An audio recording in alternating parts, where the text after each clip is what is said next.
Oh, babe, you said sadly, wrapping your arms around her and stopping your walking while she cried into her hands. I should have told him I still loved him, but if I had, he wouldn't have let me go. He would have fought to keep us together, and it just wouldn't have worked, she sobbed. Oh, that's rough, you said, stroking the back of her head awkwardly. Despite being on the side of the road, you just stood with her and let her cry until she was ready to keep moving. Once she had calmed down a little, you kept going. And how did he take it? You asked. Well, like I said, he was smiling and very reassuring, but I could tell he wasn't happy. You nodded. Yeah, that's very much like him, to keep smiling for the sake of the other person. Tamaki slowly approached Mirio at his locker and noticed immediately that the usually bubbly blonde's shoulders were hanging a little lower than usual, and he had his head down as he took his stuff out of his locker. Togata? Tamaki asked softly. His small voice went unheard, and he observed Mirio a little more before speaking again. Mirio, are you okay? Mirio looked up at him quickly, his face forcing into a smile. I'm always fine, he replied, with a happiness that didn't radiate any further than the projection of his words from his lips. Tamaki just looked at him.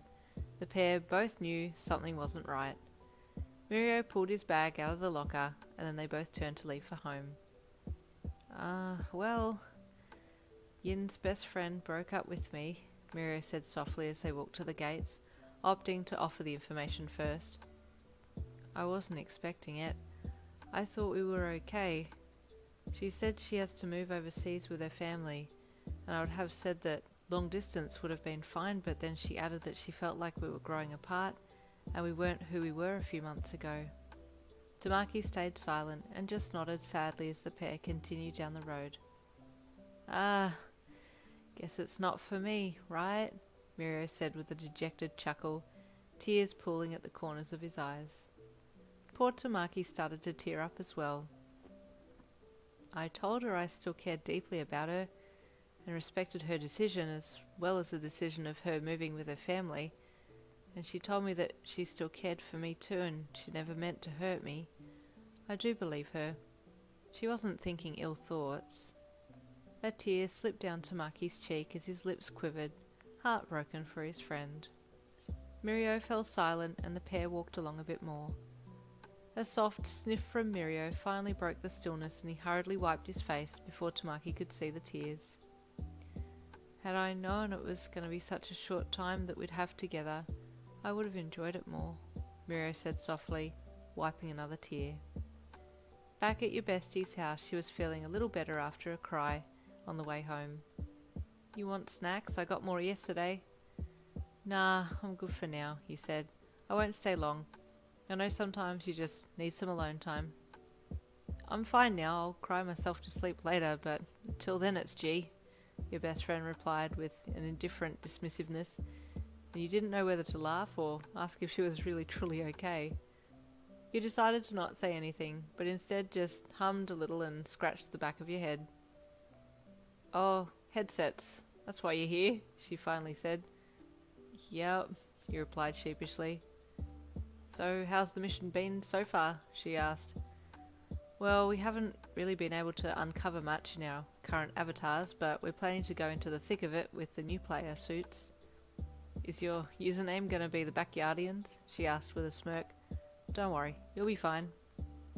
She pulled 2 headsets out of the bottom drawer and handed them to you. Sweet, you said, taking them. Have you already reset your headset? Yeah, she sighed. Had to let my pets go. It's just been tear after tear for me. I'm sorry, you said softly. You had a heap of fun moments with them. Yeah, she sighed. Well, if it helps, I'll avenge the players who lost it all and slay in the name of Sexy Schoolgirl 69. Amen, she replied without missing a beat. You chatted for a little longer before leaving to head home. You were excited about diving as a new character with Tamaki, but it would be a bittersweet time knowing that you were using your best friend's headset that had been wiped of any trace of her. Once at home, you rang Tamaki to make sure he was okay. Hey, you greeted him. How are you? Is Mirio okay? He knew what you were talking about immediately, and his voice quivered as he spoke. Please, he whispered. please don't leave me. If there's anything I've ever done wrong, please give me the chance to fix it. I don't want to go through the hurt that Mirio is going through right now. Your heart broke, and before you knew it, you were out the door, on the street, running down the road to his house to give him a reassuring hug. I'm coming over right now, you panted into your phone as you ran. I'll never leave you. You made it to his place in record time, and he met you on the doorstep, engulfing you in his arms the second that he saw you. Charged up by the pain that you'd seen on your bestie's face, you burst into tears, upset for the two of them, but also fearing the same fate could happen to you and Tamaki. Let's always be together, you whispered in a broken voice as you hugged him. I love you. I love you too, he whispered back, hiding his face into the crook of your neck. Your embrace remained for a long time, and once you both felt comfortable enough to break apart, you did, and they went to his room to chat about how each of the breakup party were doing. She still loves him, but she can't stand a long-distance relationship, and I can understand that, you said to him, lying beside him on the bed. He's still very much in love with her too, Tamaki replied, intertwining his fingers with yours. I think it was a surprise of her suddenly breaking up with him that got to him. He told me he wasn't expecting it. That's so rough, you sighed, squeezing his hand in yours. Still in love, but can't be together. I'll always find a way to be with you, Tamaki blurted out, turning his head to look at you with his small, intimidating irises. There was no hesitation in his voice, and his gaze never wavered from yours. That confident Tamaki had come to the foreground at the perfect moment, and you smiled tenderly at him. I will too, Jiki, you replied, scooting closer and kissing him on the tip of his nose. He leaned in past your nose and kissed you on the lips in return, and that's where you spent the rest of the afternoon, curled up together in his bed, either touching at hands or lips. It didn't feel right to use the new headsets that you had been gifted by your bestie straight away, so you and Tamaki decided to wait a few days before diving with your new gear, deciding instead to spend a little more time outside of the game and be a support for your friends who were going through a tough time. Things on the surface between your bestie and Mirio looked fine, but after school each day the pair would talk about the other and how painful it was. But they both knew that if it was a future that was out of their hands, then they just had to let it be. After about a week, both you and Tamaki were talking more and more about the mission and were starting to get excited to bring this BB operation to its knees. Do you want to dive together? You asked Tamaki as you walked home together one afternoon. I'd like that, he said with a small smile. I'm a little nervous about not having my usual gear in game. Yeah, it's going to be weird, but we'll still have each other. You smiled up big at him. He nodded, happy that he had you by his side. You walked the rest of the way to his place and then up to his room, pulling out the headsets and plugging them in. Are you ready? You asked him, lying down beside him on the bed. He nodded and put the headset on, then lay down as well. On 3. 1, 2, 3, link start! You both said at the same time. Those familiar swirls of colour mixed with white drew you in, but instead of waking up in your own forms in the honeymoon suite or at home, you woke up in a character creation station and paused. Oh dang, I haven't even thought of a username, you thought, standing there in the white room wondering what to put down. After thinking it over for a bit, you decided to go with a name that you related to on a spiritual level, then quickly made your character and pressed enter. That all too familiar voice welcomed you to Dawn City, and you found yourself on the teleportation platform, ready to try and find your man. This would have been so much easier if I had asked what his username was going to be, you thought as you looked around. Everyone seemed to be going about their daily lives, and you read some of the usernames of the players around you. As you looked to your left, you saw a male player standing idly, looking a little nervous, and you looked at their username. Tamajiki. That's got to be him, right?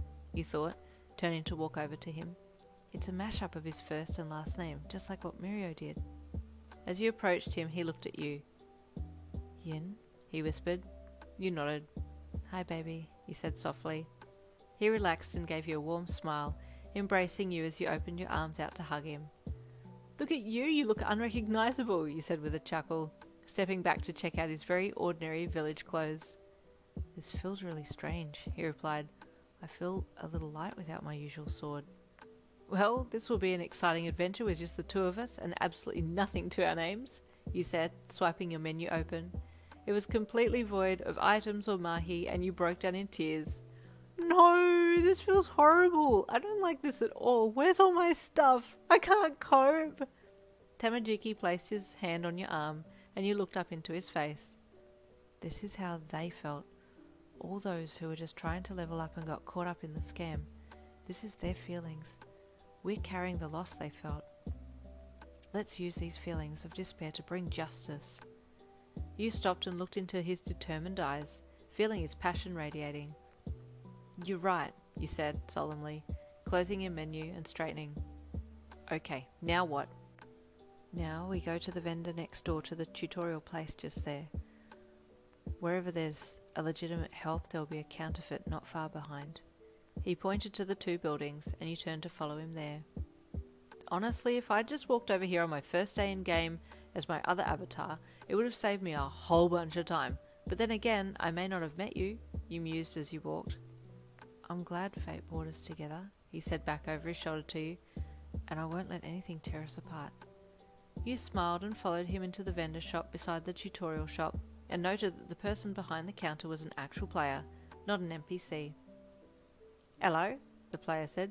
What brings you here? Would you know where me and my girlfriend here, Tamajiki gestured back to you, could level up quickly? We have a few friends in game, and we want to be a little more up the ranks before we meet up with them. Ah, yeah, I know the feeling of being the one who drags the team down, the guy said. There's a group here who help new players get experience quickly, but I don't have a direct contact. Try the inn at the end of town. Not the one inside the gates, but the one just outside the gates. The owner there has connections, I think. Your skin prickled with excitement. This is it. It's happening. We're about to go undercover and bring these bastards down. It does involve slave contracting though, the guy continued. If you're okay with that kind of thing. Tamajiki pretended to hesitate a little, then looked back at you and you nodded to him. That's okay, he replied. Well, good luck. Head on out there and ask the guy at the front desk about it, he said with a smile. You and Tamajiki thanked him, then left the shop, heading down those nostalgic cobblestone streets to the gates that led out onto the wide fields of level 1. This all seems quite easy so far, you mused to Tamajiki as you walked. He hummed. I'm not getting too comfortable though. You nodded and walked on silently with him till you came to the gates and looked around the corner. Outside the walls was one lone inn that seemed to be a part of the wall, and you both headed towards it. The bell on the door tinkled invitingly as you entered, and the man at the reception desk looked up. Looking for a place to stay? He queried. We've been directed here for help with leveling up, Tamajiki said. The guy nodded and just pointed through a door that led to the ground level bar and dining. Just wait in there a sec, he said. You thought nothing of it, but Tamajiki picked up on the guy's slight shift in energy, and he lowered his head, glancing around from the corners of his eyes to see if anyone else was nearby. Slowly Tamajiki turned and walked into the room, placing an arm back behind himself to feel for where you were, and it was only then that you felt like something was afoot. The room was empty, and Tamajiki looked back at you. Stay close, he said lowly, and you obeyed, feeling very vulnerable at that point. Sitting at one of the tables there, you looked Tamajiki in the eye and tried to read telepathically what was going on, but naturally you couldn't read a thing from his face and so looked around instead. You and your man waited for about 5 minutes before two men walked in. One stayed at the door, and the other approached you and Tamajiki. Well, hello there, the guy greeted with a wide fake smile. And what brings you here today? We heard about an easy way to level up, Tamajiki said to the guy, watching him cautiously.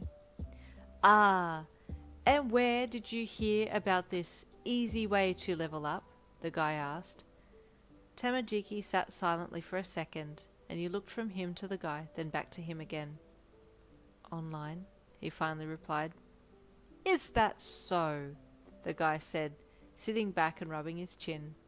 The chin rub must have been a signal, because the guy at the door reached behind himself and pulled out a steel bat, then started walking slowly up behind you and Tamajiki. You were none the wiser, but your perceptive man had a feeling that the guy at the door had moved and knew what was about to happen. They're testing us. Because I said online they think that we could be spies or something, trying to get information to bring the operation undone, Tamajiki thought. This guy is going to come up behind us and attack us to see if we react. If I do fight him off, he will know that I'm a higher level player with some in-game experience using a low level account, and thus not someone who is needing to level up quickly, and will be found out. He felt with all of his being to try and work out how far away the guy with the bat was, while he kept looking at the man in front of him. I can't let them hit Yin though. Suddenly he stood up. If you can't help us, we'll be on our way, he said quickly, his sudden movement attracting the attention of the guy with the bat, who had been about to whack you with it, but instead he turned his weapon on Tamajiki and smacked him across the back. Your man doubled over forwards and fell across the table, coughing and spluttering, and you jumped up in surprise, shocked at what had just happened. Tama! You yelled with horror, then whipped around to face the guy with the bat, anger blazing in your eyes. Why the hell did you do that? You screamed at him, jumping the bench seat to take a wild swing at the guy. It's okay, Tamajiki wheezed, reaching out and quickly grabbing your arm to stop you. I'm okay. We'll leave, he wheezed, straightening up. They don't want us here. Hey now, the first guy said calmly, standing up and putting a hand out to signal to the guy with the bat to step down. Excuse my friend here. Why the hell did your friend attack my boyfriend like that? You snapped, fists balled up in anger. Why would you just hit someone like that? We've come here for help and we get attacked? Oh, my apologies, the guy said with another fake smile. It seems I have offended. Of course you've offended. You just attacked an innocent man. What the hell did we do to you? Okay, miss, calm down, the guy with the bat said tersely before turning and walking back to the door. You were still beyond pissed, ready to leave immediately, but Tamajiki didn't seem to be too fazed and had already sat back down. So you joined him, angrily, with your arms crossed across your chest, annoyed pout on your face as you waited for the guy to continue. I can get you leveled up quickly, the guy then said, and you scowled at him. What if we don't want your help anymore? You growled. We need it though, Tamajiki whispered to you, loud enough for the guy to hear. We'll be way behind if we don't get help. You sighed and nodded, immediately catching on to his story. Okay, you resigned. The guy grinned. Well, let's get to it then, he said, standing up. Follow me. What, to a closed room for you to murder us in? You snorted sarcastically. She has bite, this one, the guy commented to the quiet Tamajiki. Your man hummed with a smile, taking your hand and squeezing it to calm you down a bit. You and your man were led out back into the foyer, then outside to where a horse and cart were waiting. Get in here. It will take you to the next stage, the man said, smacking the wooden boards on the side of the wagon. You eyed it suspiciously, but Tamajiki got in, so you followed and sat down as the wagon started to roll out, scowling back at the guy as he waved you off and then turned back to the building. What the hell was all that about? You hissed at Tamajiki. Are you referring to what happened in the room? He asked, keeping his voice low so that only you could hear him as you bumped along towards level 2. Yes, you just let that guy hit you. I had to, he replied. If I had reacted, even though I had no weapon, it would have shown them that I'm actually a high-level player, pretending to be a new player, and then that would have made them suspicious of us, and we wouldn't have gotten this far. Your eyes scanned his face, and then widened as you realised how quickly he had calculated all of that. Whoa, you breathed. You're clever. I wouldn't have read into it that much. The reason I stood up was to protect you. The guy with the bat was aiming to hit you, but when I moved, he aimed for me instead. What? You said, holding his hand. No, why would he have aimed for me? I wasn't doing anything. He just wanted to hit either of us. Unfortunately, he had just picked you. I fear I wouldn't have been able to control myself had he actually hit you. I would have ruined the mission, and his face. You giggled and kissed his cheek. Well, let's let this fuel our energy for the mission. I want to hit that guy with a bat once we've brought the syndicate down. He smiled at you, and then looked out the side wagon, looking up ahead on the track. "Are we almost at the Wasp?" you asked. Tamajiki nodded. You both waited, but no wasp appeared, and you looked out the back of the wagon to see a man with 2 other players standing off the side of the track, the 2 players showing the slave seal peeking out from underneath their sleeves. "Slaves?" you whispered to Tamajiki. He nodded. "I think we may be underestimating this group." "What do you mean?" you asked. "It looks like they might have an army-sized slave contract group who are inclined to do their bidding," Tamajiki mused. Up to level 2 teleportation station the wagon went, and the driver jumped down and then came around to the back of the wagon. "Okay, out you get," he said, unlocking the back gate and dropping it down. You and Tamajiki hopped out, and the driver ushered you both up onto the platform, then produced blindfolds for you both to put on. "Here you go. Put these on," the driver said. "Can't have you knowing where we're taking you," he said, getting onto the platform as well. Reluctantly, you put the blindfold on, and so did Tamajiki. "Level 11, the driver called out. Okay, so we were on the right track before, you thought, as your body was sucked into the swirling mass of blue and white, then transported to level 11. Unable to see, you just blindly followed Tamajiki, holding his hand as he walked ahead, led by the driver, and it wasn't long before you were walking into a building. "You can take your folds off now," the driver said to you. You did so, and quickly looked around. It was a very polished-looking place, void of life apart from you, Tamajiki, and the driver. "This way," the driver said, leading you to the closest room and entering. Inside was a man sitting at a desk, and he motioned for you both to step forward. "State your business," he said in a bored voice. "To level up quick," Tamajiki said confidently. The guy nodded. "You go through that door." He pointed to Tamajiki, and then to a door to his left. "And you?" he then asked you, but you were watching Tamajiki walk away, nervous about being separated from him. Same thing, to level up quickly. Can I stay with my boyfriend?" you asked quickly. "No," the man said gruffly. "Go through that door." You hesitated, watching Tamajiki leave, but at the last second he looked back at you and nodded, so you relaxed a little and then followed orders, walking towards the other room. As you were leaving, you heard the man behind the desk speak again, but this time to the driver. "2 freshies," you heard him say with a smirk. "That's 30,000 mahi each." "What?" you thought, your head whipping back to look at them, just in time to see the exchange of mahi before you were grabbed by the shoulder and roughly pushed through the door to the other room. You stumbled forwards and kept walking down the corridor, flanked on both sides by guards. Whoa, so I'm literally being trafficked here. They pay the driver for bringing in new people. This is wrong on so many levels.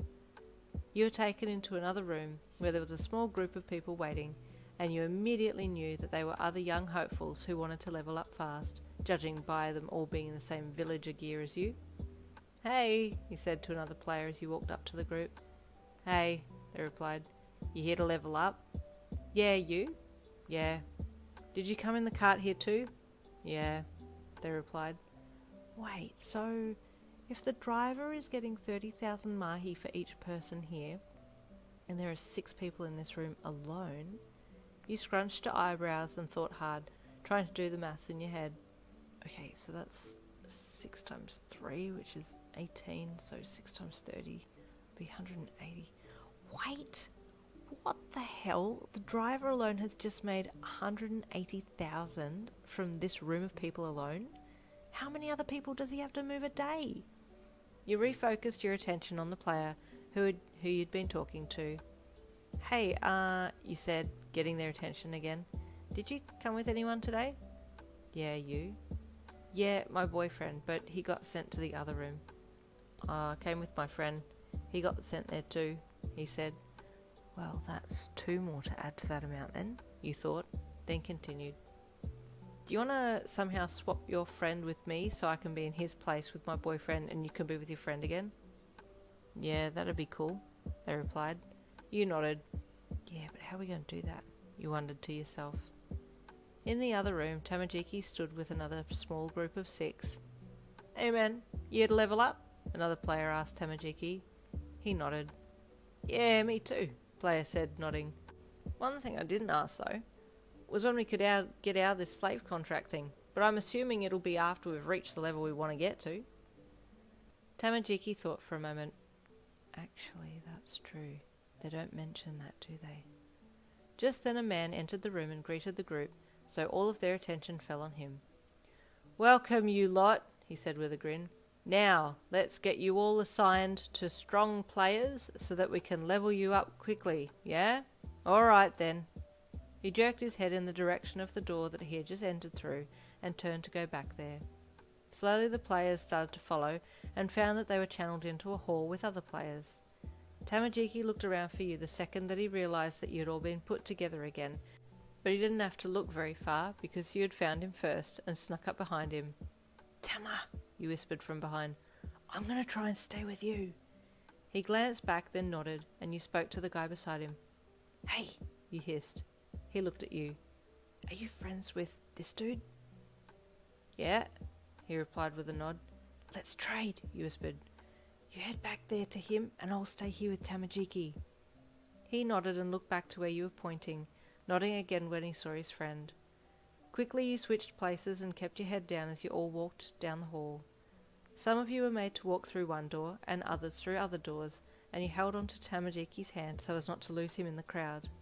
When everything had settled down, you found yourself in a small room with him and one other player with a viewing window on one side. "What is this?" you whispered. "Is this some kind of place where people come to look at us?" Just then some men walked past outside and stopped, reading an information panel that had been placed in the top right corner of the window. "Oh my God, we're slaves. We are literally slaves," you said with disbelief and horror. "They're reading information about us." One of the men reading the information then looked in the window and looked at each of you in there. "Girl in the middle," he said, to which the back door of the small room was opened and another man stepped in. "Congratulations, you've been picked," he said, pointing at you. "No," you said sternly. "If you take her, you take me too," Tamajiki said darkly. The guy looked at him and smirked. "Or what?" he taunted, pulling out a sword. Tamajiki didn't flinch, but you knew that he couldn't defend himself or act like he knew how to move, because it would give him away and ruin the whole mission. "I'll take 'em both," the guy suddenly called. "The more manpower, the better." The guy with the sword huffed, almost annoyed that he hadn't gotten the chance to smack Tamajiki down, and conceded, putting his sword away. "Fine," he said. "Both of you come out with me." Tamajiki started forwards and took your hand, taking you with him as he followed the guy out the back, then around to the front of this shop-type place, and directed towards the man who had just asked for you both. Behind your backs an exchange was made, and then your new owner directed you to follow him. You did, but you were confused. This didn't look like level 11. What level was this? "Hey, what level are we on?" you asked the new guy who had just bought you. "Level 13, the guy replied. "What? How did we get to level 13? You asked. The guy looked back at you. "How the hell would I know?" Tamajiki kept quiet, just holding your hand and keeping an eye out for any suspicious activity or anything else that would be able to give him a clue as to how to bring this operation undone. "Is this your first time slave contracting?" Tamajiki asked the guy who led you both to a house at the furthest end of town. "No," he said. "What happened to your previous contractees?" Tamajiki asked suspiciously. "Well, they're not here, obviously," the guy replied. "And they didn't meet a good end, so I suggest you don't act out, or you'll find yourself in the same predicament." Tamajiki's eyes narrowed slightly, but neither you nor the guy noticed as you walked into the house. "You," the guy said, pointing at Tamajiki. "Come here." Tamajiki stepped forward. The guy then opened his inventory and clicked open the slave contracting link, which opened a consensual link with Tamajiki, who looked at it. "Put your thumbprint," the guy said gruffly. "Before I do that, you'll treat both of us with respect, and you will not bring either of us to any harm, nor will you touch either of us inappropriately, or make us do anything illegal. Do you understand?" Tamajiki asked in a low voice. "Ha! Look at you trying to be tough. You're nothing but level 1 scum. You think you're so big. You should be thanking me and begging me to contract you, you lowlife," the guy sneered. Tamajiki remained still. "Agree to my conditions, or I won't allow."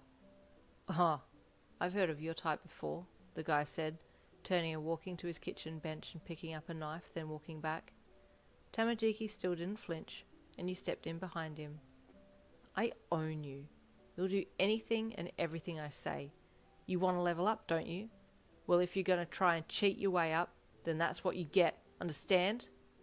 No. You agree, or we walk, Tamajiki said again.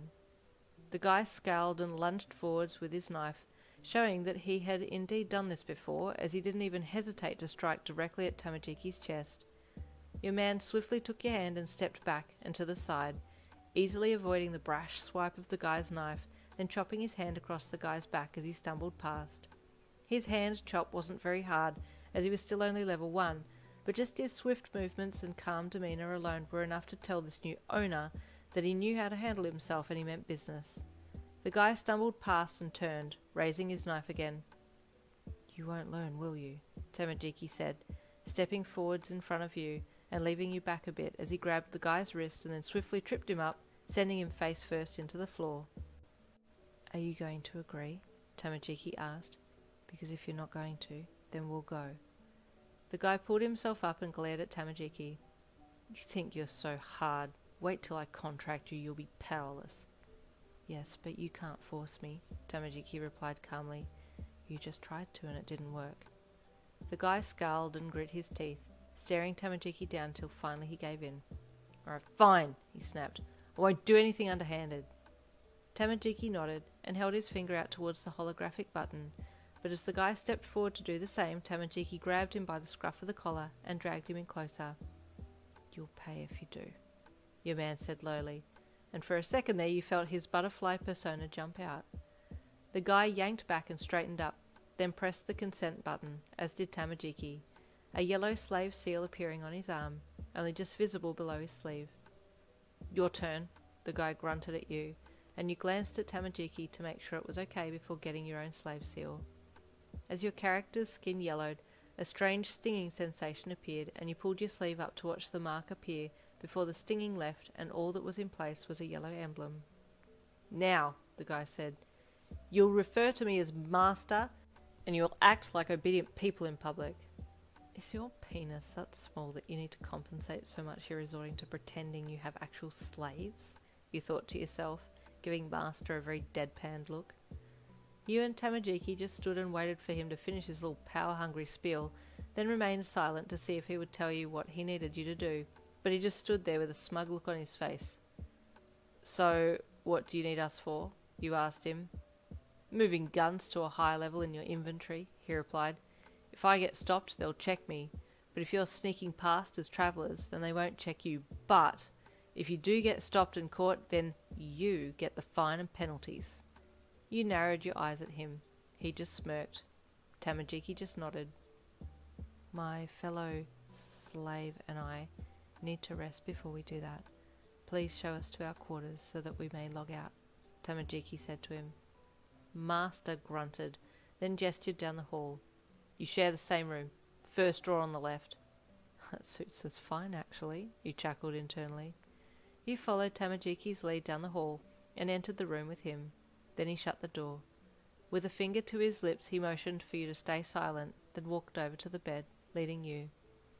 Well, I'm going to log out now, Tamajiki said in a loud voice. You caught on immediately. Yeah, me too. See you tomorrow 4:30 p.m? Yes. You lay down on the bed next to him. Bye, you said loudly, then logged out, waiting for him to join you back in his room. He came to and opened his eyes beside you, so you sat up and took the headgear off. What the hell was that? Oh my god, this is horrible. We need to stop this blue businessman ring. It's literally human trafficking, and this asshole who bought us thinks he's living in some kind of supremacy land and we're his actual slaves. Actually, thank you for kicking his ass, because I was so close to doing it myself. Oh my god, what the hell? Yin, please calm down, Tamajiki said softly. It's okay. We just need to deal with this for a little bit before we can act. Why did you smack him one, but not the other guy who hit you with the bat? Isn't this guy going to know your experience since you hit him? No, this guy isn't very bright. I can see that already, Tamajiki replied nonchalantly. Amajiki throwing shade? You said with surprise. That's something I never thought I'd see. He blushed and looked away as he scratched his cheek. It's okay. You're right, though, you chuckled. So why did we need to be quiet in the room? Just in case he had the room bugged, Tamajiki replied, finally removing his headset and fixing up his hair. We'll need some signals in-game, I think. Okay, you nodded. So what's our next move then? Well, we can't stay with this person that we're assigned to. We'll need to slowly move up the ranks and figure out who's at the top of all this, Tamaki said. But that's going to be a little difficult. Well, what if we complete this mission, then try and get a different owner, or whatever you call it, you suggested. He nodded thoughtfully. There might be more people who are looking to slave contract at the place that we have to deliver these guns. You're so smart, Jiki, you gushed with love-struck look in your eyes. I'm so lucky to have you. He blushed shyly and looked down, fiddling with his fingers. It's because of you that I could be like this, he replied softly. No, I think it's you, you replied with a loving smile. You've always had it in you. He looked at you and you leaned in to give him a hug. But for now, I think I need to get home to bed. We have school again tomorrow. Oh, you're right, he replied. Let me walk you home. Home he walked you, hand in hand, happy to be together and happy to be doing another mission together. Time with your bestie was fast running out, and you tried to spread your time evenly with her and Tamaki, but he understood that she would be leaving soon, and you needed to be there for her as much as you could before she left. Hey, Jiki, I'm so sorry. I'm not going to be able to be in-game tonight, you said to him as you approached his locker. Bestie wants to hang out. He nodded. That's okay. I'll go in-game for a bit and deal with our master, then I can tell you about it tomorrow. You nodded. Sounds good. Knock him in the back of the head if you need to. I support you. If I could use my quirk in-game, I'd use my clamshell, Tamaki replied, making his fist into a clamshell to show you. That would be wonderful, you chuckled. Oi! Stop cheating on me! Your best friend called loudly as she walked over to you and Tamaki. Oh no! I've been caught talking to my boyfriend, you replied cheekily with an eye roll as she grabbed your arm and dragged you away. Bye, boyfriend, you sung back to Tamaki as you were whisked away. So, what are we going to do tonight? You asked your bestie as she linked her arm with yours and marched you to the front gates of the school grounds. Eat ourselves stupid, she replied with a grin. I can roll with that, you replied with an equally devious grin. Tamaki walked home on his own, mulling over what to do in-game and how to work his way up to someone who was higher up and eventually figure out who was at the top of all this mess, but he just didn't know how it was all going to work out. Getting home, he got some food and then went to his room and ate before lying down and putting his headset on. Link start, he said gently into the speakers. Immediately he was transported into the game and woke beside you on the bed at Master's house. Softly slipping out from under your arm, he got up and walked to the door, then exited and headed down the hall. He could hear the soft tapping of someone writing a message on the in-game chat and waited just out of sight before slowly looking around the corner. There was Master, sending a message to someone, but Tamajiki was too far away that he couldn't see who it was. Before he could pull back though, Master looked over his shoulder and smirked. I see you're awake, he said, standing up. Where's the girl? She has study to do, Tamajiki said shortly. She's not in-game. Well, looks like you'll be moving the shipment on your own then, he said with a sneer. Use all that energy to get these guns to their destination. I'm assuming that he was asked to move them today, then, in the chat, Tamajiki thought, nodding slightly. Come, Master said, jerking his head to the back door of the house. Tamajiki followed as he led the way outside to a shed at the back that was laden with guns. How am I supposed to move all of these? Tamajiki asked. That's for you to work out, slave, Master said with a sneer, placing his hands on his hips. Tamajiki looked at all the guns and checked his inventory storage, and then did a quick calculation and realised that most of them weren't going to fit in storage, so he would have to carry some in plain sight. Oh, so that's what he meant by if you get caught, it's on you, he thought as he scowled slightly. Well, hurry up, Master said sharply, raising his hand as if he were going to strike Tamajiki, but thought better of it when the supposed level 1 player looked back at him from the corner of his eye and narrowed it threateningly. Understandably, Master didn't want a repeat of what happened before, so he opted not to provoke his slave, but his blood boiled at the thought of not being able to properly control his item, Tamajiki. We leave in 1 hour, he said, stepping back to make sure that there was enough distance between Tamajiki and himself before turning and leaving the shed.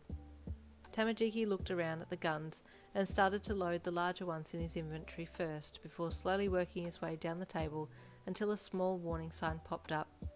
Inventory at capacity. Tamajiki let out a little huff of disappointment as he looked at the other guns, still not loaded, out of sight and safe in his inventory. I'll need to get some kind of wagon or bag. It was close to the 1 hour time mark that Master came back to check on how Tamajiki was going and found him packed and ready to move out. Ah, I see you've chosen saddle-type bags, he said with a smirk, looking at the 2 bags hanging either side of Tamajiki's shoulders. It suits you. Tamajiki narrowed his eyes again, but didn't say anything else and just followed Master back to the house and then out the front door. They set off at a quick pace towards the next level, and Tamajiki was having a little trouble keeping up, much to Master's delight. This sick bastard had some kind of ego and liked to feel like he had the power over someone else's comfort. Keep up, slave, he called back over his shoulder as he marched ahead. Up to the next level they walked, with Tamajiki keeping an eye out for anyone who might try and steal the guns, but there were very few people around, so it made it easier to keep tabs on everyone. As they got to the boss of the next level, Master pulled out a high-level item, a null bomb, and threw it at the boss, defeating it instantly in one go, and then smirked back at Tamajiki carrying the items. Tamajiki knew the item well, and he also knew that it had to have been given to Master, as he didn't think the pompous owner was a high enough level to have been able to grind for it himself. He cocked his head curiously. If he has been given an item like that, then he must be working for people with a higher level of experience. This is my chance to mingle with them and try and get a new owner. How do you like that, slave? Master jeered with his chest puffed out. Where did you get that item? Tamajiki asked, being careful not to name it so that it wouldn't give him away. I fought for it myself, of course, Master lied. Tamajiki wrinkled his nose. On which level? He asked. A higher level than you'll ever get to, Master taunted. More so than Butterfly? Tamajiki asked. Ha! I could defeat that guy instantly, Master said with a loud, proud laugh as he walked along ahead of Tamajiki. I see, Tamajiki replied blandly. They continued on until the track started to narrow a little. You head into the bush now, and don't get caught. I'll be waiting on the other side, Master said before moving on swiftly ahead. There must be a checkpoint ahead, Tamajiki thought as he moved into the bushland. He waited for a little to listen to his surroundings before moving again and turned to go up the hill. The deeper he walked into the bush, the more aware he became of the silence, and he paused. There's no bird sound. Feeling that something was amiss, he stepped in behind a large tree and waited for a moment. There will definitely be guards patrolling the woods to catch people who are trying to evade the checkpoint, he thought as he slipped the bags of guns off his shoulders and placed them beside the tree trunk. I need to hide these somewhere so that I can move them in short stints. Opting to cover them for the time being, he picked up a few large leaves and some sticks and placed them over the packs as best he could before stepping out from behind the tree again. I'll scout a little further and see if I can find if there are any guards about, and then try and time my moving of the guns to the next point before they patrol back. He crouched low and edged forwards, stopping often to rest behind fallen logs and tall trees and listen to the surroundings. It was about 300 metres ahead that he saw 2 guards walking side by side along a smaller worn track that seemed to cut across his path. He could only assume that they were walking from where the checkpoint was, up the hill, and then would turn around and come back down again. The guards didn't seem to be on alert and were chatting as they walked along, so he waited until they were well and truly past him, and then he snuck back to where he had hidden the bags of guns and pulled them out and quickly made his way across the guard line and rushed off into the bush.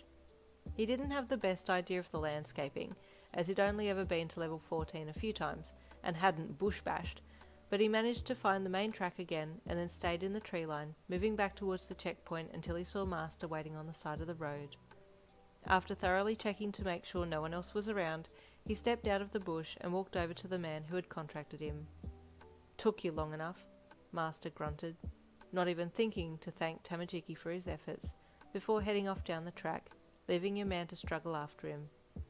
I can't wait to meet this man again in my real avatar, Tamajiki thought as he continued on behind. They walked on for maybe another 1 kilometre before the township could be seen in the distance, and Tamajiki straightened a little. Keep up! You're dragging behind, Master snapped, a small sneer pulling at his lips. He was glad to see that carrying the heavy weaponry was starting to tire his slave out. This will be perfect for when we get to the drop point. I'll be able to show them how well I keep my slave under control, the pompous Master thought. He led the way into the town, which was predominantly built of sandstone and wooden material, and walked about midway through, then turned down a side street that meandered to a few smaller houses away from the main busy street. As they neared a house, a big burly man stepped out and jerked his head up when he saw Tamajiki's master. Right on time, the man said. As requested, Master replied with a bow. Tamajiki walked over to the burly man and took the bags off, handing them across to the much larger gentleman. As the man reached out, his sleeve pulled up, and tattooed on his bicep was the emblem of BB. Tamajiki stiffened. Hurry up now, Master snapped when Tamajiki didn't step back immediately after passing the bags across. Open your infantry and take out the others. Come inside for that, the burly man grunted, stepping back and opening his front door for Tamajiki and Master to enter. Before Tamajiki could step forwards to enter the house, Master pushed him between the shoulder blades sharply, and Tamajiki stumbled forwards. Dumb, clumsy slave, Master muttered just under his breath. Tamajiki's blood boiled. I'm glad that Yin isn't here. I feel there may be a violent scene approaching. He quickly regained his feet and then walked in, with Master following behind, who again pushed him roughly on the back once they had entered. Tamajiki let it slide once more, but he was starting to keep account of how many times this idiotic player was going to abuse him before he let loose. Yes, he was tired from carrying all those weapons, as his level 1 stamina wasn't equipped to be carrying such heavy items for a long time, but he wasn't going to let this person think that they could walk all over him. He opened his inventory and started to unload the guns, but each one took time to manifest on the table, and Master again snapped at him. Hurry up, you useless slave, he barked. Tamajiki stopped what he was doing and looked back at the man with a deadly look in his eye. Do not speak again, or I'm afraid I will lose my cool, Tamajiki said darkly. The burly guy was watching all of this, and he sensed that Tamajiki was no ordinary level 1 player, so kept his trained eye on him. Master's pride, however, had taken a hit, and he scoffed at Tamajiki, obviously forgetting that the level 1 player had already outmatched him once before. Either that, or he was just believing that because Tamajiki was tired, he would win the next time around, should they butt heads again.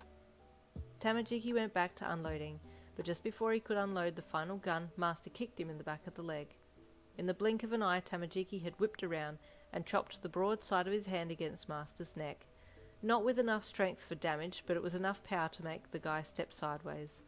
As Master stumbled to the side, Tamajiki was right there and had locked his leg under Master's, making the ungainly man fall to the floor with him on top. The burly man had stepped back by now and was just silently witnessing all of this, and Tamajiki realised that if he won against his master, it might make him look suspicious, so at the last second he accidentally knocked one of the guns off the table and pushed it into Master's hand. At feeling cold metal in his palm, Master reflexively gripped it and held it up, pointing it at Tamajiki, who immediately surrendered. Get off me! Master demanded, waving the gun around with obviously no clue on how to use it, and that's when the burly man intervened. Got yourself a feisty slave there, the burly man commented to Master as he helped him to his feet, and Tamajiki stepped back a few paces. This chapter opens at your bestie's house. Bestie, why do we need 4 packets of these chips? You asked as you followed her into her room. 2 packets is fine. No, because I'm going to eat myself stupid, she replied, throwing the packets of food on the bed, then jumping onto the bed herself. You don't need food to get there. You're already... You paused, allowing her to finish the sentence in her head. Oh, excuse me, she replied sassily. Get over here and hop up on the bed before I change my mind and kick you out. You wouldn't do that because you love me, you replied, walking over and crawling onto her bed as well. making it quick just in case she wasn't messing when she said she was going to kick you out. As you lay there, you started chatting about school, memories together, and RFO. I don't know, I just kind of want to ditch this mission because the guy who has slave contracted us is a giant dick with an ego to match, and he honestly thinks he owns us, but Tamaki put him in his place. Tamaki can get kind of dumb when he's feeling it, eh? She commented, half asking, half just making an observation. Oh, definitely, you replied. He's more confident in game, but I've seen his dom side in real life too, so I know it's there. Why do I get the feeling you're talking about sexual dom? She asked cheekily. Because I am, you chuckled. But a lady never tells her secrets. You're not a lady, shut up, she teased. Yeah, true, you sighed. I'm a bro at heart. So, asshole ego is going to get you to the next steps then? Your bestie asked. I have no idea. We're supposed to be finding out who's at the top of this organisation, then taking them out, but I don't see how we're going to be able to do that. She hummed, munching on another chip. I don't know. I mean, once we find the head honcho, I don't know what we're going to do either, so I guess it's kind of a good thing that we're moving slowly, but I'm not wanting to go in-game as much with this idiot supposedly looking after us. You rolled your eyes. Get Mirio in there and tell him where you're at. He'll sort the guy out, your bestie replied before putting another chip in her mouth. He'd do a great job, you replied. He would, she said, letting silence hang in the air for a second. You ate some more chips and she rolled onto her back and stared up at the ceiling. I need to text him, she suddenly said, sitting up. What? Why? When? You asked with surprise. I need to tell him I still love him, she said, grabbing for her phone. Wait, are you sure? What about the long distance thing? You asked. She paused and groaned, letting her arm flop to the bed, still holding her phone. Is this where I have to stop and remind you about your situation? You asked her. She groaned again. Is it going to work? Because if it's not, then don't do this to him. Or yourself, you replied in a stern voice. She groaned again, still not looking at you. Give me your phone, you demanded. This is an intervention. I still love him, she wailed.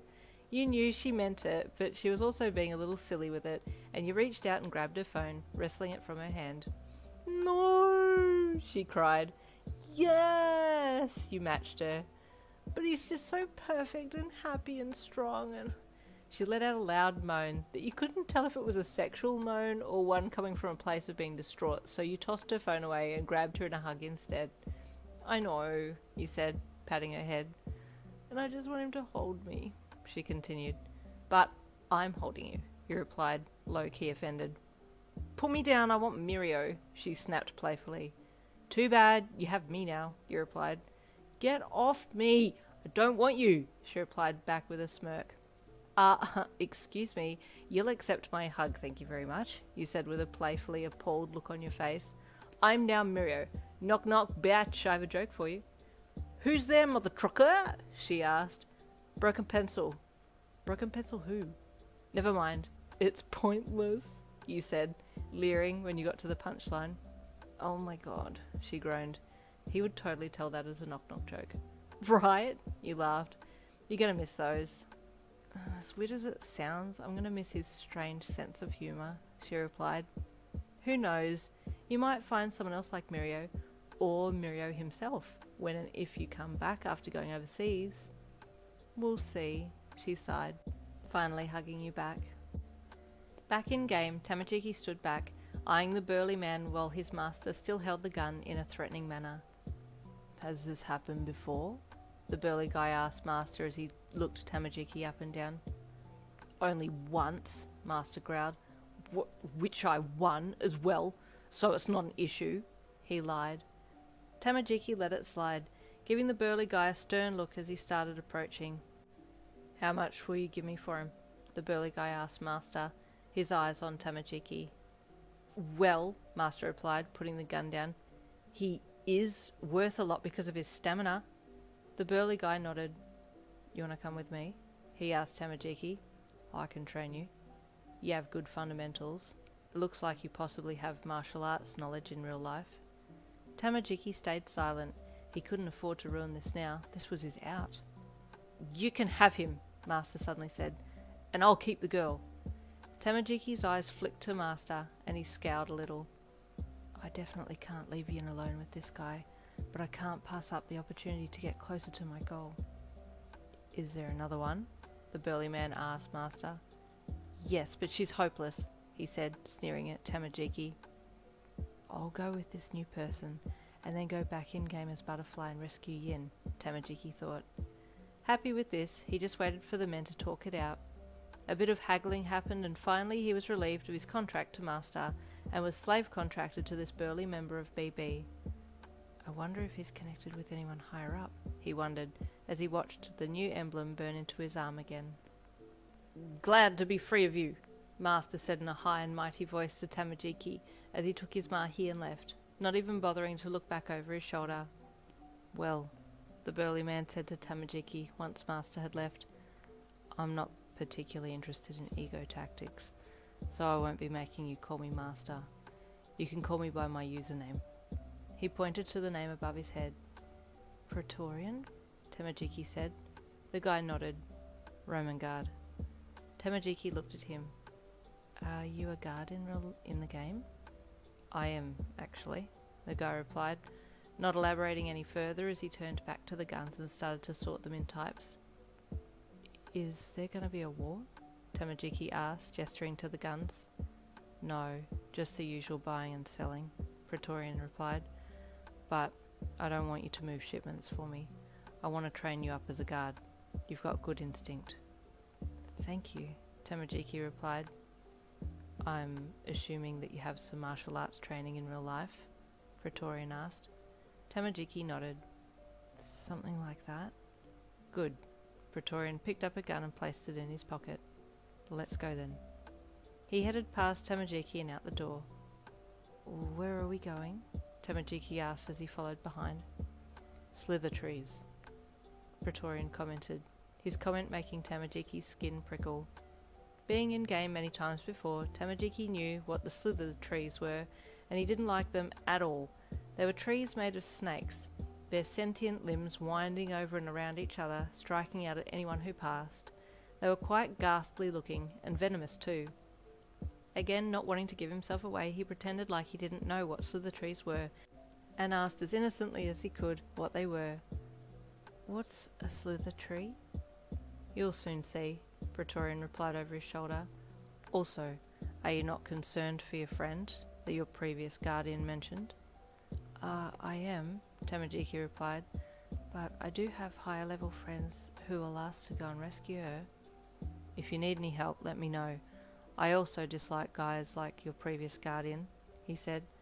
I was quietly happy when I saw you take him on. If he dislikes people who abuse the system, then why is he still with BB? Tamajiki wondered, as he quietly followed on behind.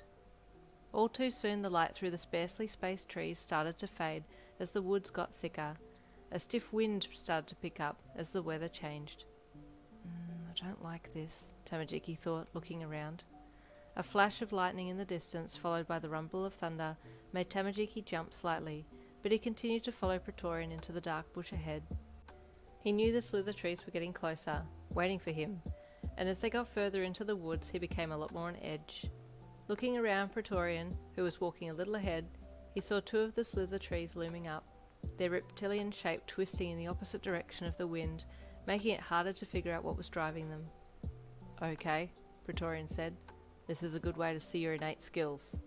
Suddenly Praetorian spun around and grabbed Tamajiki, pulling him by his villager's shirt and shoving him forwards towards the trees. The snakes, having seen both humans approach them, lashed out, 4 at a time, trying to catch Tamajiki in their jaws. Tamajiki moved on instinct, and his hand reached back to grab the chain whip sword that he would usually have on him when he was in-game as Butterfly, but it wasn't there this time. Twisting and ducking, he managed to avoid the front attacks, but then picked up a stick as he swept low to the ground and thrust it up into the soft underside of one of the viper's jowls.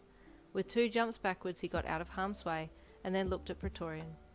Not bad at all, Praetorian mused. You work with a staff in real life? Tamajiki just nodded, his chest rising and falling rapidly as his breathing rate spiked. Impressive. I did see you go to grab for something, so I figured that you would be used to working with some instruments. Tamajiki just scratched his cheek and looked down. Ever used a gun? Praetorian asked. No, Tamajiki replied. He hadn't even held one in real life. "Here," Praetorian said, handing him a gun. "Try it. As a guard, I have to be a sharp shot for people a distance away. Hand-to-hand combat does come in handy sometimes, but for the most part, it's those in the distance that you need to eliminate." Tamajiki took the weapon lightly and looked it over. "This gun, in particular, gives you a red line during shots so that you can see where you're aiming. It's a good beginner gun." Tamajiki held the gun up with both hands and pointed it at one of the swinging and swaying snake heads as the reptile hissed and flicked its tongue at him. "Like this," Praetorian said, giving Tamajiki pointers on how to hold it. After firing a few rounds and not getting a great deal of shots in line, Tamajiki looked at Praetorian. "Are you not worried that I might shoot you?" Tamajiki then asked him. "You won't, for a few reasons. One, I'm your guardian. If you shoot me, you also lose everything as well. 2, I saved you, and you strike me as the type that's honourable. And 3, I'm giving you training. Who shoots the man who's training them?" Tamajiki shrugged and nodded. "That's true." "Try again," Praetorian said, gesturing to the twisting and hissing, snapping snake tree limbs. That night after leaving your bestie's house, you sent Tamaki a message to see how his time in game had been. He didn't reply. He must still be in game, you thought as you made your way to his house. Wanting to see him after being apart from him for a few hours, you knocked on the front door and waited. No one answered, so you tried his front door and amazingly it opened. Softly you entered while calling out a greeting, then slowly made your way to his room. He was there, on the bed, with his nerve gear headset on, so you lay down beside him and put your gear on, before calling for the game to take you away.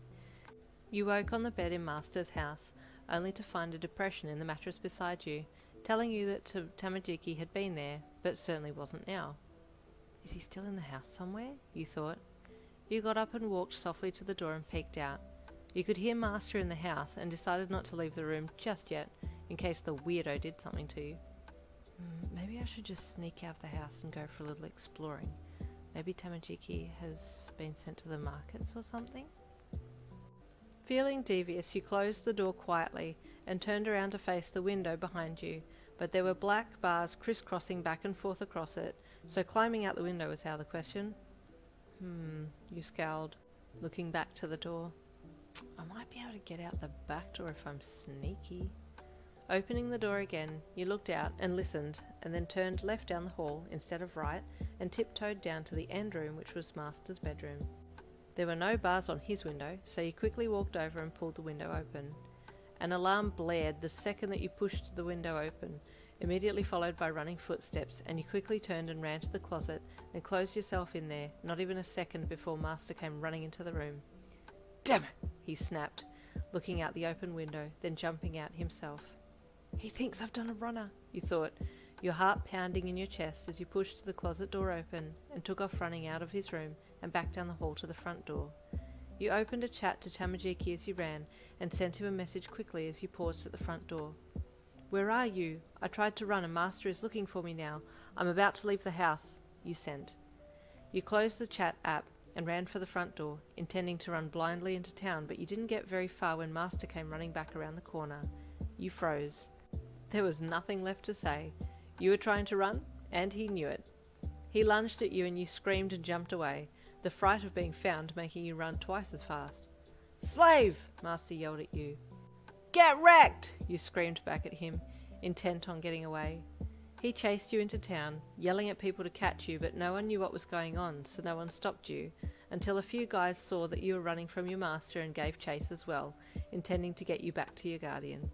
You screamed as they slowly closed the gap behind you, trying to look for things that you could grab and throw behind you to get in their way, but before you could do anything like that, one of the guys jumped and tackled you onto the ground. "Got her!" he shouted. "Get off! Get off!" you screamed, struggling as hard as you could while the others caught up and held you fast. Master was the last to arrive and grabbed you by the hair, yanking on it to pull you out from underneath the 3 guys who had piled on top of you. You screeched in pain and struggled to push the guys off so that the pain in your scalp would at least ease, but they weren't moving off you fast enough. There was a lot of yelling and people grabbing and pushing until you realised that you'd now been bound with ropes and your master had the reins. Dragged screaming from the crowd, you fought the whole way back home. "Let me go! I don't want to be contracted to you anymore!" you shouted at him as he wrapped his hands around the ropes and tugged you along harder. "You don't get a say," he snapped back at you. "Undo it now! You're an asshole and I hate you. You don't deserve to have slaves." "Ha! This is all just going to make beating you that much more pleasurable," he sneered. "If you lay a hand on me, my husband will come for your ass." "Husband? You mean your boyfriend? That dweeb I sold to the guard? He's long gone. You're on your own now." "Sold? Sold what? Tamajiki, you sold him? Where is he?" You struggled harder as the panic set in. "You need to let me go to him." "Ha! He's not here to protect you now," Master shouted with delirious excitement as he dragged you the rest of the way to the house. You were still struggling and yanking on the ties, even after he had dragged you into the house and slammed the door closed behind you, then grabbed the whip from behind the door. "Shut up," he shouted, flicking the whip at you and catching your leg with the severed ends of it. You screamed loudly, trying to get your arms free so you could swipe your menu open and log out. You didn't care what happened to your avatar. You weren't attached to it. You could always reset. "Stop! Stop!" you screamed.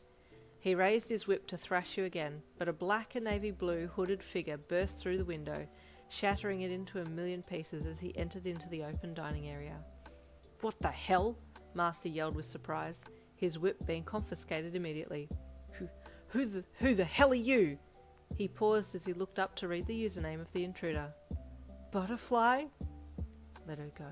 Now," Butterfly said in a low, threatening tone, his hood still up over his head, but one eye showing just a little from under the rim of it as he lifted his head up. Sir, this slave is misbehaving and—" "Did you not hear what I said the first time?" Butterfly asked in an extremely pissed off voice, the timbre in his voice changing the feeling of despair inside you to hope and pride. "Forgive me, Let her go. Now. I won't ask again," Butterfly said, unsheathing his chain whip sword. Okay, Master stammered, quickly swiping his menu open with a shaky finger and disabling the slave contract with you. You felt a weight lift from your arm and you tried to see the emblem disappear, but you were still bound, and you pulled against your binds as you turned your head back over your shoulder. "Did he hurt you?" Butterfly asked as he stepped past Master and pulled a dagger out. It was a dagger that you had made for him, complete with an engraved heart on the handle, and he used it to cut you free. "Yeah," you said, showing Butterfly your leg, where there were 3 whiplash lines that were bleeding. The temperature in the room dropped about 20 degrees, and a black cloud of fire seemed to rise from Butterfly as he turned slowly around to face Master. "You hurt her." No, I didn't. She must have done that to herself. You laid a hand on her," Butterfly said darkly, as he flicked his sword out and approached Master, who was backing up rapidly.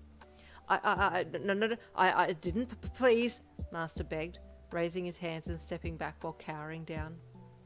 Butterfly flicked his sword down, extending the whip so that the tip just broke the skin across Master's ankle, causing the cowardly guardian to cry out.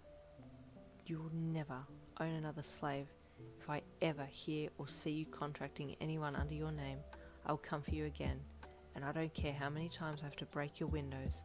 I will make sure you never have anyone else here again," Butterfly threatened. Yes, okay, anything you say, Sir Butterfly, sir," he rambled out, holding his ankle and biting back tears as Butterfly stepped back and took your hand in his. Without another word, he led you out of the open door and away, taking you to the teleport pad and back to your house on level 44. "I'm so sorry," he said sadly, once you two were away from everyone. I got your message, but it took time to get out of the game and plug into the other headset, then come to find you." "It's okay, it's fine. You got there in time," you said gratefully, throwing your arms around his neck and hugging him, knocking his hoodie off in the process so you could see his face. "I'm so glad you're not with him anymore. I need to tell you what happened before you arrived in game."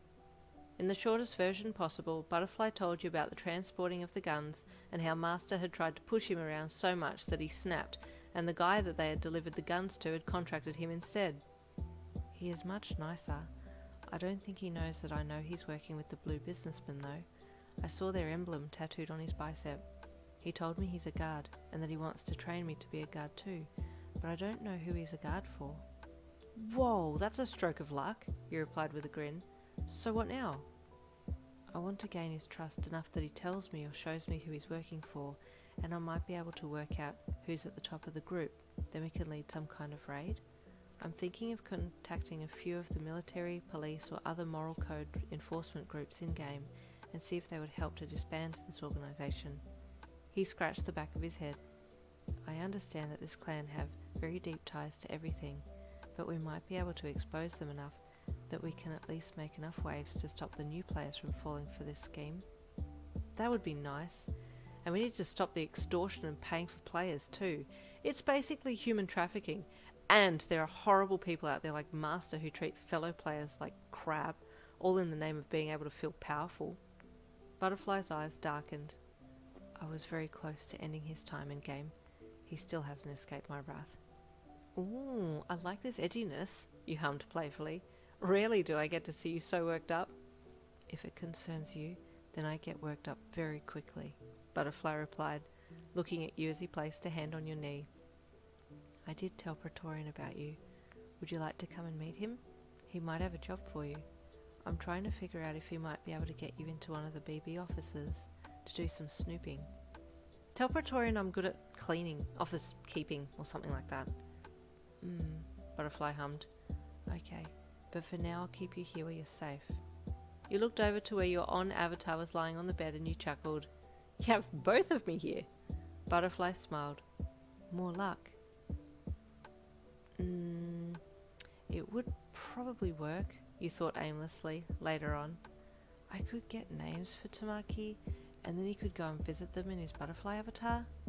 You were lost in thought, mulling over things that you and Butterfly had spoken about yesterday, your mind replaying the images of him bursting in to save you. He looks so cool.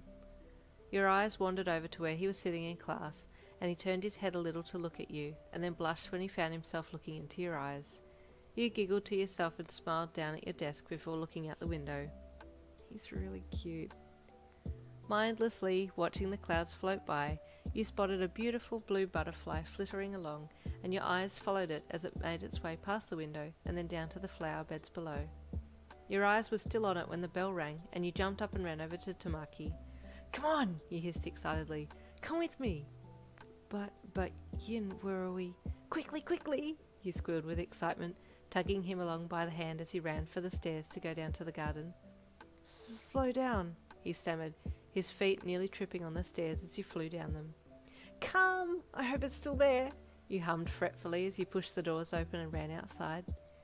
Your eyes scanned the flowers as you approached the flower beds, and for a second you thought you'd missed it. Then you spotted it again, and gasped when you saw it flutter across to the daisies. There it is, you squealed, yanking on his arm. What is it? What? He asked, truly terrified now. There, you pointed excitedly. Butterfly! Tamaki was intrigued now, and looked around you to try and find where your point of interest was, his face lighting up when he spotted the little blue butterfly. It lifted gently and floated on the light breeze, drifting off and away to better pastures. Come back, you called to the little blue butterfly, letting go of Tamaki's hand to chase it. He wasn't going to be left behind and chased after you and the butterfly, the two of you racing off away from the building, down the hill to where another patch of flowers were waiting for their light-winged friend. I can still see it! I can see it! You called, running down the hill. Tamaki had caught up and was now running beside you, single-mindedly focused on being as close to the butterfly as possible. As you ran, your leg caught on Tamaki's and you tripped alongside him, but just before you hit the ground, a soft wing caught you and pulled you into Tamaki's side, holding you as you rolled to the bottom of the hill. Once you'd both stopped rolling, you pulled back and looked at him, then looked at the wings. I used my quirk. I had chicken last night.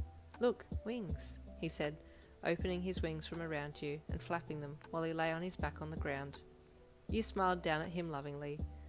Why am I chasing a butterfly when I have my own Tamaki butterfly right here? Gently you dropped your head down to his and rubbed your nose on his. Unfortunately, the bell rang for next class right then, so you had to get up and go, the little blue butterfly flitting its way to another flower, none the wiser to the two people who had been chasing it. That evening you went home with Tamaki, and you both lay down on his bed to dive together. Being that you were both diving in your new avatars, you'd be inside your house on level 44, and he would be with Praetorian in his house. I'll ask him if I can bring you to meet him.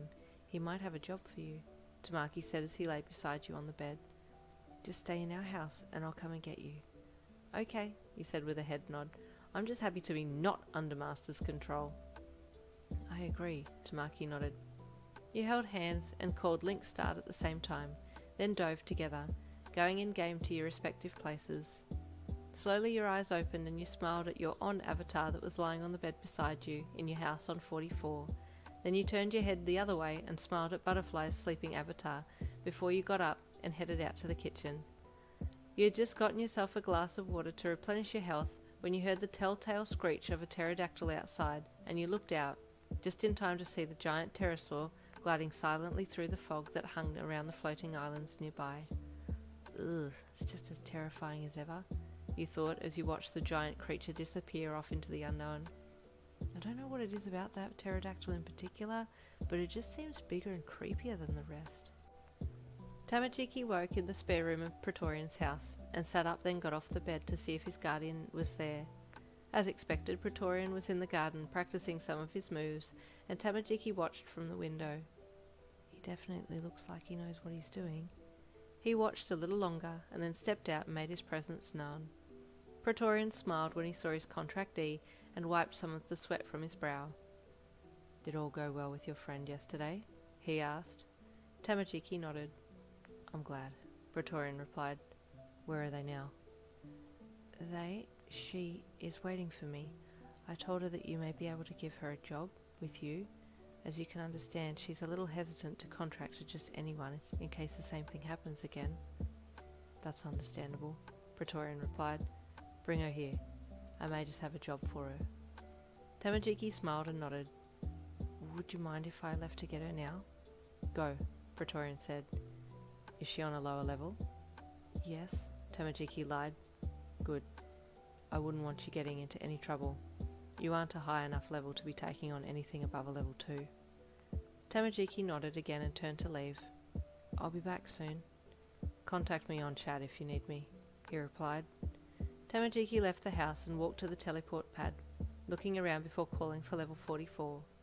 Arriving on his home level, he stepped off and raised a hand to shield his eyes from the sun that was shining brightly down on the floating islands and the intricate vine systems that linked them. Now to get Yin and come back.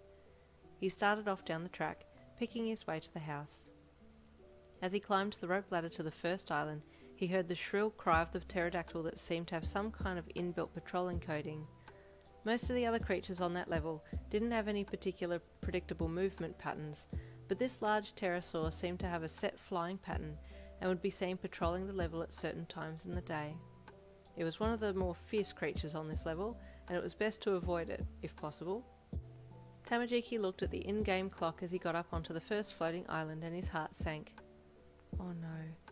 This time is when the pterodactyl flies close to the entrance of this level, and these islands are in its path. He heard the screech again and looked around, peering into the fog that was hanging low. Ahead, he heard the heavy beating wings and got down low on the ground. If this pterodactyl saw him, it was liable to target lock, and that would be bad. He didn't have any weapons to fend it off, and even in his butterfly form he found it hard to fight this pterosaur in particular. Keeping as still as possible, he waited, the sound of this giant creature approaching getting louder and louder. Suddenly it appeared directly over him and screeched as it tore low overhead, mere meters above him.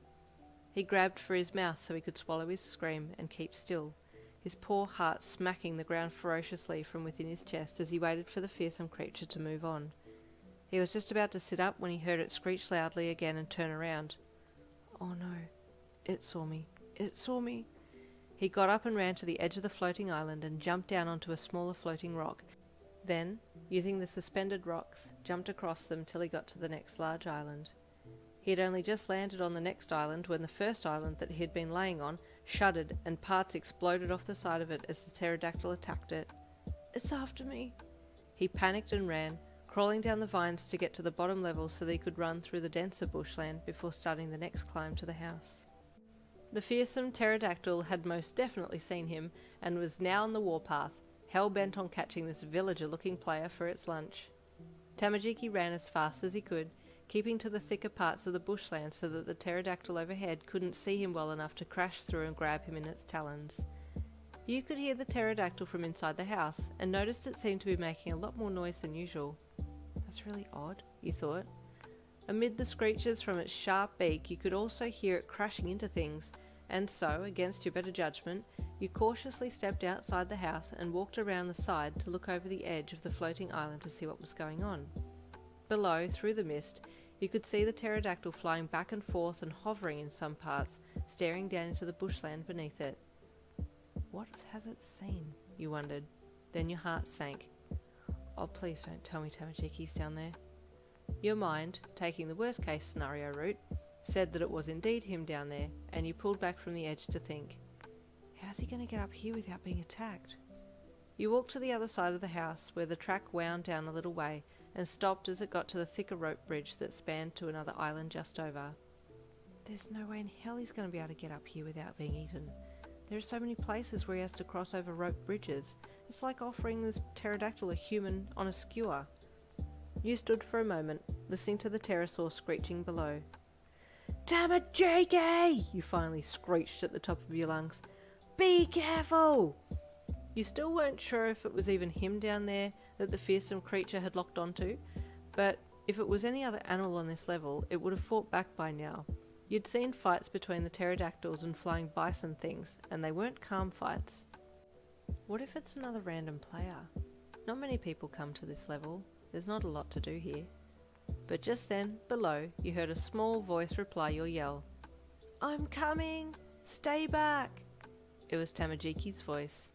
Your heart skipped a beat and you ran back to the edge to look over, just in time to see the pterodactyl hone in on where the voice had called from below and smash into the tree line. It's too dangerous, you shouted down to him. You have no weapons! If that pterodactyl grabs you, you're a goner! As you were shouting, the pterodactyl looked up and saw you above, so, diverting from its attack on Tamajiki, it turned and flew up towards you. Oh shit, you gasped when you saw it flying full tilt towards you. You backed up and ran into the house, just getting indoors as it flew up past the house and circled. I guess I could try and keep it distracted until Tamajiki gets closer to the house, then let it fly back down again so you can get inside. You looked out the window, but then quickly hid as the large creature flew by, its keen eyes searching for you. Crouching down behind the lounges there, you waited, listening for its movements outside. It kept hanging around the house and you stayed out of sight, praying that Tamajiki was making good headway at getting up closer to the house. You decided to open a chat to him, figuring it would be easier to coordinate yourselves if you could at least make contact. Where are you now? You asked him via the chat. You waited, and after a while he replied, At the bend near the skulls, third island down from the house. I know where that is. It's close. But he has to cross 2 rope bridges yet before he gets to our island, and the pterodactyl is still hanging around out the house. You quickly clicked reply and typed out your next message to him. Can you see the pterodactyl from where you are? You asked. No, he replied, but I can hear it and it's close. Do you want me to keep its attention on the house? You asked. That might be best, he sent back. I'll watch how tight its circuit is. I might be able to get from where I am to the house in one go if it's making a wide circuit. Okay, I'll wait till it passes the window and then I'll count the seconds to see how long it takes for it to do a full circle. You popped your head up over the lounges and waited, listening for those heavy wing beats that would tell you the pterodactyl was on its way past the house. Finally, you felt the island shake a little and the massive creature flew over. 1, 2, 3... You continued your count right up to 25 before the creature barreled past again. I counted 25 seconds, you typed to Tamajiki. I don't know if I can make it in that time. I might be halfway across the rope bridge when it comes around again. What if you start running the second it passes you and I'll come out and, I don't know, do something? Yin, it's coming again. I'll see you soon, he sent. Wait, Tamaki, don't. No, don't do it. Don't do it! Just then the pterodactyl flicked past your window and you saw Tamajiki had gone offline. Ah, damn it, he's gonna do it! You jumped up and raced outside, looking to your left where the giant, sleek, ancient bird was disappearing into the mist, and then turned to your right and ran down the track that would lead to the rope bridge that spanned to the next island. There you waited, refusing to breathe as you peered across, praying for Tamajiki's form to appear right there and then. Come on, come on. You'd forgotten to start counting, but you knew the pterodactyl would be coming back soon, and you also knew there was no cover from between here and there, so it had to be crossed in one go, and quickly. Just then you saw Tamajiki come running over the island and start across the bridge, using his hands on the ropes to make sure he didn't slip off and fall into the ravine below. A screech in the near distance, coming from behind Tamajiki, made your blood run cold, but you dared not yell. Covering your mouth, you held your scream back, heart starting to thump harder and harder until it was painful in your chest. As Tamajiki clambered towards you, from the mist behind him, 2 large wings slowly became visible as the swirling clouds parted to let the pterodactyl through. "Jiki! Jiki!" you shrieked from under your hand, using his real name as you clutched your mouth harder while the pterosaur approached from behind, its mouth opening wide as she aimed for your man. "No! Stop it, you don't!" Before you realised it, you'd started to run onto the other end of the bridge, aiming to get to Tamajiki. You didn't have a plan in mind, you just wanted to be with him.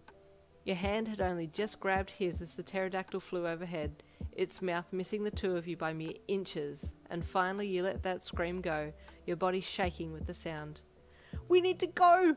We need to go!" you hollered. Scrambling like mad, you and Tamajiki quickly made your way back to the island and then ran to the house, getting inside and collapsing just seconds before the pterodactyl flew past again. "We cheated death! We cheated death!" you panted. "We almost died, but we didn't. I honestly thought I was going to soil my pants." I think I may have," Tamajiki replied softly. "That was..." He grabbed onto you, clinging to you as his head pressed into your chest. "That was terrifying." "We're okay. We did it," you panted, clutching him closer to you as the pterodactyl passed again. "Honestly, I don't know anyone who wouldn't poo their pants when that thing is about to eat you whole." Tamajiki nodded. You lay there for a bit, waiting for the pterodactyl to leave, but it kept coming back to check if you were still outside and available to be eaten, but then, when it couldn't see you, it left. "The poo your pants Terrabodo has gone," you whispered to Tamajiki after you'd gotten up and peeked out the window. You both listened to its distant screeches and got up. "Let's go," he said, taking your hand. You were both on edge as you made your way back to the teleport pad on level 44, but thankfully you didn't have any hiccups, and before you knew it you were back on the level Praetorian lived on and were on his doorstep. "I'm back, sir," Tamajiki said, pulling you in behind him as he entered the house. "You took a little longer than expected," Praetorian said as he entered the room. "Yes, we had a little trouble, but it's okay," Tamajiki replied. "This is my girlfriend, Praetorian, the one my friends rescued yesterday." "I'm sorry for the experience that you had with your previous contractor," Praetorian said to you. "Oh, it's okay. My boyfriend and his friends showed Master no mercy. It was a pleasure to watch, to be honest," you said with a smile. Praetorian nodded. "Glad to hear it." "I'm still looking to gain experience, though," you added, keeping to the original story that you and Tamajiki had spoken about. "Well, I usually don't take on contractees, but I've made a contract with your boyfriend here because I can see him becoming a good guard. But I know people in an establishment near here that will be able to help you level up, but it would mean working in a kitchen, and would that suffice?" Something," you replied. "I'll take it." He nodded and looked at Tamajiki. "Okay, we'll head there soon. I just need to do a few more things here and then we'll go. Once we have dropped your girlfriend off Tamajiki, we'll head to the slither trees again." Tamajiki grimaced, but nodded anyway.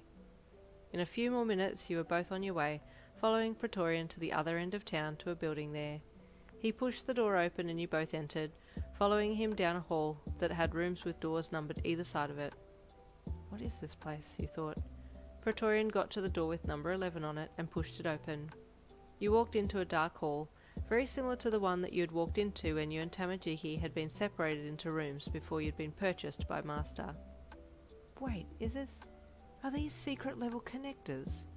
You squeezed Tamajiki's hand to get his attention, and he looked back at you and nodded. He had figured it out as well. "So that's why level 11 was so dead. Everyone gets brought up to this level through these secret doorways. Do they only connect level 11, 13 and 14? I saw more doors. Maybe there's a whole labyrinth." Praetorian pushed the door open on the other end and you blinked as the bright daylight shone boldly through the door. "Okay," he said. "Here we are." He led the way out to the other side and you recognised the room that you had originally been brought into when you first came to this level. You continued to follow Praetorian as he walked out of the room and walked to the back of the building to where there were a number of women and men busying themselves making stuff in the kitchen there. "Delilah," Praetorian called to a young chef there. She looked up and smiled when she saw him. "Hey," she greeted brightly. "Come in. I wasn't sure if I was going to see you again, but I made these for you." She grabbed a small travel basket off the bench and walked over, holding it out shyly to him. "Oh, thank you," he said as he took them and opened the top to look in. You saw that they were heart-shaped biscuits and you smirked at her while she blushed shyly and waited for his response. "I'm looking forward to trying these," he said, clearing his throat and giving her a small smile as well. "Ooh, I can smell freshly baked feelings," you thought to yourself. After the pair had awkwardly spoken for a bit, Praetorian turned and gestured to you. "Delilah, do you think you could spare room for one more worker? She's looking to level up." "Oh!" It was as if she'd only noticed you there for the first time, and you held back your giggle. "Eyes for Praetorian only, I see," you thought to yourself. Pleased to meet you," you said politely to her. "Oh, yes, same here," she said back with a smile, then looked back at Praetorian. "Yes, I can take her. Will you be dropping in from time to time?" "He will," you said quickly, "because my boyfriend is training with him, and I want to see my boyfriend, so that means you'll be here too, right, Praetorian? Because you're both contracted together?" Yeah," he replied to you, not really understanding why you felt the need to add all of that extra information in. "Good," you nodded. "Okay, well, I'll get to work now, and I'll see you later," you said to Tamajiki, squeezing his hand and letting it go.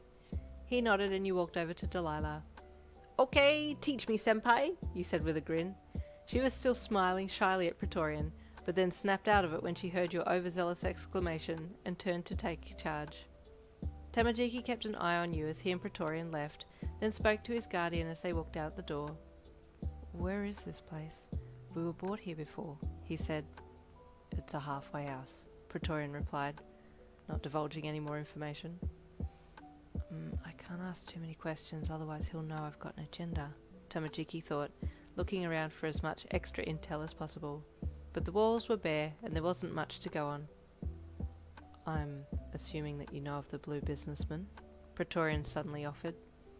"I heard the name when we were asking about levelling up quickly," Tamajiki said thoughtfully, trying to play it as safe as possible. "Well, I'm a head guard for one of the organisers of the blue businessman," he replied, leading Tamajiki out of the house again that was back on his level. "I've already told you that I want to train you as a guard. It'll be for their clan." "A guard for?" Tamajiki probed. "When they do trips, they like to have someone with them who can protect them. Funnily enough, the people at the top of this organisation aren't very strong in their level status, but as you can imagine, they have a lot of money and can often carry expensive items with them." "He's very trusting of me," Tamajiki thought. "I don't want to bring him into this mess when it all comes to light at how corrupt this group is. Maybe he already knows." There was silence for a bit before Tamajiki spoke again. "Do the higher-ups also have slaves and treat them poorly like what Master did to my girlfriend and I?" "I wouldn't know," Praetorian said as he walked. "I don't associate with them outside of doing my job, but it wouldn't surprise me if they did treat anyone under their immediate control poorly." "Forgive me if my next question offends, but why are you associating with them if they're dealing underhandedly?" Tamajiki asked. "It's a good question," he replied, getting to the end of town. "I don't have a good answer for that. Call me weird, but my real job in real life is quite boring, and this is an escape for me. I enjoy the thrill of protecting people and being able to make money here that I otherwise wouldn't in real life." Tamajiki nodded silently. "I understand him. He's not one of the corrupt ones. He's doing his part the right way." "I don't usually contract people either, but I sensed something different about you," Praetorian said back over his shoulder with a smile. "Unfortunately, I haven't been able to share much with you so far, just a lot of mahi. But you've already got close to being able to choose a field of work, so that's what we're aiming for today." "Huh?" Tamajiki asked with surprise as he swiped his menu open and looked at his stats. His eyes nearly fell out of his head when he saw how much mahi he had in his account, and he was also on the verge of hitting level 10, the level necessary for class change. I hadn't even thought about looking at my statistics, Tamajiki said with surprise. There's been a lot going on, Praetorian said with a small chuckle. Okay, let's get you leveled up. Okay, Delilah said as she led you into the back of the kitchen, where a number of other people were working. I'll contract you to myself, and then I could share my stats with you. Sure, you nodded. By the way, what is this place? I recognise it from when I was first brought here before I was slave contracted to the first person. She hummed, opening her menu and organising the slave contract. Yeah, it's a type of organisation place. The blue businessmen use it to move people and items between levels that would otherwise draw suspicion. Oh, you hummed. So you work for the blue businessmen? Yes, we all do. I'm contracted as well, she said, showing you her arm with the slave contract emblem on it. Wait, so it's like a pyramid scheme? You asked. They've got people contracting people? Yeah, something like that, she replied. So what do you do here then? You asked, wincing a bit when you clicked OK for the slave contracting to commence and the emblem branded your arm. We make food for their trips, she replied. They're always moving shipments and whatnot. She obviously doesn't see me as a threat because she's doing a lot of talking, you thought. Delilah took you off to one of the workstations and set you up, showing you how to make some simple biscuits and breads, and you found yourself enjoying it. I need to up my stats for cooking in my on avatar, you thought. This is quite fun. Then you remembered that your cooking stats would be higher than usual because you were contracted to her, so you'd have a portion of her stats. Once she had walked away to check on other players, you opened your statistics to see what skill level you were and nearly keeled over. So this is the level I have to be to cook decent cookies and breads? Man, I have a long way to go. After a few more hours in-game, you and Tamajiki said goodbye to your guardians and logged out. You were the first to wake up in his real-life room, and you took your headset off and lay there next to him. It wasn't long before he woke too, and you smiled at him as he stirred and opened his eyes. How did you go with Praetorian? You asked him. Good, he said as he took his headset off. I'm now a guard class, same as Praetorian. Well, my cooking stats are off the charts, you exclaimed. I'll have to make you something sometime. I can make really yummy stuff now. I'm looking forward to trying your food in your new avatar, although I think your cooking is yummy too, he said with a soft smile. At that moment, your stomach growled. Speaking of food, you said with a sheepish chuckle. I am also hungry, Tamaki said, sitting up beside you. Would you like to get some dinner with me? The shop on the corner is open late. Yes, let's do it. Dinner date with my boyfriend, you said excitedly, scrambling off the bed and running for the door. Tamajiki smiled softly as he watched you excitedly bounce up and down by the door. Then he got off the bed and walked over to you. You chatted excitedly to him as you skipped down the hallway to the front door, but Tamaki's mind was stuck on something else you'd said. Dinner date with my boyfriend? It's not like he didn't like being your boyfriend, he loved it, but he felt like the divide between your in-game and real life was too big a gap, and he wanted to change that. I really love being a husband in-game, and I smile every time I see the wedding ring on my finger. I just wish that we were a little closer than just boyfriend and girlfriend in real life. Tamaki's silence didn't seem out of place, so you chatted on while he pondered things in silence. I mean, it's totally obvious that Delilah has the hots for Praetorian. I want to get them together too. Maybe once we bust this operation wide open, then we can get them together. Oh, I forgot to tell you, Delilah's some part of some pyramid scheme. She has the contract too, but I don't know who her boss is. I'll have to ask. She seems happy to talk. Does Praetorian have a contract, Mark? I don't remember seeing one. It was then, and only then, that you stopped talking for a second and looked at Tamaki for him to reply, but he was lost in thought. Jiki? You asked. He looked at you and finally came back from his internal chatter. Sorry, he said softly. What is it? Praetorian, is he contracted to anyone? No, I don't think so, but he is part of the inner fold of BB, as he has their emblem tattooed onto his skin, Tamaki said with a small smile, taking your hand in his as he walked the quiet streets. Okay, you said, falling silent after that. I think I've talked too much, he thought. As you neared the corner shop, you and Tamaki saw two other smaller shops closing up nearby. One was a news agency, and the other was a small jeweller's. You had your eyes on the prize and could smell the food already, but Tamaki paused a little as you passed the jewellery shop. "What are you going to get?" you asked him, still looking longingly at the shop ahead. "I'm not sure, but I'd like matching," he said quietly. "Matching?" you asked with a chuckle, looking at him. "Matching noodle dishes?" Then your eyes strayed to where he was looking and saw the rings and necklaces in the window. It clicked immediately. Matching? You stammered. Tamaki looked at you, then realised how forward he was being, deciding all of this on his own without even so much as consulting you. Sorry. His bottom lip quivered and he hung his head, his shoulders shaking with sudden nervousness and embarrassment. He let go of your hand and quickly turned his face to the shop wall, flopping his forehead against it to help close the world down a little so he wouldn't get overwhelmed as he tried to control his feelings and emotions. Did you want to get matching?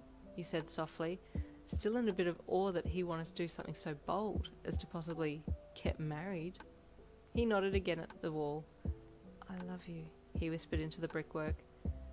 We're not old enough to get married though, you said, finding it hard to say the word when it came to a serious conversation about it.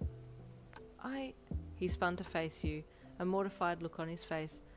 I just wanted to make a declaration of my commitment to you, so I wanted to get promise rings. I'm sorry if I gave you the wrong impression. Yes. I'm sorry, he asked when you interrupted him with your yes.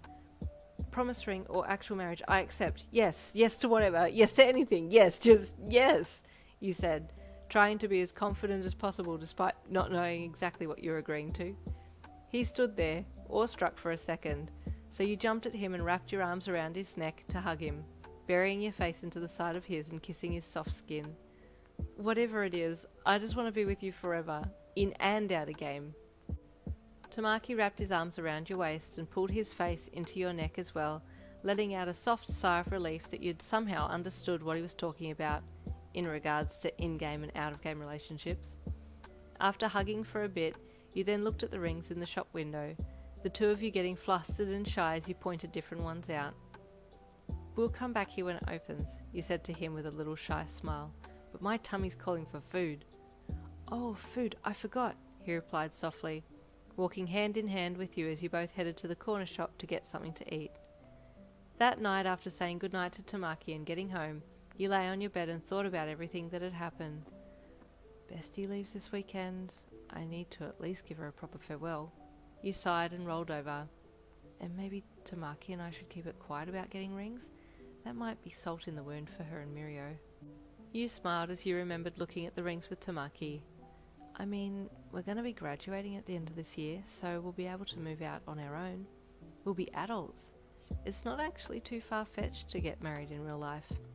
You sat up. Wait, we could actually get legally married. We're legal adults.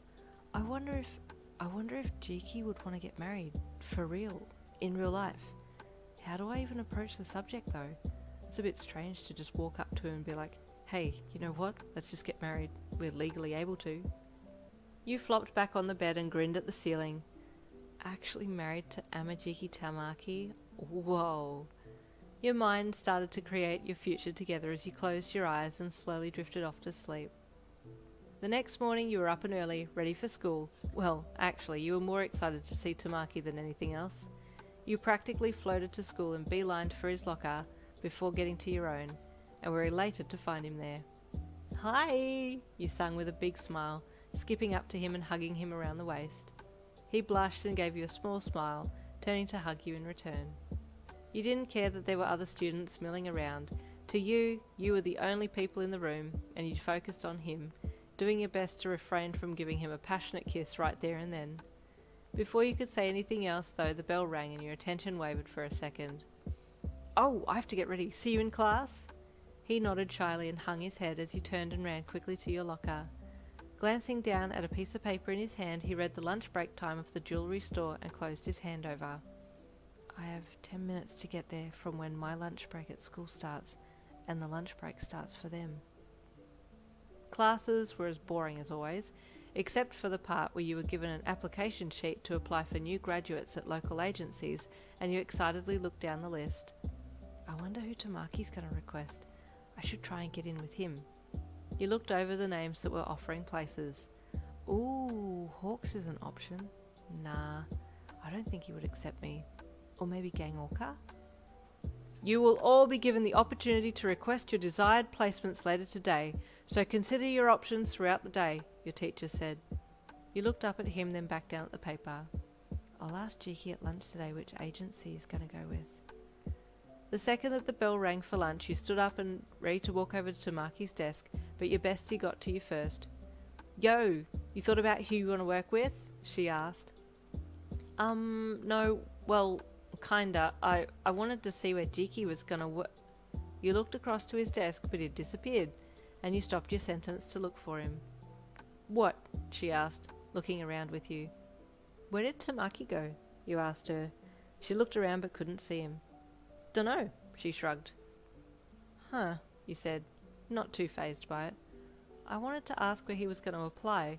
It would be cool to work with him. Y'all know y'all have to work, right? You can't be doing the Willy Wonka in the chocolate factory at work. Who calls it that? You chuckled. Literally no one calls it that. I do, she replied with a devious grin. You know Tamaki, right? He wouldn't try and pull that stunt. You defended him. No, but you would, she replied with a look that said, don't even try and defend yourself. I know you. Okay, fair, you replied, glancing around again. Okay, I'm gonna try and find him. Where will you be? I'll come find you after. I'll be on the roof, she replied. Hey, also, you wanna come to mine tonight? I leave soon. That vulnerable side of hers was starting to show again, and you nodded quickly. Yeah, I'll be there. Sweet, she said with a smile. You parted ways and went to the lockers to look for Tamaki, but he wasn't there, so went to the canteen area, but he wasn't there either. Where's he got to? You wondered, stopping by the staff room to see if he was there, but he wasn't. Confused and a little curious as to where he'd gone, you went to find your bestie to have lunch with her instead, hoping that he was okay. If he isn't in the afternoon class, I'll start a proper search, you thought. The second the bell had rung for lunch, Tamaki had left his seat and speed-walked quickly from the room, then speed-walked a tad faster down the hall, then broke into a run once outside. He checked his watch as he raced down the street, and then started running harder. I need to get there before they go on lunch break, he thought urgently. I need to get those matching rings. Rounding the corner, he tore towards the shop, seeing with horror that the lady was at the door, turning the open sign to closed, and his heart dropped. No, he whispered as he ran. No, wait, he called louder. The lady saw him running and paused, mid-sign switch. I'm sorry I'm late, but please, may I buy 2 rings? We're about to go on lunch break. We open again at 1:30 p.m, she replied him. I'm so sorry. That's when I need to be back at my next class. His chest was rising and falling rapidly, and his tie was pulled loose a little so that it wasn't right up to his neck while he panted in ragged breaths. She pushed her lips into a straight line and exhaled sharply through her nose.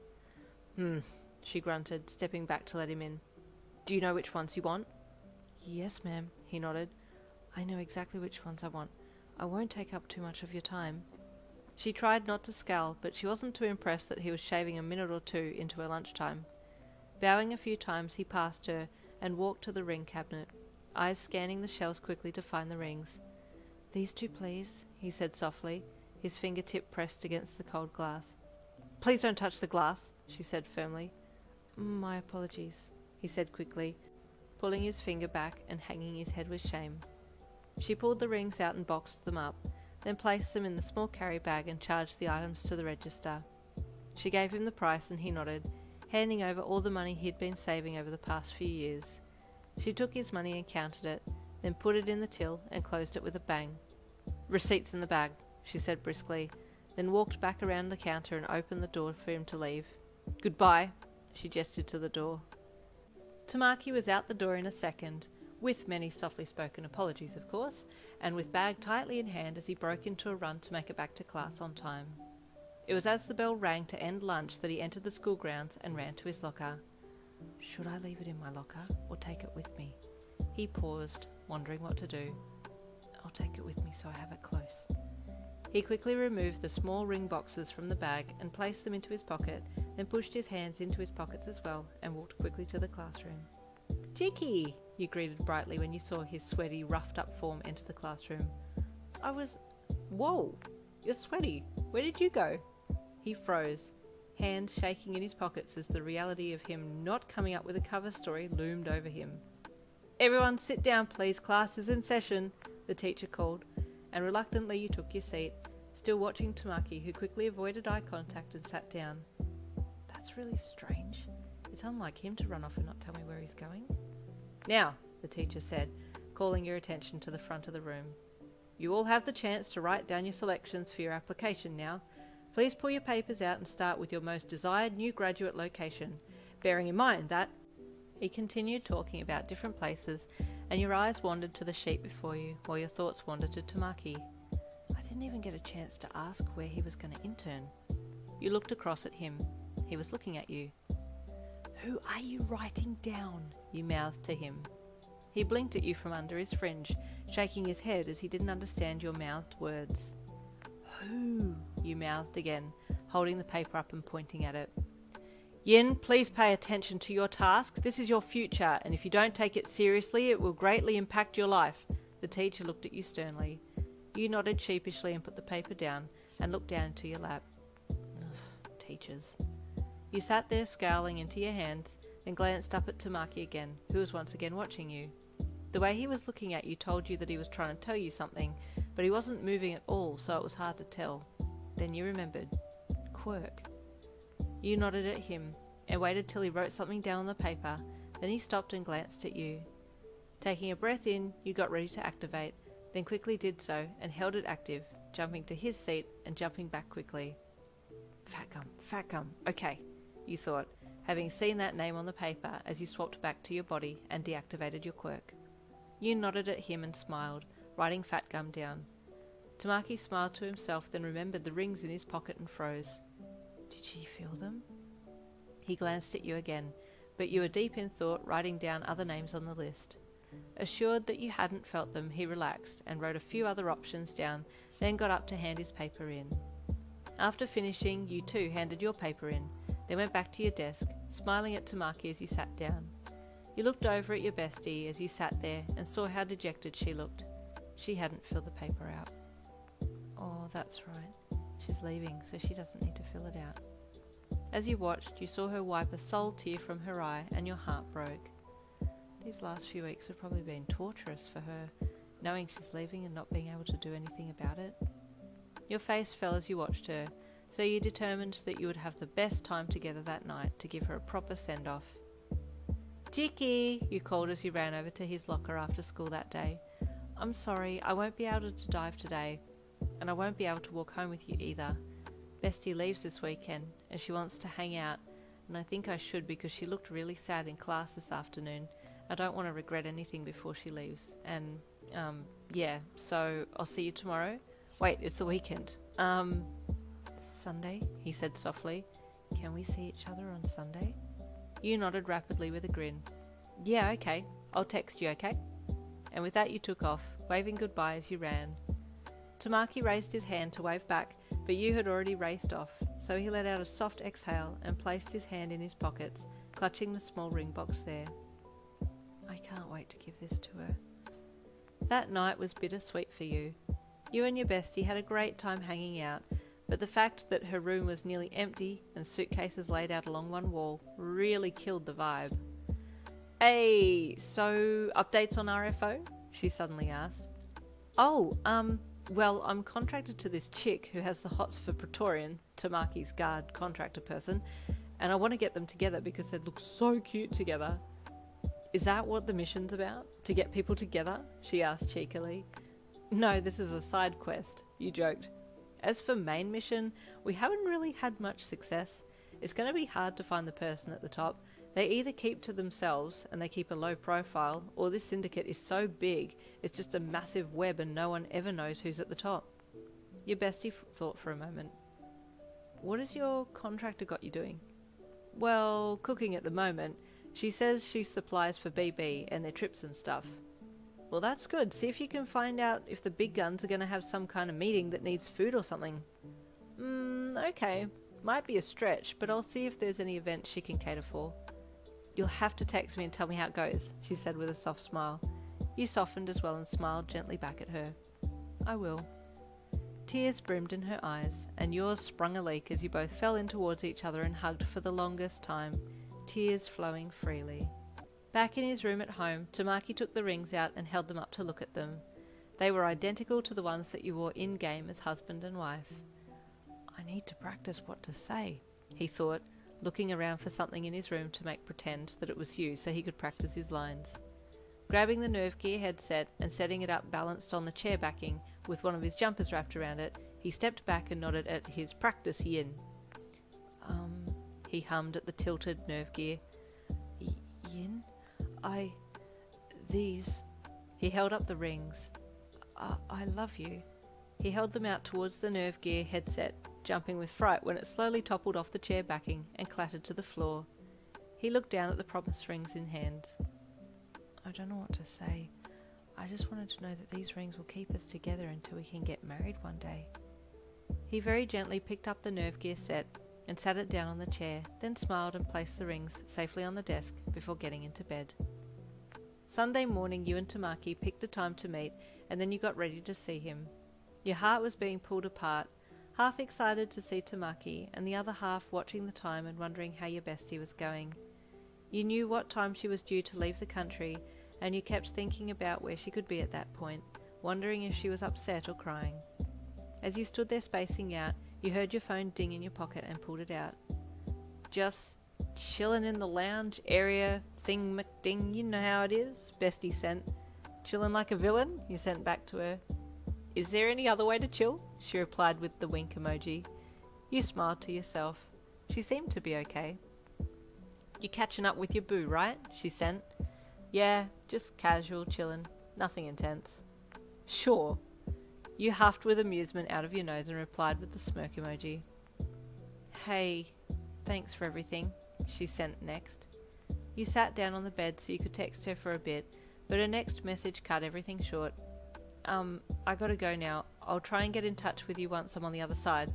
I won't have international roaming on my phone, so I can't send a message right away, but the second I'm able to text you, I will.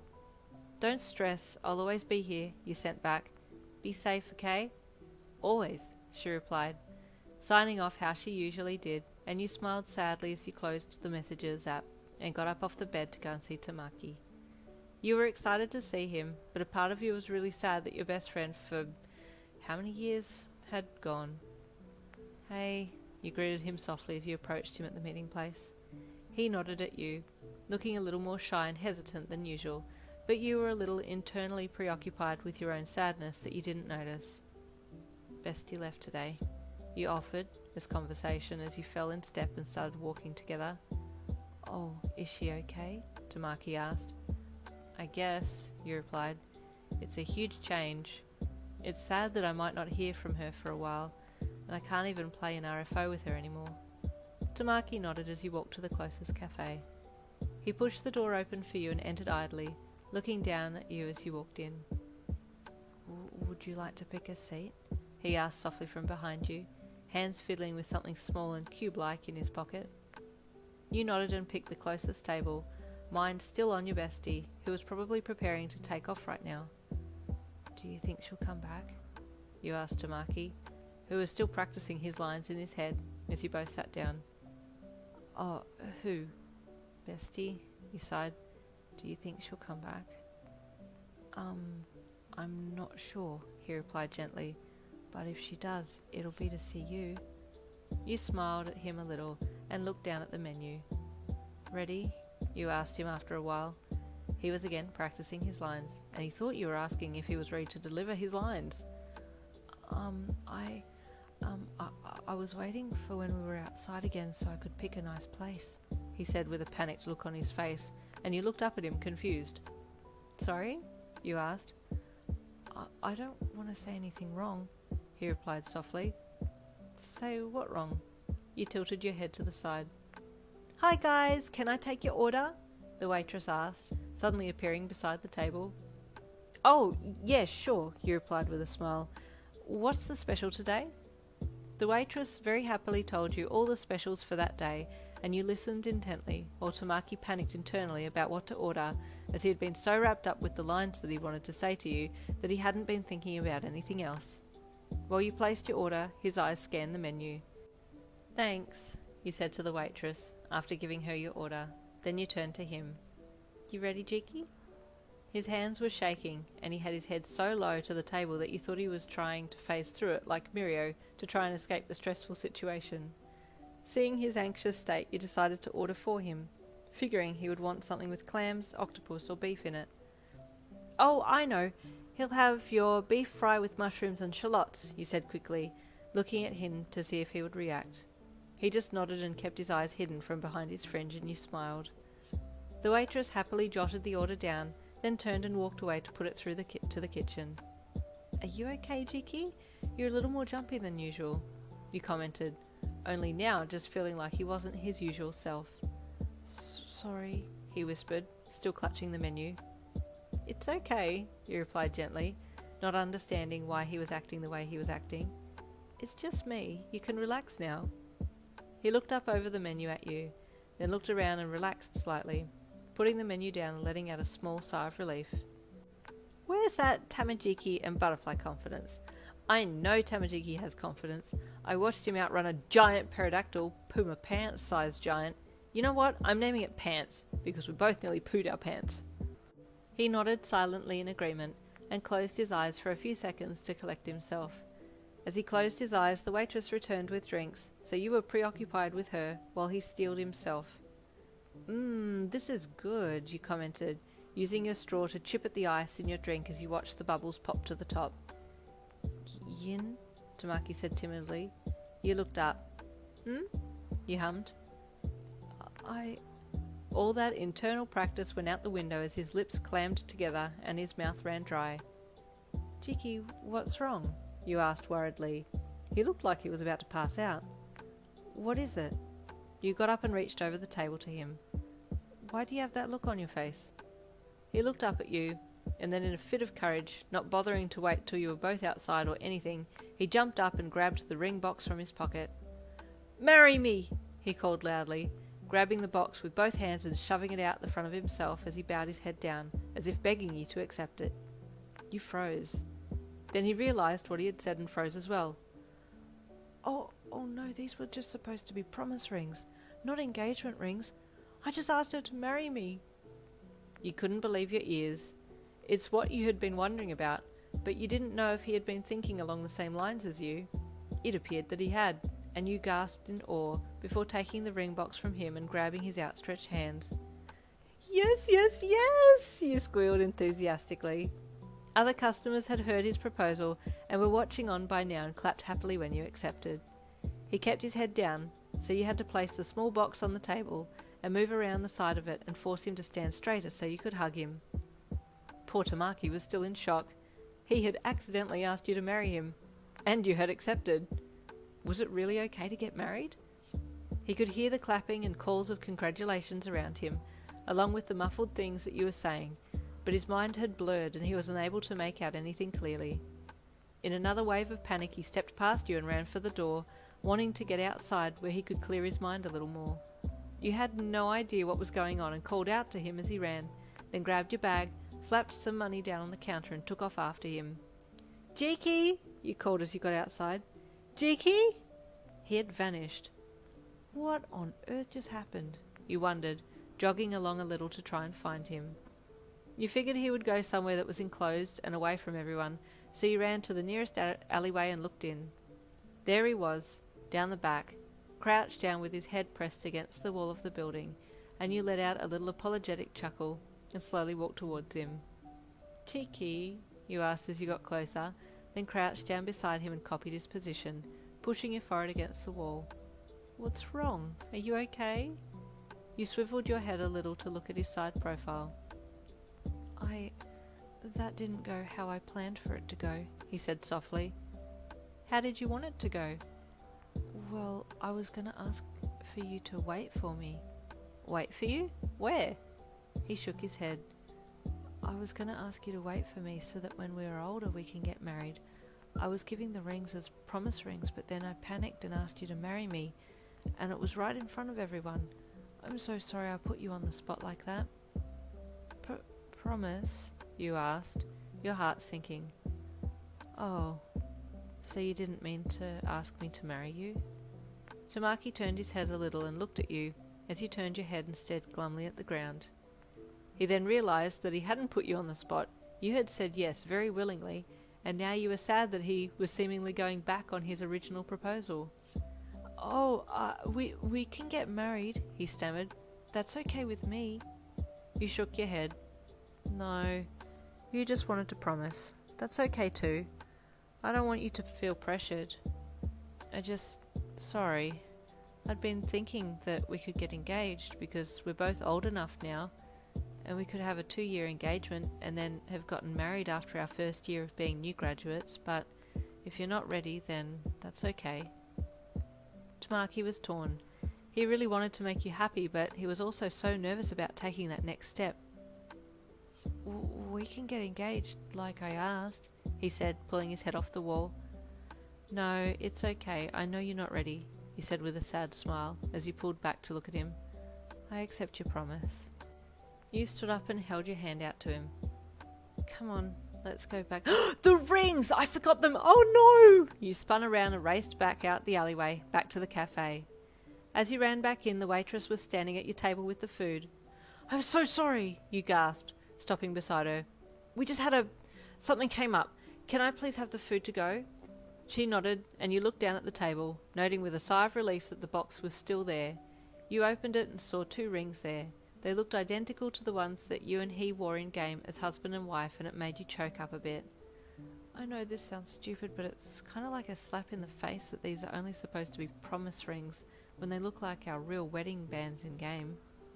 You closed the lid and put the box in your pocket while you waited for the waitress to pack your food to go.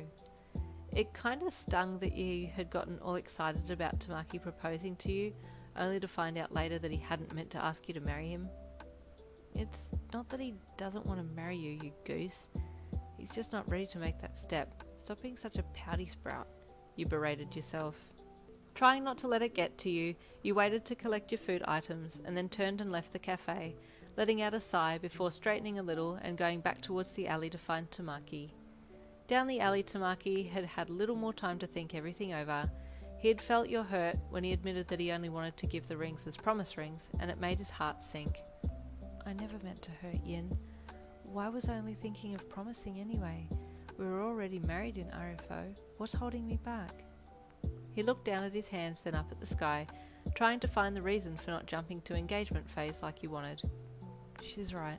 We can get engaged now and get married when we're able to. There's nothing stopping us. He felt his heart was lighter, and he smiled to himself from under his fringe. I need to tell her that I want her to be mine. With a light step he stood up and started towards the end of the alley, just as you were coming back with the food in plastic bags. I got our food to go, you said, your face still showing signs of dejection. You were expecting to find your timid Tamaki hiding still, but as you looked up you saw him striding purposefully towards you.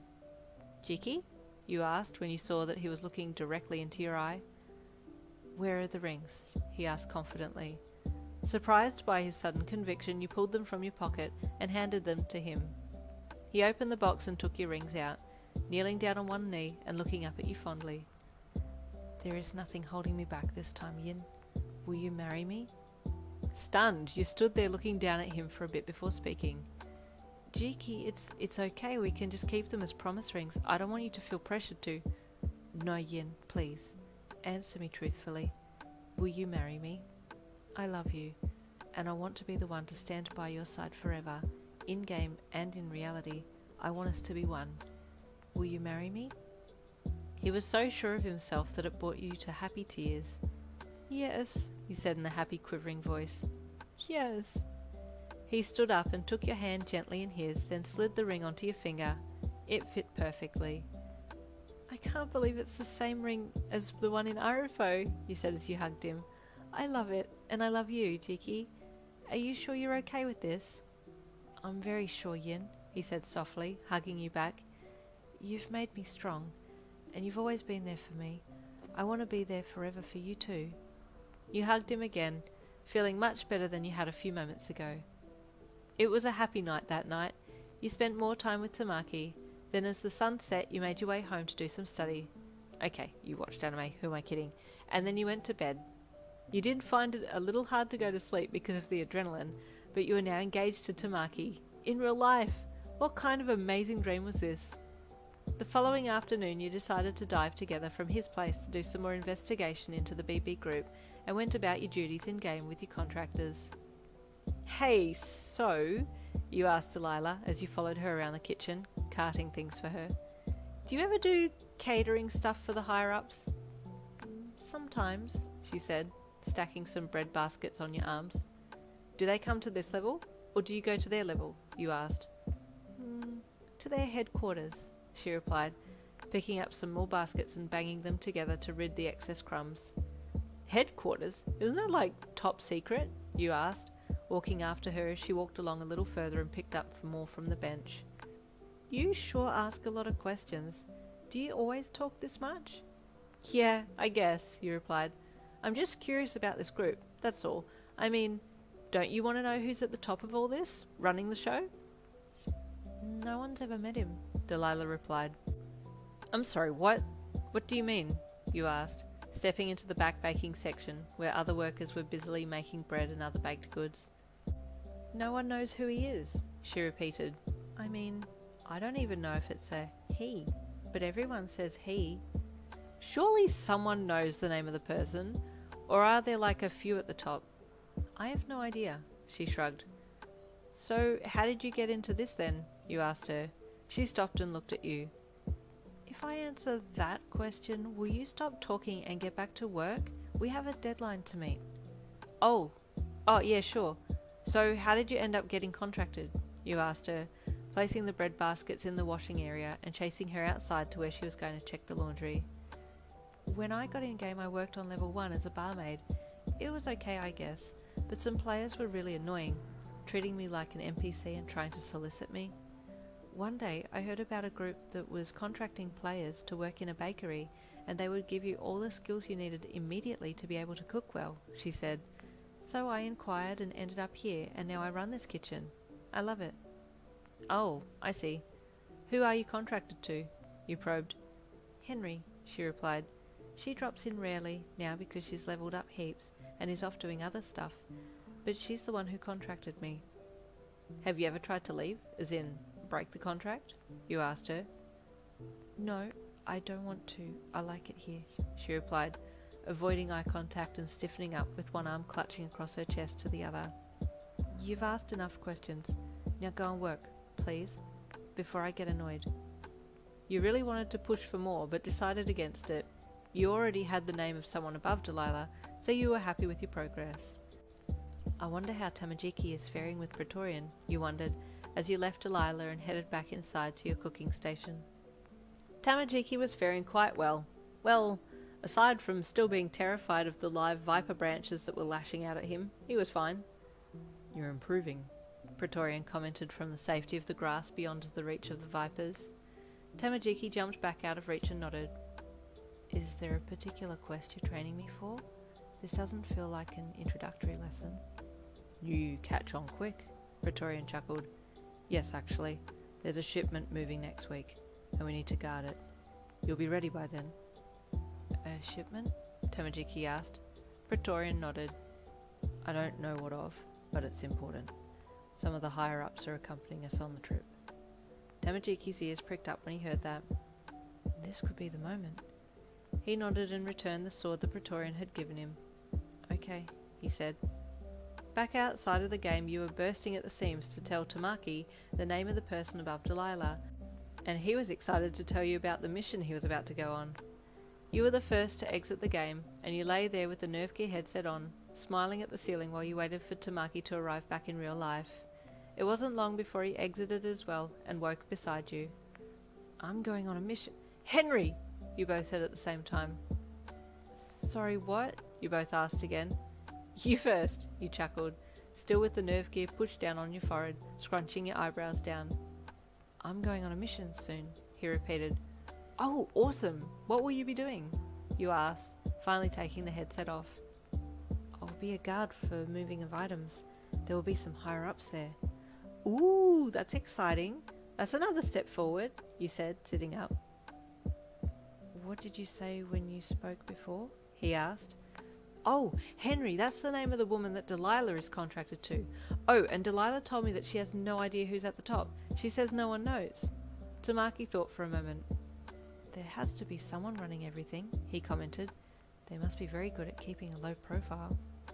Well, I hope your mission pulls up some strong leads, you said, snuggling your face against his.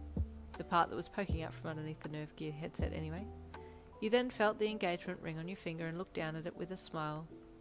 Oh, are we going to tell anyone about our engagement, or keep it a secret for a while longer? You asked. Well, people are going to see the rings and ask, Tamaki said softly. I'm proud to tell people. You grinned and hugged him. I love you, you said happily, kissing his cheek again. I love you more, he replied, turning his kiss to your forehead before scrunching lower down till your lips met. The next time you walked to school it felt so lonely. This was your first day without your bestie beside you, and it all came tumbling down on you again, the fact that you might never hear from her or see her again. It hurt. While you walked, your head hung lower and lower until you were proper depressed by the time you got to the school gates. You stepped into the school grounds and looked to your right when you saw something move in the corner of your eye. There was a backside poking out from the bushes, and you started with fright at first, then you realised it was Mirio. What are you doing? You asked his tush as he wiggled it around. I'm looking for something, he called from amongst the leaves. What? You asked. A smile, he replied, quickly spinning around and jumping out with his arms up. What? You asked with an amused smile. Ah, there it is, he said brightly, pointing to your mouth. What? You asked again, looking at his finger. You looked like you were about to summon a rain cloud with that look on your face as you walked in, so I found a smile in the bushes for you. You're so weird, Mirio, you chuckled, but thank you. You reached your hand up to rub your eye, and Mirio's eyes shifted to your finger with the ring on it, and it only took him 0.01 seconds to work it out. Oh, surely that would make you smile, he exclaimed, pointing to your finger. You looked. Oh, yes, Amajiki and I are engaged, you squealed, in real life. Well, that news runs rings around all the other news. That's plus ultra fantastic, he exclaimed. Just then Tamaki walked into the school grounds and stopped when he saw you. Good morning, Yin, he greeted with a small smile from under his fringe. Congratulations, Mirio said brightly, grabbing your hand and holding it up while pointing to your finger, like you were a boxer who had just won a tournament and was being announced as the champion. Oh, thank you, Tamaki said softly, looking from Mirio to you. I need to tell Najiri, Mirio said brightly, before running off smartly. You walked towards Tamaki and gave him a hug around the waist. Do you think Mirio is okay? It's so soon after Bestie and he ended their relationship, and this is the first day that she isn't here. It was hard walking to school this morning, knowing that I might never see her again. Tamaki wrapped his arms around you and held you close. I'll never leave you, he promised softly. That day was filled with exclamations of surprise and many congratulations as students slowly found out about the engagement of you and Tamaki, and by the end of the day you were exhausted. What a day, you said to him as you walked home together. So many people talked to me. I think I'm peopled out for this month. Can I unsubscribe for a bit? Tamaki watched you with soft amusement. It won't be long until we can move in together, and then we won't ever have to be apart again, and we can just sit at home at night and just relax. Oh, I love the sound of that, you replied with a smile, taking his hand in yours. Hey, when do we find out about when we got accepted for intern? Next week, I think the teacher said, Tamaki replied. I hope we get into the same place, that would be awesome, you replied, swinging his hand in yours. That night you dove again, spending time on your cooking skills with Delilah, while Tamajiki and Praetorian prepared for their guard mission. Come on, Praetorian said to him. Let's go to the meeting point. They want to discuss things about the move. Now? Tamajiki asked. Yep. Things happen last minute, so that their plans can't get intercepted, Praetorian said. picking up a few things before leading the way out the house. If the plans are known for a long time, there's a high risk of someone else either finding out about it or people from the inside messing it up. Tamajiki nodded. So that's why they've been so hard to catch. Following Praetorian from the house, they set off to a higher level to meet those in charge of the next operation. Back in the kitchen, you were getting better and better at making different pastries and breads, and grinned as another perfect bread roll appeared from the industrial-looking oven there. "We need you," Delilah said as she walked down to your area of the room. "For?" you asked, looking up. "A mission," she replied. "The higher-ups are meeting today and they want food, so let's go." "Oh!" You quickly put your cooking utensils down. "Now?" "Yes, things often happen last minute," she replied, beckoning you to follow her. Excitedly, you wiped your hands on your apron and followed her out of the room. You weren't exactly sure if the meeting place was on the same level or not, as Delilah had taken you through the labyrinth of the building, but you were pretty sure it was a different level, as those from this level were dressed slightly differently. Entering through the back door of the kitchen there, Delilah led you in, and you started working while looking around a bit. "What's the meeting about?" you asked her. "Dunno," she shrugged as she worked. You hummed. You could hear people talking outside the kitchen window and stopped a few times to listen, but couldn't make out what anyone was saying, so decided to focus on your task at hand instead. Unbeknownst to you, Tamajiki and Praetorian had passed the kitchen window and had been ushered into a room filled with other guards who were excitedly milling around. Praetorian introduced him to a few of the other members, and Tamajiki greeted them, but was also looking around for any other pieces of information that he could use. So far, no luck, as the room was fairly empty. "Guards!" a voice called from the front of the room. "Come next door!" Tamajiki and Praetorian followed the group through to the next room, and there was food laid out on a long table for everyone to share. "Eat!" the person who had called everyone in early beckoned. Everyone started picking at the morsels off the table, but Tamajiki stood back and observed the others who were standing around and not eating. They seemed to be a part of the organising group. After everyone had eaten a bit, 5 men walked in, flanked by guards. "Greetings," the leader said as he walked in. Tamajiki looked above his head to read his username. "Supreme," it read. Is that meaning that he's the Supreme Commander, the leader of the Blue Businessmen? He eyed the man and then looked at Praetorian. "Is he the leader of the Blue Businessmen?" he asked softly. "No, but he's close to the man in charge," Praetorian replied softly as well. "No one's met the person in charge." "That's the same thing that Yin told me," Tamajiki thought with a slight scowl on his face. "Why has no one met the person at the top? Is it because the person running the operation keeps telling everyone it's someone else, so that he doesn't get targeted by those who want to see him gone? That's very smart." "Thank you all for coming," Supreme said, smiling around at the group of guards. He has a very strong accent, Tamajiki thought to himself. "We will push off in a few hours. As is our rule, no one leaves this building until we're ready to leave, and in chat messaging is forbidden." Smart. This man must know that there would be people trying to intercept the mission, so he's preventing any outside interference. "We will be moving rare items," Supreme said. "That's all you need to know for now. There's a possibility that we may meet players along the way who will be wanting to rob us, so stay alert, and we aren't expecting any problems." The guards around Tamajiki smirked and chuckled among themselves, obviously sounding excited about the prospect of having to fight off others. Praetorian stayed quiet. Supreme and his team then turned and left, leaving the group of guards to continue eating. It looked like a free event, but each of those doors at the back had been blocked off by other guards, so that even if you wanted to leave, there was no way you could. Tamajiki glanced around again at the guards, noting all of them had either slave emblems or a blue businessman tattoo. So this is one of the core groups of players, possibly the same group who were on the boat that sunk just off from our honeymoon destination, he thought, looking at some of the people there and taking note of some of the players' names should he need to recall any of them at a later time. Soon the end door of the room opened, and the guards were called through to accompany large containers that were being pulled and pushed by lower-level players, hauling them to a ship. Which level is this? Tamajiki thought, noting it was a fisherman-style level that had oceans out to the horizons as he walked through the doors outside, always thought you had to use the teleport pads to get from level to level, but it appears that you can also get to higher levels through secret links in buildings, and I'm assuming through oceans? Because this definitely is not the honeymoon level, but maybe the oceans on each level are connected. Tamajiki watched as the lower level players loaded the boxes aboard the ship. A number of them seemed to be not enjoying the work that they were being made to do, and a few times the guards handled them roughly, which made Tamajiki's blood boil. I don't like this at all, he thought with a scowl on his face.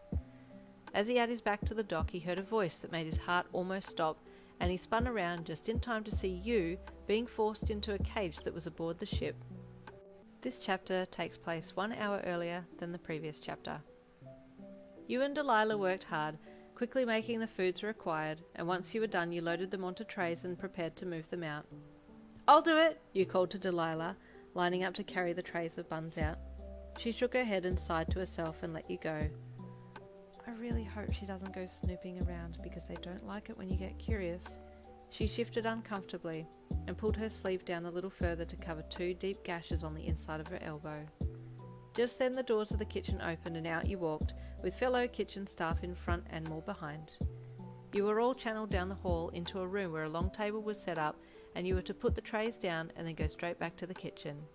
Thinking fast, you pretended like you dropped something on the floor, and then quickly snuck under the long table drapes and crawled all the way along to where it was closest to the far end door, and there you waited until the guards at that door moved away.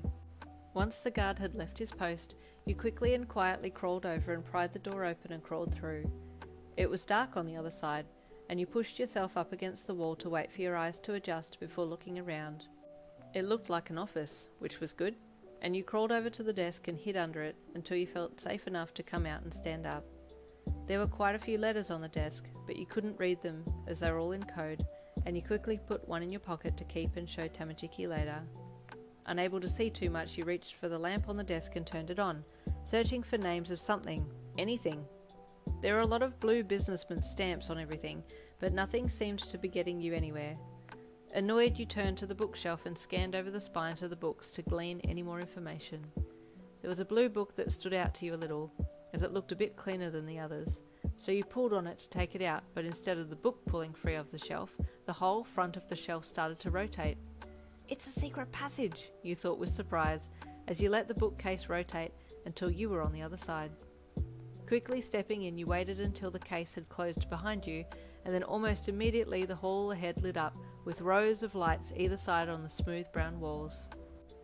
"What is this place?" you thought as you took a tentative step forward. Nothing seemed amiss, so you slowly followed the hall, looking for any sign of where this was leading you to. As you got a fair way along the wall, you saw a map ahead, pinned to the wall, and you stopped to look it over.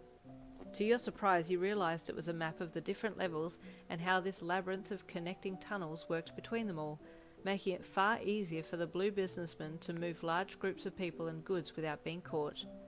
Whoa, okay, so we may have bitten off a little more than we can chew? You studied the map for a bit before moving on a little quicker, feeling like you should probably try and find your way out just in case you got caught. The map told you that you were currently on level 18, and if you kept going straight ahead you would pop up on level 31 inside a building there. What am I going to do when I get to the other end? I'll need to somehow get back to Delilah. Ahead there was a door in the side of the wall, and you walked over to it and listened before entering. It was another office, so you walked to the desk to see if there were any more pieces of information for you to use. You had only just walked around to the chair there when you heard a noise outside the door and you ducked down. "Check in there," the voice said, and the office door opened. Oh, dang, did they know I went missing? You wondered. Unfortunately, you were discovered almost immediately, as hiding under the desk was kinda obvious, and a guard looked under and directly into your face. "Oh," you said in a surprised voice. "Hi." "She's here," he called, and reached under to grab your arm. "Hey," you said with surprise when he yanked you out roughly. "Calm down, I'm not fighting you. You don't need to be so rough." "What are you doing in here?" he growled. "I got lost," you offered, not really believing your own comment either. "Lost, huh?" he sneered. The other guard appeared in the doorway and walked over, feeling you down for weapons or other items. You tried to stop him from digging into your pocket, but he did, and he found the letter that you had swiped. Who are you? He demanded. What's your name? Who sent you?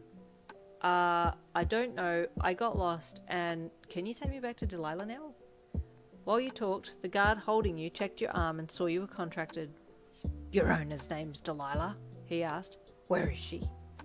I don't know. In the kitchen? I brought the bread into the room, and then I walked out the wrong door and ended up here, you said, sounding a little more believable than before. Did she tell you to snoop? He pressed.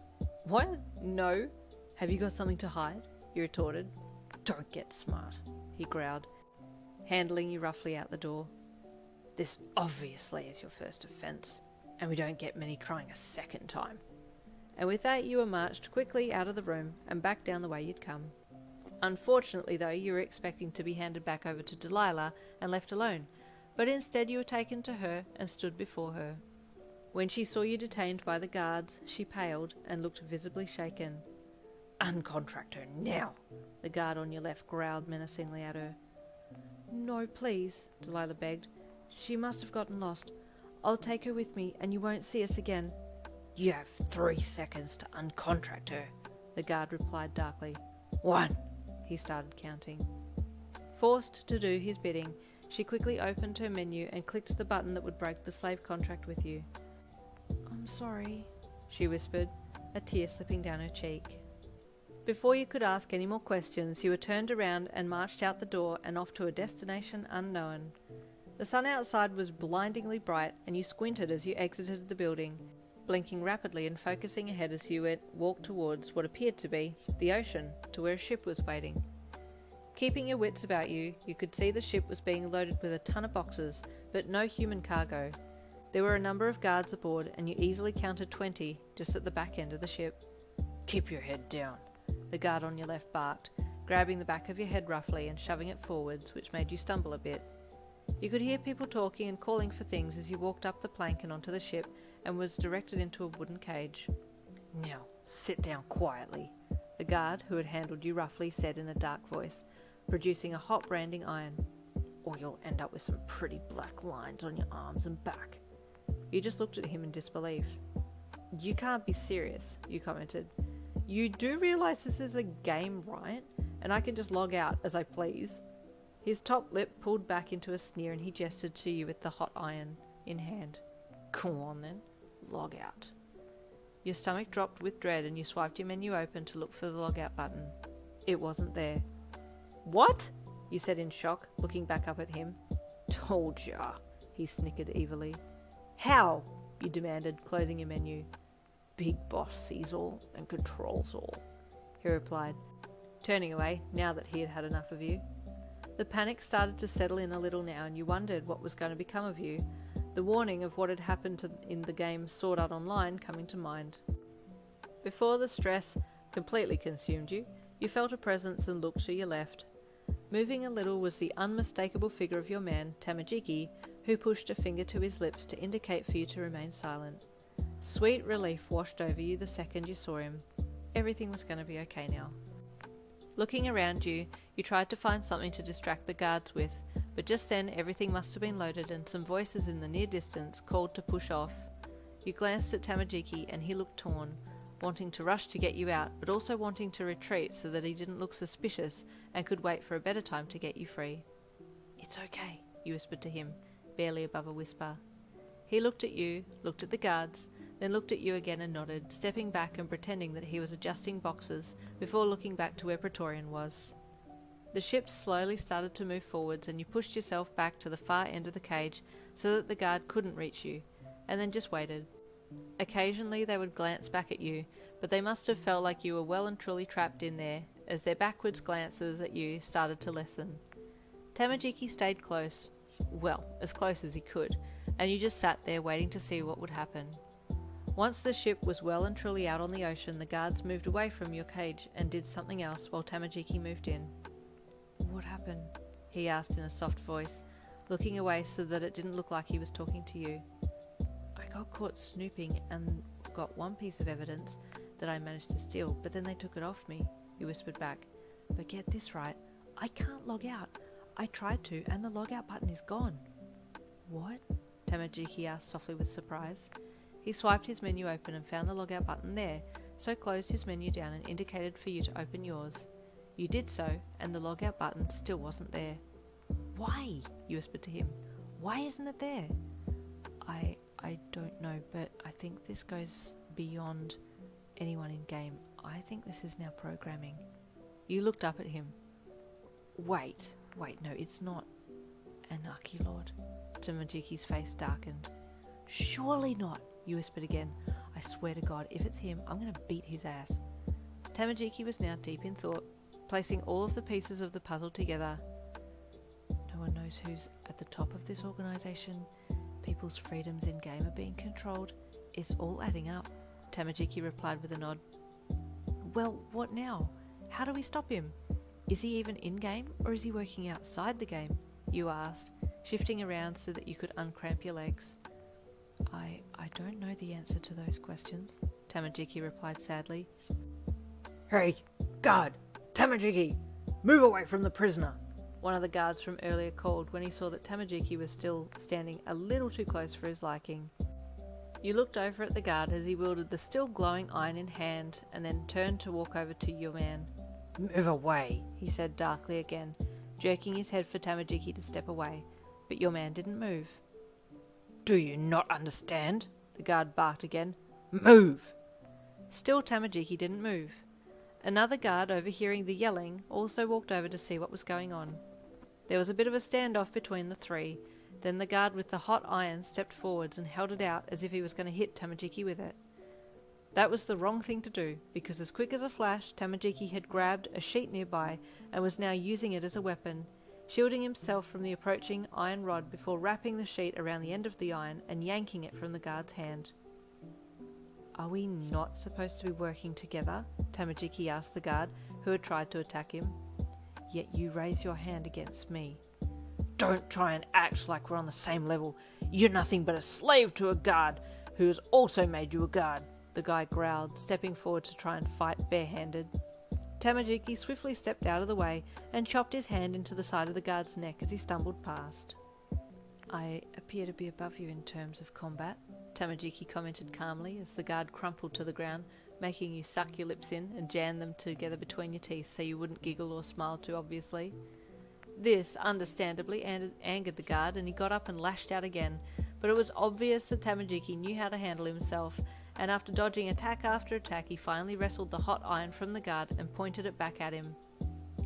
Release the girl from the cage, he demanded in a low, calm, yet threatening voice. The guard, who was puffing heavily, grit his teeth and stepped back. Help! He called loudly. Traitors! Oh no, this is bad, you thought, getting up on your knees so that if the cage were to be opened quickly, you could duck it out and scurry away as quickly as possible. As soon as the guard yelled, Tamajiki acted and struck the hot iron at the latch that was keeping your cage shut. In 2 strikes, he had it open, and you barreled out of there and ran towards him as he used the hot iron to keep the incoming guards at a distance. Get behind me, Tamajiki said to you, pulling you in behind himself as he swung at the guards. Suddenly Praetorian appeared and saw his slave in the middle of a fight and ran in to find out what was going on. Hey, he called as he ran in beside Tamajiki and pulled his sword, protecting Tamajiki's right side from the incoming attacks. What's going on? They're all spies! The guard, who was at the foreground of trying to fight Tamajiki, yelled. Why are we spies? Praetorian called back to the guard, wielding his sword at another who tried to come in from the side. The girl was found snooping to get information, and you're all protecting her, therefore you're all in it together, the guard yelled. Who? What? Praetorian asked, spinning his head around to see you hiding behind Tamajiki. He recognised you as the girl who had given to Delilah, and his mind suddenly started ticking over when he saw how you and Tamajiki were working together. What's the meaning in all this? Praetorian asked Tamajiki, still fending guards off. Praetorian, do you trust me? Tamajiki asked, smacking his iron rod against the other guard's sword and pushing him back. Not particularly, but I don't believe that you're in the wrong, Praetorian replied, jumping around to protect Tamajiki's left. Escape with us and I'll explain everything, Tamajiki said, backing back to the side of the ship. Praetorian weighed up his options and then nodded and backed back as well.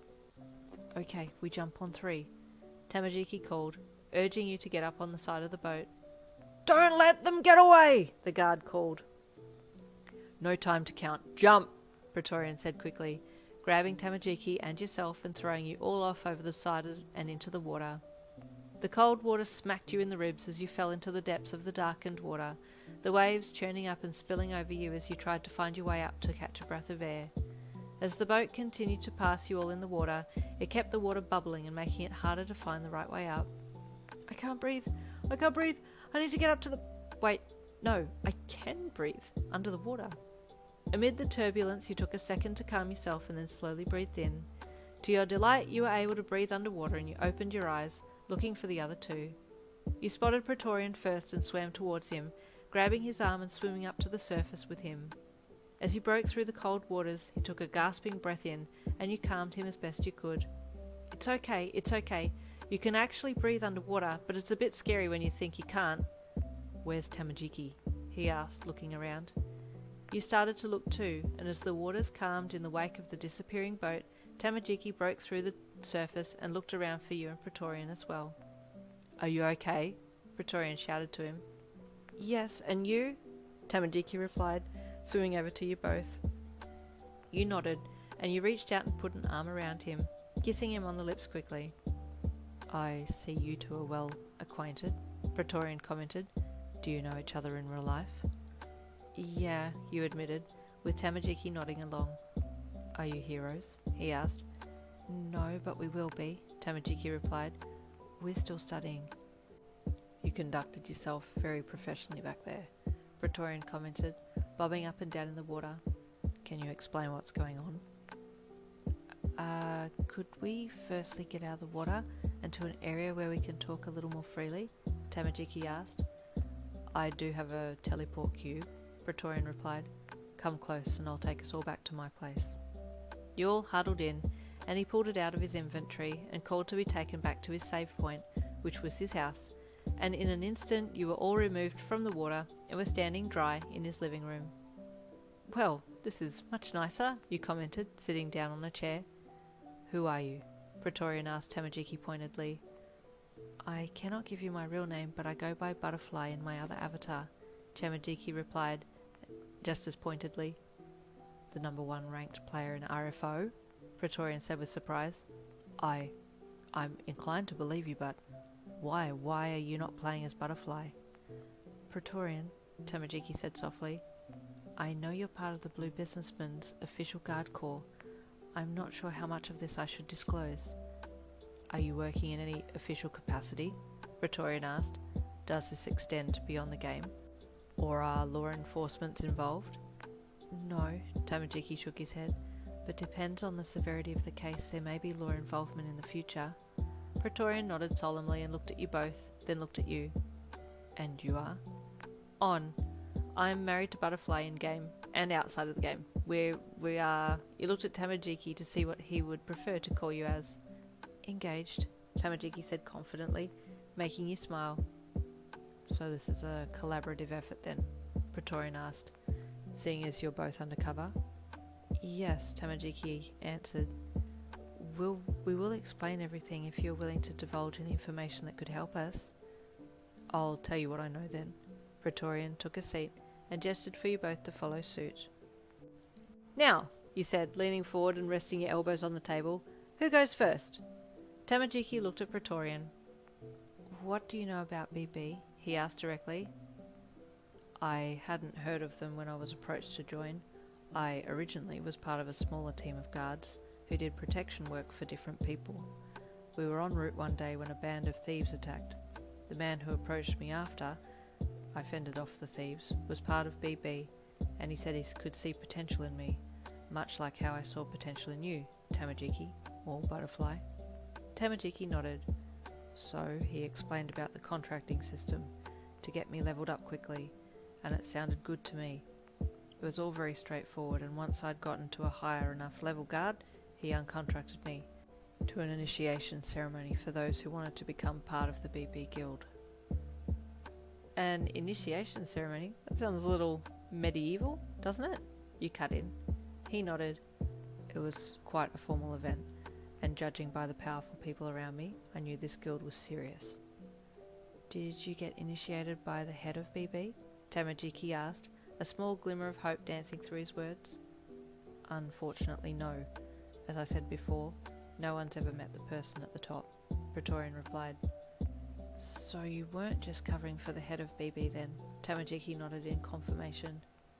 I heard the same thing too, you added in. So, Praetorian asked, changing subjects.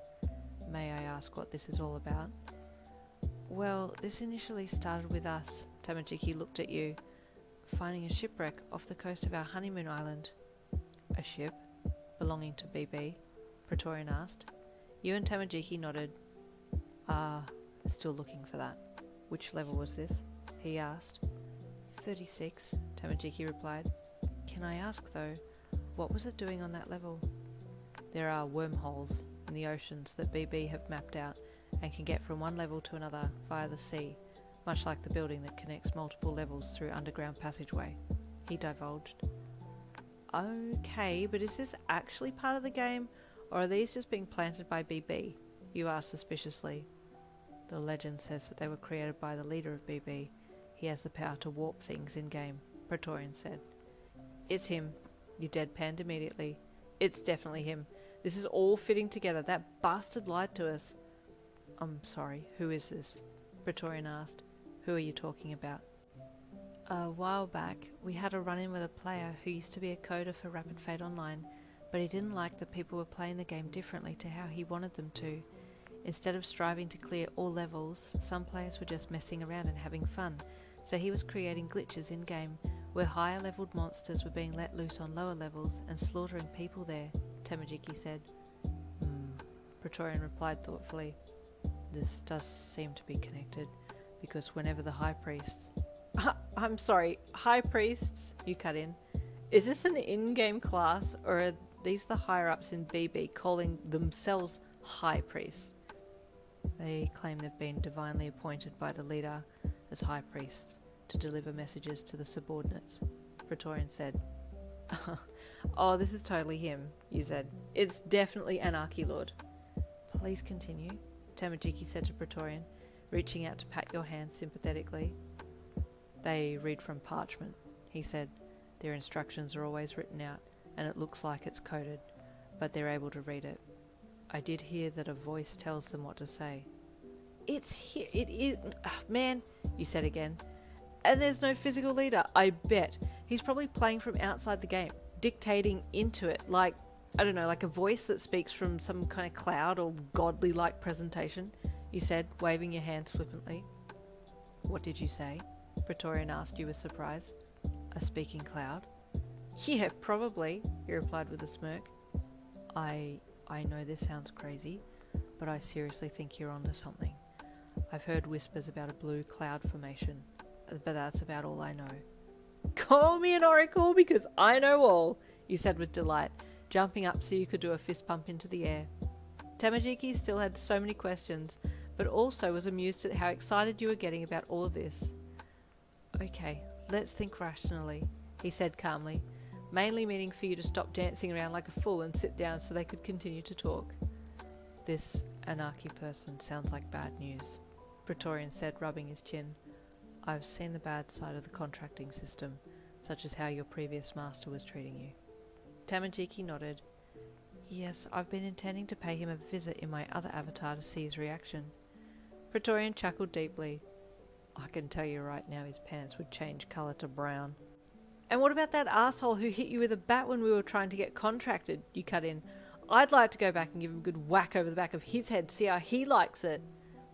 And there have been another of untoward things happen to us, Tamajiki said, but the buying and selling, plus mistreatment and abuse to actual players in here, is what makes me want to see him behind bars.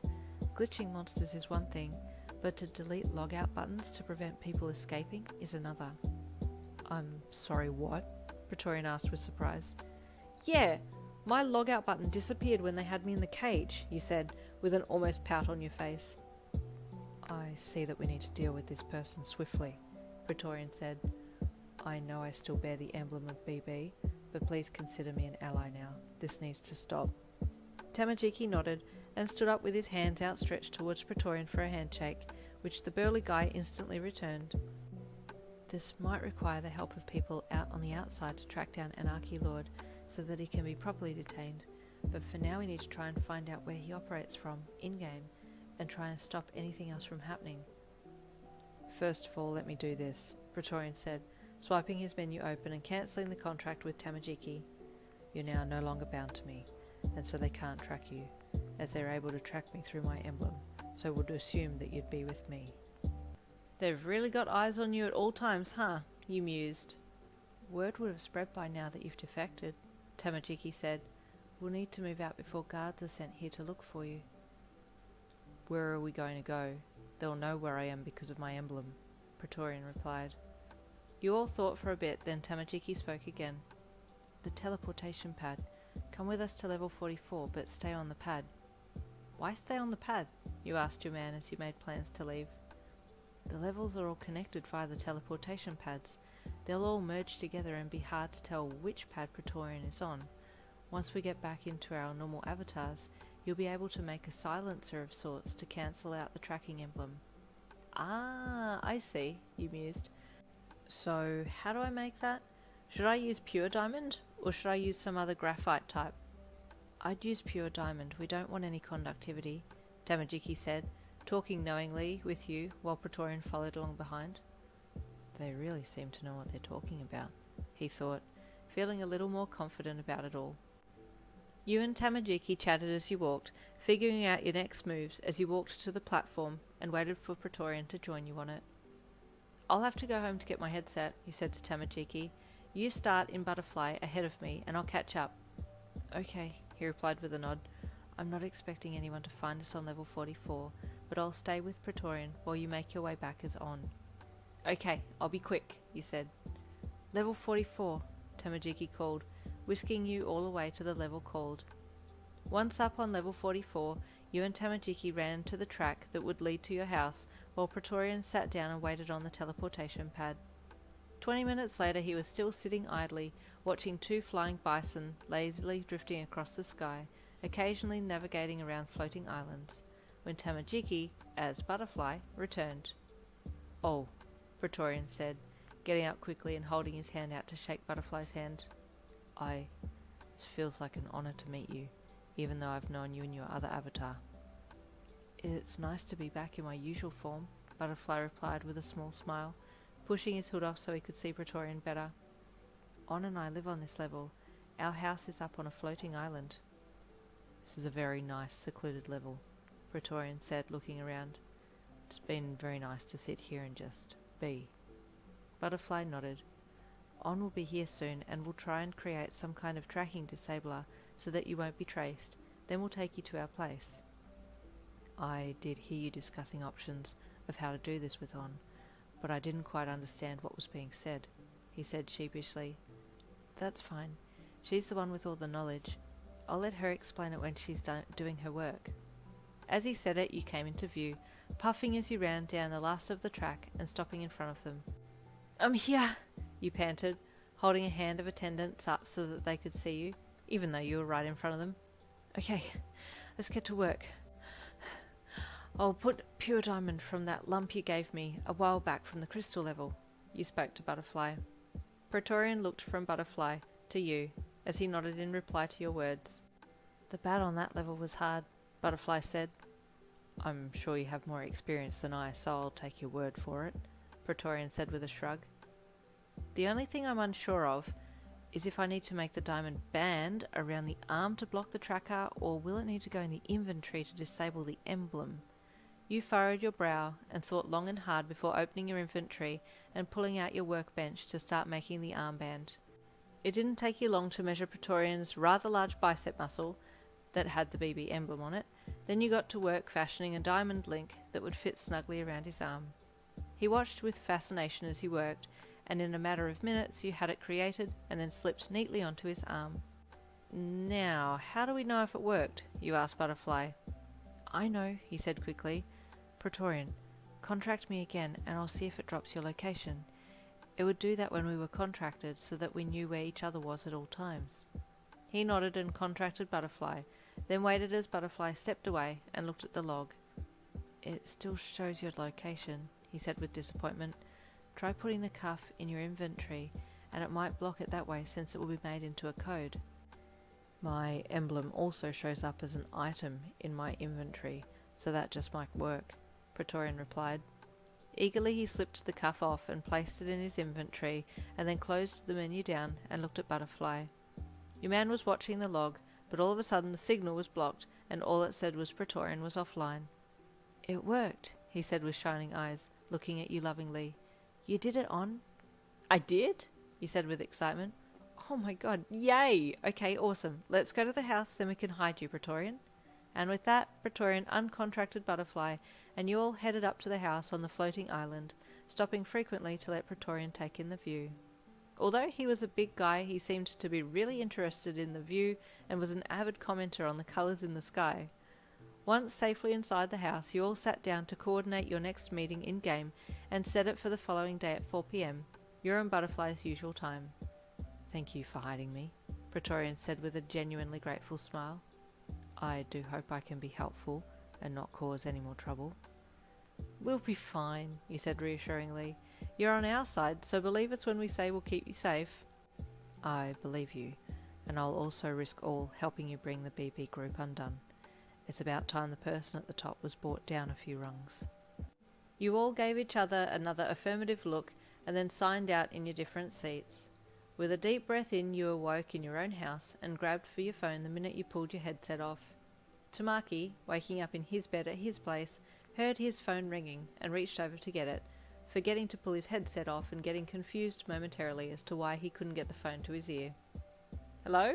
You asked, hearing scuffling noises on the other end. Hello, Yin? He finally said. Hi, baby. Long time no see, you joked. What do you make of all this in-game? It's totally Anarchy Lord. It has to be. The more we uncover stuff, the more it sounds like him, or someone with similar values to him. So, what do we do now? You asked. Which hero do we tell? Well, we would need to tell someone who is somewhat computer savvy. Maybe we should talk to the teachers at school. I'm sure what he's doing is against some kind of law. It's a tricky one, but it is meddling with human lives, so there has to be some kind of way to get him put away. If it is the same guy as the one who's been making game glitches, then that's 2 strikes to his name, you said, getting off the bed.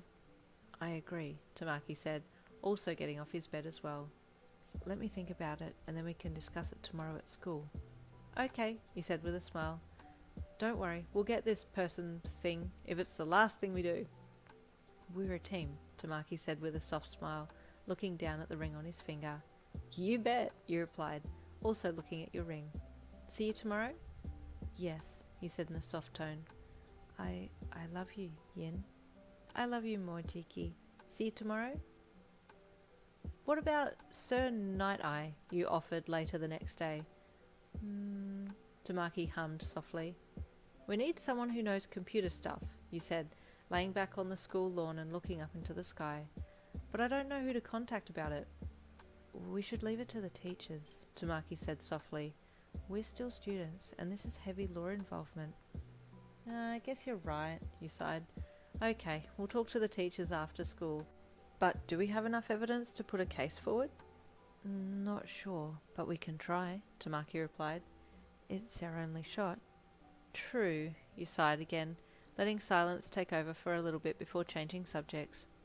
Oh hey, do we hear about the internship soon? Yes, I think it's at the end of this week, he said with a small smile, as he shifted closer to you on the grass and intertwined his fingers with yours. I hope we're together, you said hopefully. Even if we're not, it won't be long until we're living together, he said reassuringly. Then we'll never be apart again.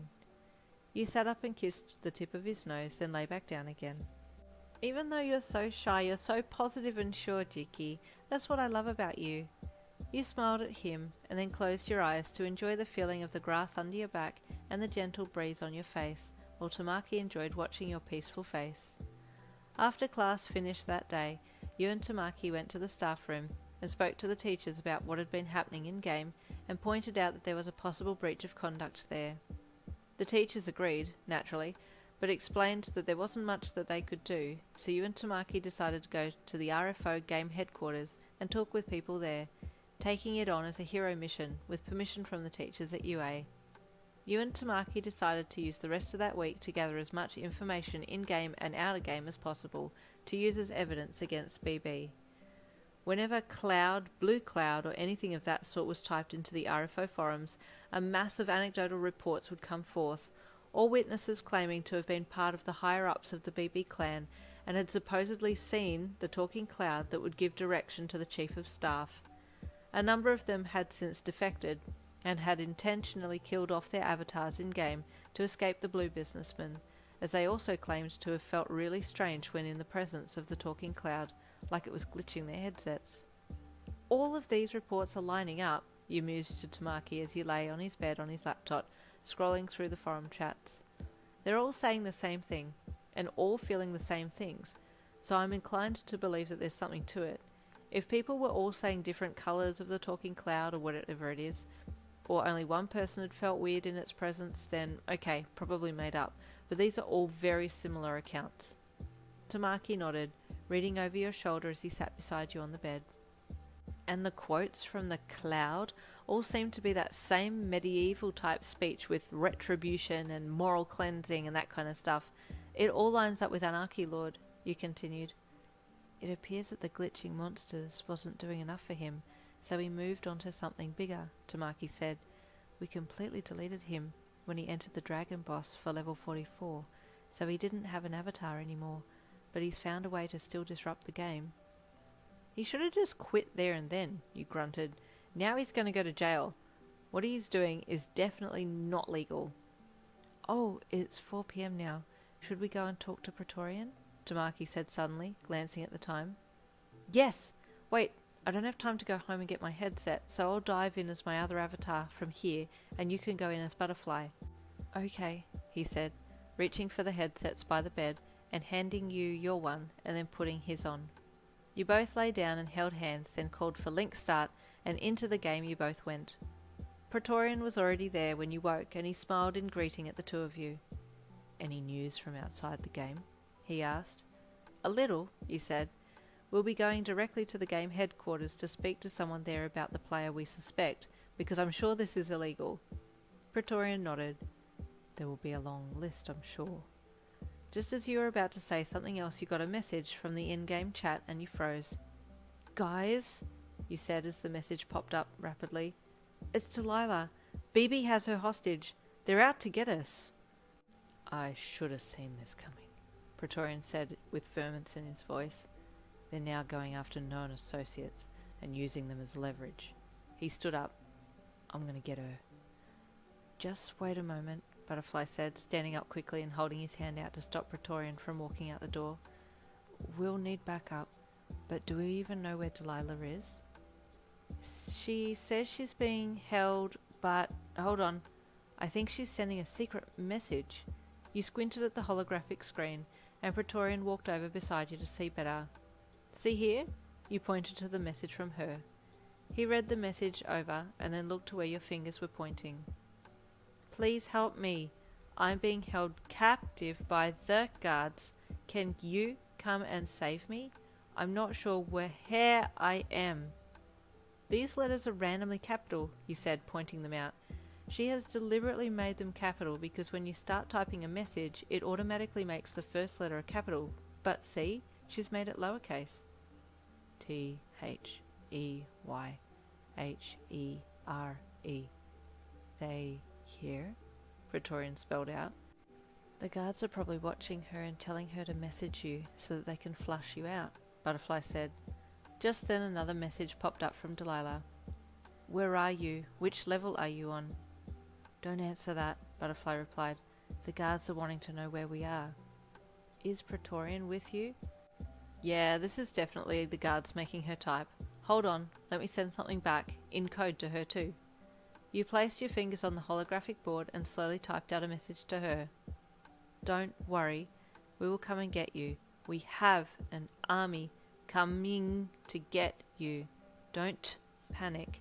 It doesn't matter where we are. It doesn't matter who is with us. H-A-N-G-T-E-N? Hang 10? Praetorian asked, deciphering your coded message to her. Yeah, like Hang 10, hold on, hang in there, hold on for a little bit, chill there. I'm telling her we'll be there to help. You shrugged.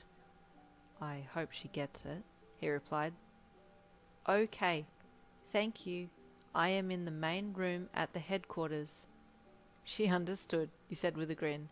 See, she sent a capital OK. Does anyone know where the main room is at headquarters? You asked Butterfly and Praetorian. I do, but if you don't ask for directions, they'll know I'm with you, Praetorian replied. Where is that? You sent to her. Ask Praetorian, came the reply. Man, they really want you caught, you said to the larger player. He scowled. Crafty bastards. Okay, tell her that you need time to find me. We can do a sneak attack. Good thinking, you replied, typing out your next message to her. We will have to locate Praetorian. Stand by. Okay, she replied. Okay, which level is the headquarters on? You asked him. You probably won't believe this, but it's on level 45. Wait, what? Next level up? Yep. Well, that makes things a lot easier. We'll be there in just a few minutes.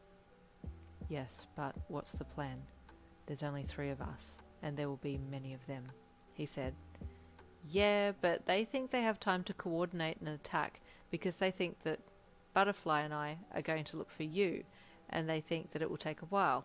And they're also not expecting the number 1 player to front with his chain whip sword and kick all of their asses, he said smugly, smirking at Butterfly. It's been a while since I wielded this, he replied, pulling it from the sheath on his back. Well, we need a good workout, so let's get to it. You stood up and led the way to the front door. Which way is the best way to get in? You asked Praetorian. We should try and go through the water reserves at the back of the building. There are 2 water channels that go directly under the building. Will it be guarded? You asked him.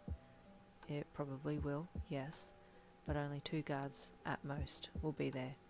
It wouldn't make any sense to have many guards standing around in the water there.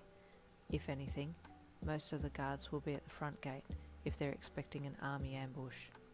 You make good points, you said, looking at Butterfly to see if he agreed as well. All 3 of you continued on down to the teleport pad, and Butterfly called for the next level up as he pulled his hood down over his head and pulled his sleeves down as well, holding the chain whip sword in hand in readiness. Once on level 45, you all ducked into the bush nearby and made your way along the back tracks, heading for the guarded grounds of the headquarters. It seemed unusually quiet as you got closer to the headquarters, and you realised that no one was expecting you 3 to have arrived yet and were still all very much in a relaxed state. Let's go around the back, Praetorian said, once you 3 had crouched down near the tree line, facing the entrance to the building and watched for a bit. There were guards walking back and forth, patrolling casually, but no one seemed uptight, so you slunk back into the bushland and went around the back. There are the tunnels, Praetorian said softly again, pointing out 2 narrow water channels that went into underground coves at the back of the walls at the place. The guards will be just on the inside. I'll take care of them, Butterfly said, moving forwards and to the side of the tunnel and creeping up to look in. He only took the smallest peek inside the tunnel, then jumped in and out again, pulling 2 guards from the opening. What the? Praetorian said with surprise. That was so quick. I didn't hear anything. They didn't even have a chance to scream, you chuckled with pride, elated that Butterfly still had the skills. This avatar is much quicker than my usual Tamajiki one, he said, clicking his chain whip sword back into place. Well, let's continue, Praetorian said, clearing his throat and stepping into the tunnel to lead the way. I sense 2 more up ahead, Butterfly whispered from behind him, being careful not to step into the small stream of water trickling down the tunnel. Do you want to go first? Praetorian asked him. Butterfly nodded. I'll be silent, just like the first. Silently, Butterfly took the lead and swiftly moved ahead in the darkness. Apart from the flash of blue from the chain whip sword extending out and vanquishing the 2 guards ahead, no other visual or sound could be heard. Well done, you whispered to him as you quietly caught up to him. He nodded from under his wide, low hood and then kept on ahead, with you in the middle and Praetorian bringing up the rear. He followed the water along to where it flowed through a metal grate that blocked your passage into the well-maintained garden beyond the bars, and you all stopped a moment. Can your chain whip break these? You asked Butterfly, reaching out to grab a hold of one of the metal bars. Yes, but it will make noise, he replied. Let's wait and see if any guards come by, and if no one does, then I'll break the bars and we'll go out into the garden. There are a number of hedges in the garden, so they'll be good to hide behind, Praetorian said. They go right up to the building, and I think there are vines up that side of the building too, if I remember correctly. Where's the main room? Butterfly asked. It's on the top level. There are 4 levels. The main room is basically the whole top level, except for the most holy place, which is beyond a screen, and that's where the high priests get their directives from that possible blue cloud thing. Why would they keep Delilah there? That's a bit weird. I'd probably have put her in the dungeon. Maybe they suspect that we'd be able to get to her easier in the dungeon, Praetorian offered, but you're right. It sounds like they're going to have the strongest players waiting for us up there. After standing in the tunnel a little longer, it definitely looked like no one was around in the garden, so Butterfly stepped back and then flicked his sword at the bars. Within 2 strikes he had 4 of the bars broken open, and you all made your way through and then walked gingerly to the opening of the tunnel. The closest hedge blocked your view of the building well, so it was easier to creep along that. Then you snuck to the next one. Is anyone watching from the windows up there? You whispered with a slight pant to Praetorian. Not that I've seen, he replied back, in almost the same level of breathlessness as you. The adrenaline had well and truly kicked in now, and you were all on edge. There are guards just inside the door there, Butterfly whispered back to you, but no other guards patrolling. They all must be in the main room. I hope we can get Delilah out and just take off without being pummeled, you said as you ran after Butterfly, keeping low to the ground as you made for the next hedge. Butterfly, are we going to climb on the vines to get to the top level quickly?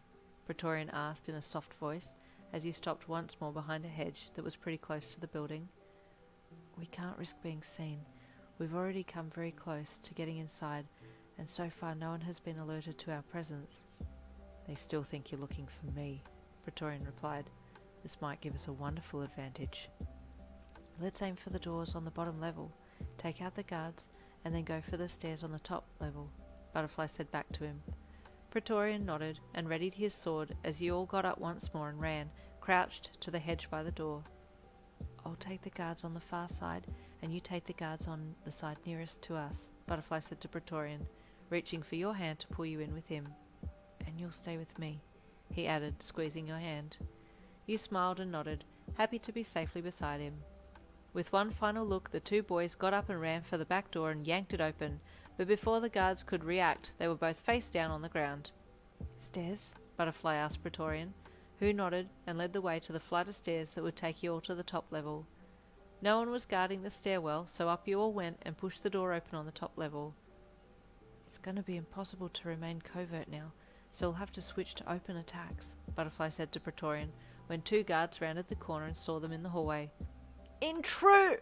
One started to yell, but was cut off when Butterfly's sword snaked around his middle and sliced him in half, evaporating him immediately. I'm sorry, these guards all have to go. I can't let them stay, he said softly to you. Babe, I don't care. Just knock them all off so we can get Delilah and go. This way, Praetorian called, leading the way at a sprint as he ran for the main door. Without waiting, he yanked the door open and stated his name and intentions, and was met with a barrage of arrows, throwing knives and sticks, but none of them hit him, as a black and navy cape-hooded figure had slid between him and the incoming weapons and had drawn his chain-whip sword in time to deflect all of them. The war cry from the BB members inside the room that had started to swell up died immediately, and shrieks of recognition and fear shot through those inside. It's Butterfly! No, is it? What's Butterfly doing here? Praetorian knows Butterfly? How did Praetorian get here so quickly? While questions flew around, you crept to the door and looked in. The room was filled with people, but as far as you could see, no Delilah. She's not even in here, it's an ambush, you thought internally. She's not here, Butterfly said darkly as he stood and flicked his chain whip around. Go find her. She'll be in a holding cell. What about you? Praetorian asked. I'll hold them for you while you both go and save Delilah, he said, striking out and taking out 4 guards in one swing.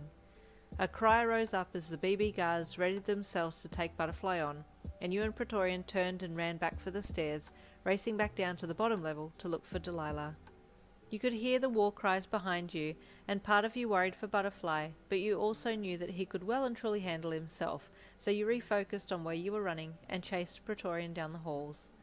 Onto the bottom level you both landed, and started off down the hall again.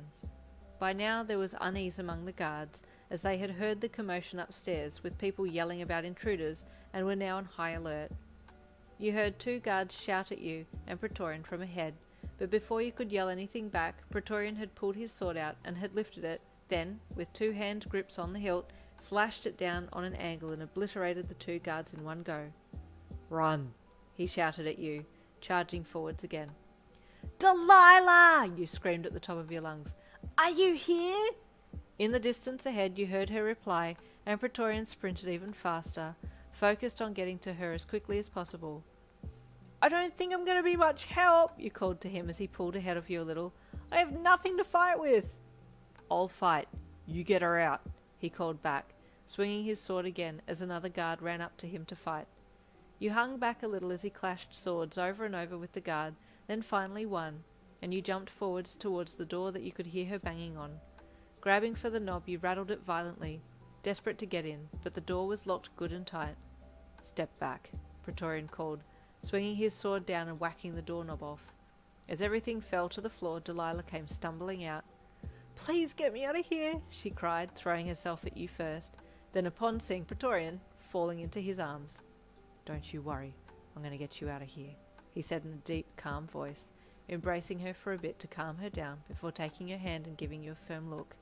"Let's get out of here." Upstairs, Butterfly was battling away, taking out far more guards than they were able to deal damage to him, as well as keep an ear out for the sounds of you and Praetorian. "They got the prisoner!" a guard shouted as he entered the room. "Have they left the building?" another called. "No, not yet," the first replied. "It's time for me to make my exit then," Butterfly thought, backing up a little before using his lightning slash to create a glare that would blind them all momentarily so he could make an escape.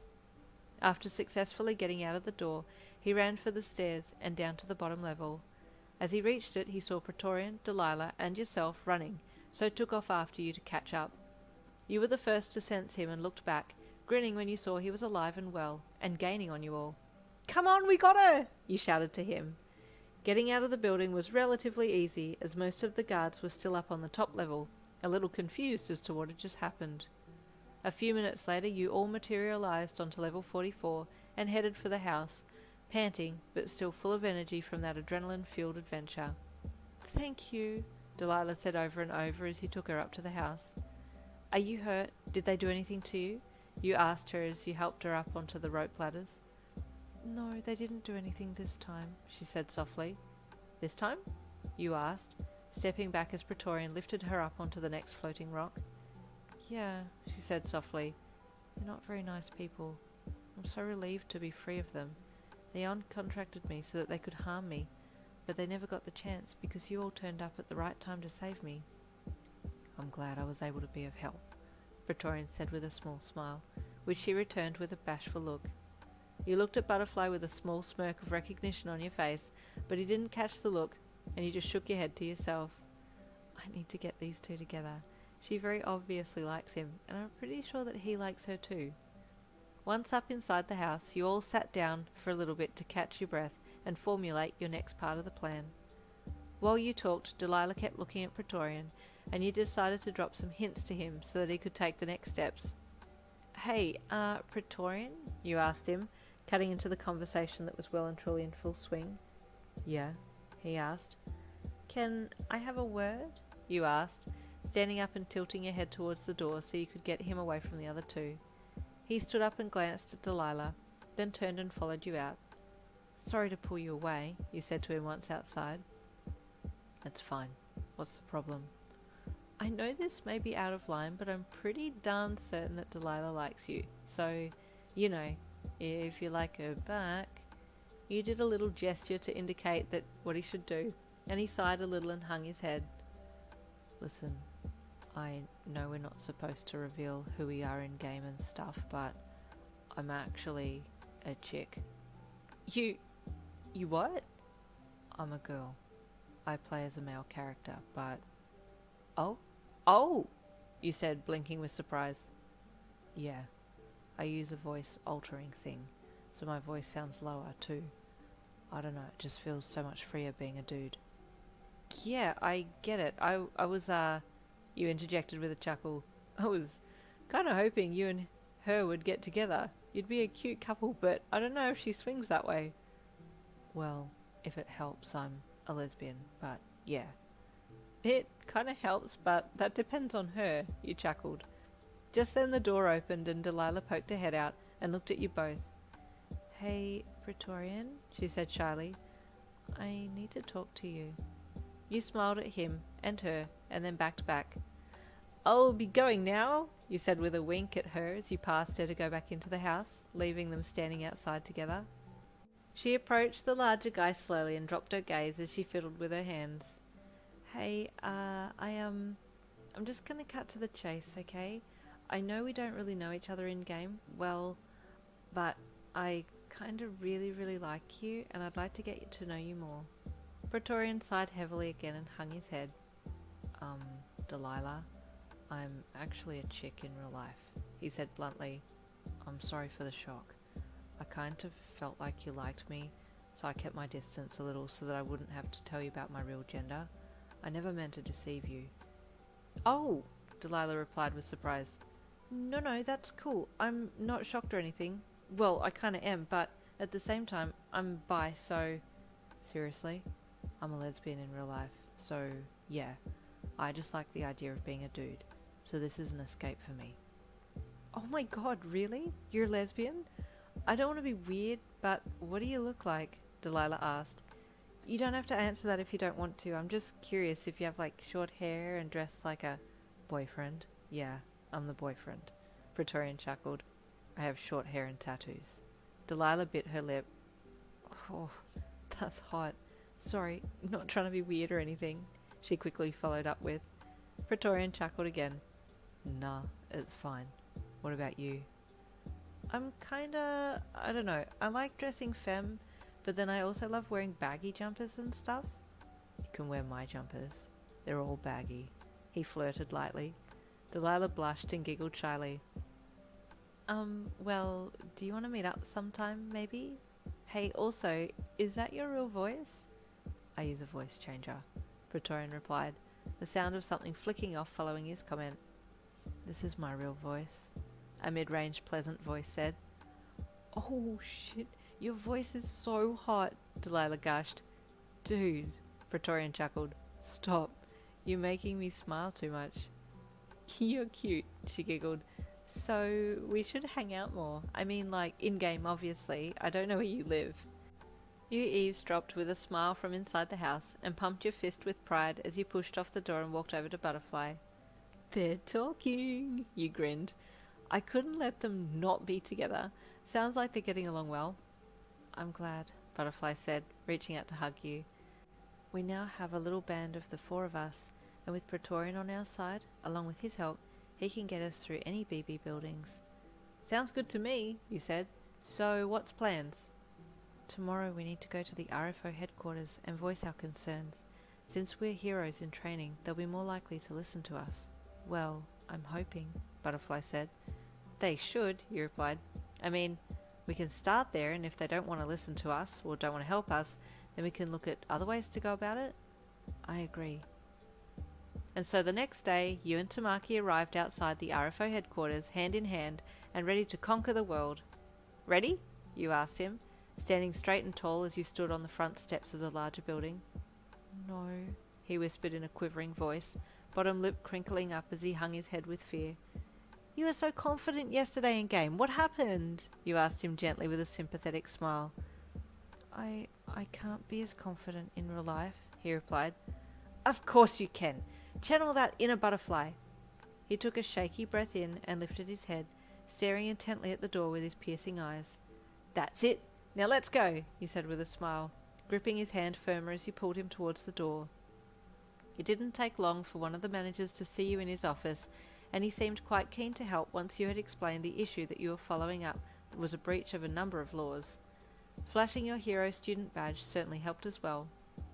What information did you need from us? He asked, getting ready to type things into his computer. Tamaki, who had been silent this whole time, suddenly spoke. Do you have anyone in your system that used or still uses the name Anarchy Lord? The manager typed the name in, and to his surprise the name appeared, registered to a staff member who had been let go about a year ago. Yes, this username exists. I am unsure if it's still active, but it has the staff member's name attached to it. Can we please have the staff member's name? You asked. Yes, of course. We still have all of his details on file here too, if you need it for the police to apprehend him. Thank you, Tamaki said softly. We need to confirm if he is indeed the leader of the team in-game that we're concerned about, and if he is, then we'll have to get the police involved. Very well, the manager replied, rolling his chair back to a filing cabinet behind him. I have his file here. Can I please see it? You asked. The manager nodded and rummaged through the drawer, then pulled out a relatively flat file and handed it to you. You took it with thanks and opened the first page. Bevan Swan, you said with a disappointed sound in your voice. I kind of guessed he would be a Bevan. Tamaki just looked at you. Scanning down the page, you saw it had all of his details there, including home address and other pieces of information, and you nodded with satisfaction. This is good, thank you, he said to the manager. Is it okay if we take this? I'll have a copy made for you, he said, but it must not leave your possession unless going to the police for evidence. I understand, you replied, bowing your head. After collecting the information, you and Tamaki left and headed home. We should see if we can do a little background checking and see if he's written anything online to prove that he's running BB, you said. Would he have said anything online? Tamaki asked. He doesn't strike me as the very smart type, so I'm sure he's written something online, and since we know his name now, we can find his Insta, Facebook, etc. I'm sure he'll have written something stupid. I'm happy to follow your lead, Tamaki said with a loving smile. You want to come to mine? You asked. We always go to yours. Come to mine this time. Okay, he said shyly. Later that night, you were tits deep in Bevan Swan's Facebook account, finding as much incriminating evidence as possible. And as you suspected, he wasn't very smart and kept broadcasting his ideals and plans on the internet, which a number of his like-minded buddies all supported. No surprises there. It's all here, you said excitedly. Literally everything is here. Yes, Tamaki said, leaning over to read one of Bevan's posts. But a lot of it's written cryptically. Yeah, you sighed with annoyance. I was worried you were going to say that. Like, we understand what's going on, but this isn't going to hold up as firm evidence in court. Tamaki nodded and snaked an arm around your waist. I'll just have to get him to admit it himself, he said. How? You asked, turning your head to look in his face. I need to get to that blue cloud that speaks and address it as Anarchy Lord and see what he says. Is there a recording device in-game? If I have it recorded, it will be even easier to catch him. I don't know, but I can make you a recording device, you replied. I'm surprised at how many things I can make in this game. The updates have been awesome. Let's start tomorrow. The quicker we get onto it, the quicker that we can have him arrested and the quicker we can have BB disbanded. You nodded, smiling into his face, then leaning in and giving him a kiss on the tip of his nose. The next day in-game, you and Butterfly awoke in the house beside Praetorian and Delilah's avatars. You had planned to all meet in-game that afternoon, but they were running a little bit late, so you went to the shed out the back and started tinkering, making a recording device so you could give it to Butterfly for his mission. You hadn't even been working on it for about 20 minutes when you heard Delilah's voice behind you. Hey, she called as she approached the shed. So you're actually a high-level player too?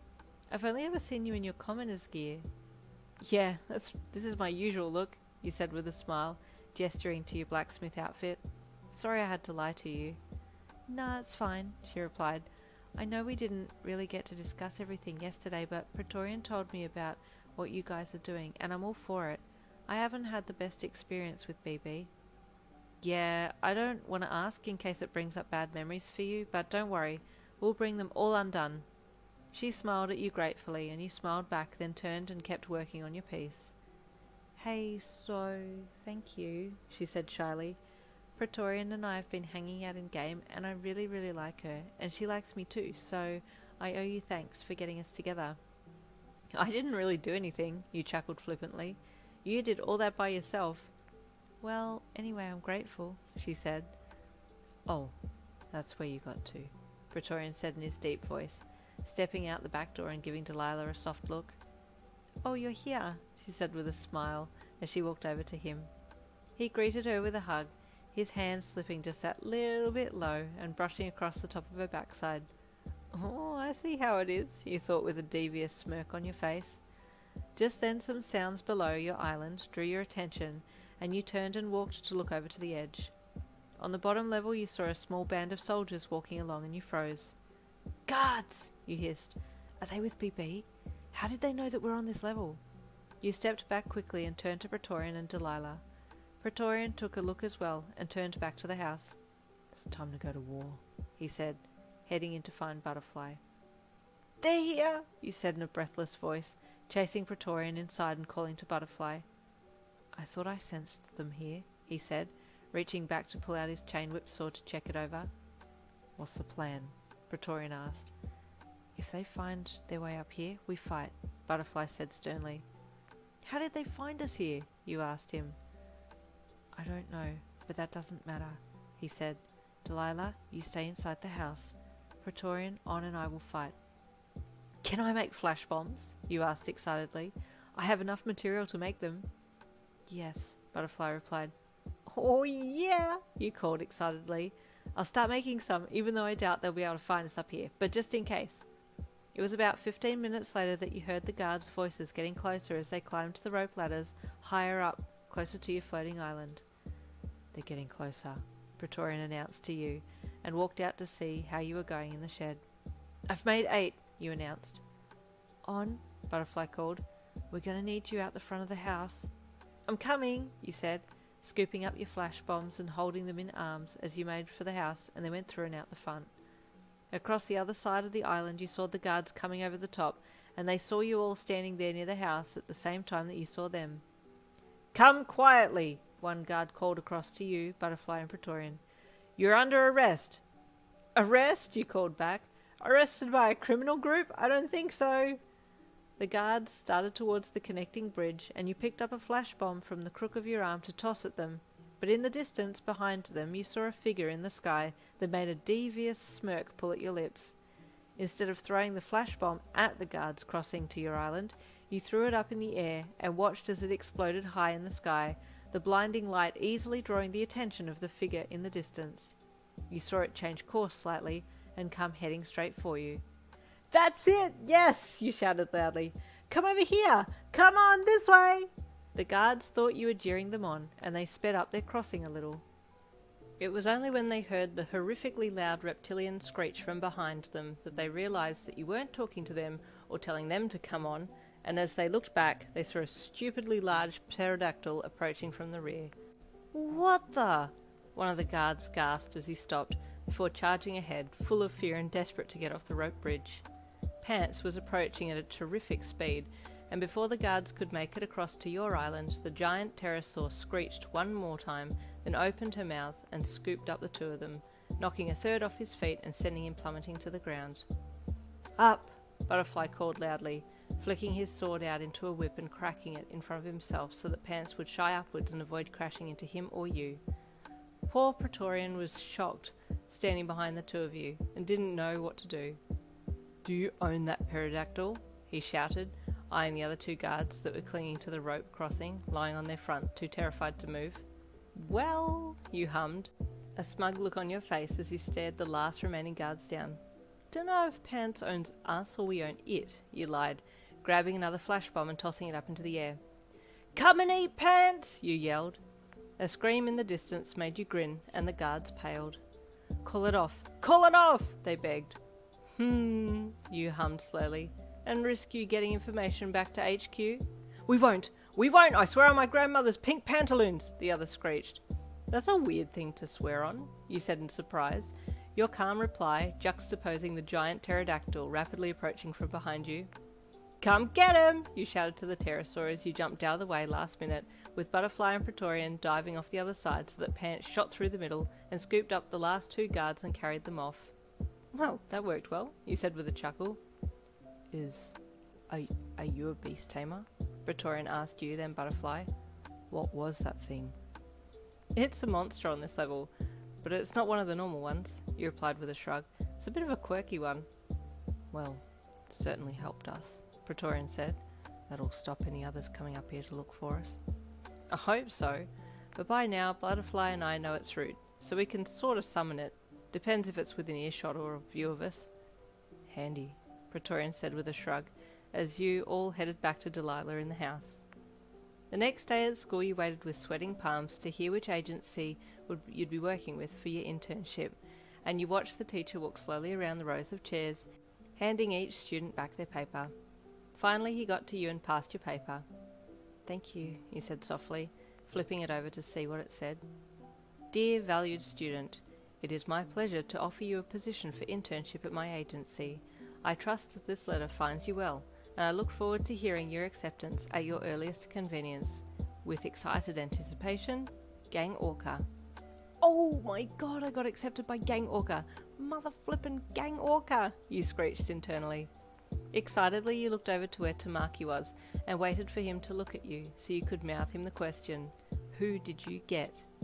He looked back down at his paper and waited, indicating for you to use your quirk to switch the two of you so you could see each other's papers. Silently you switched with him and looked down at the paper, the excitement you felt slowly fading when you saw who had chosen your fiancé. Fatgum. Dejected you switched back with him and then put your paper down on the table. Sadly you looked at Tamaki and saw that he too was crestfallen.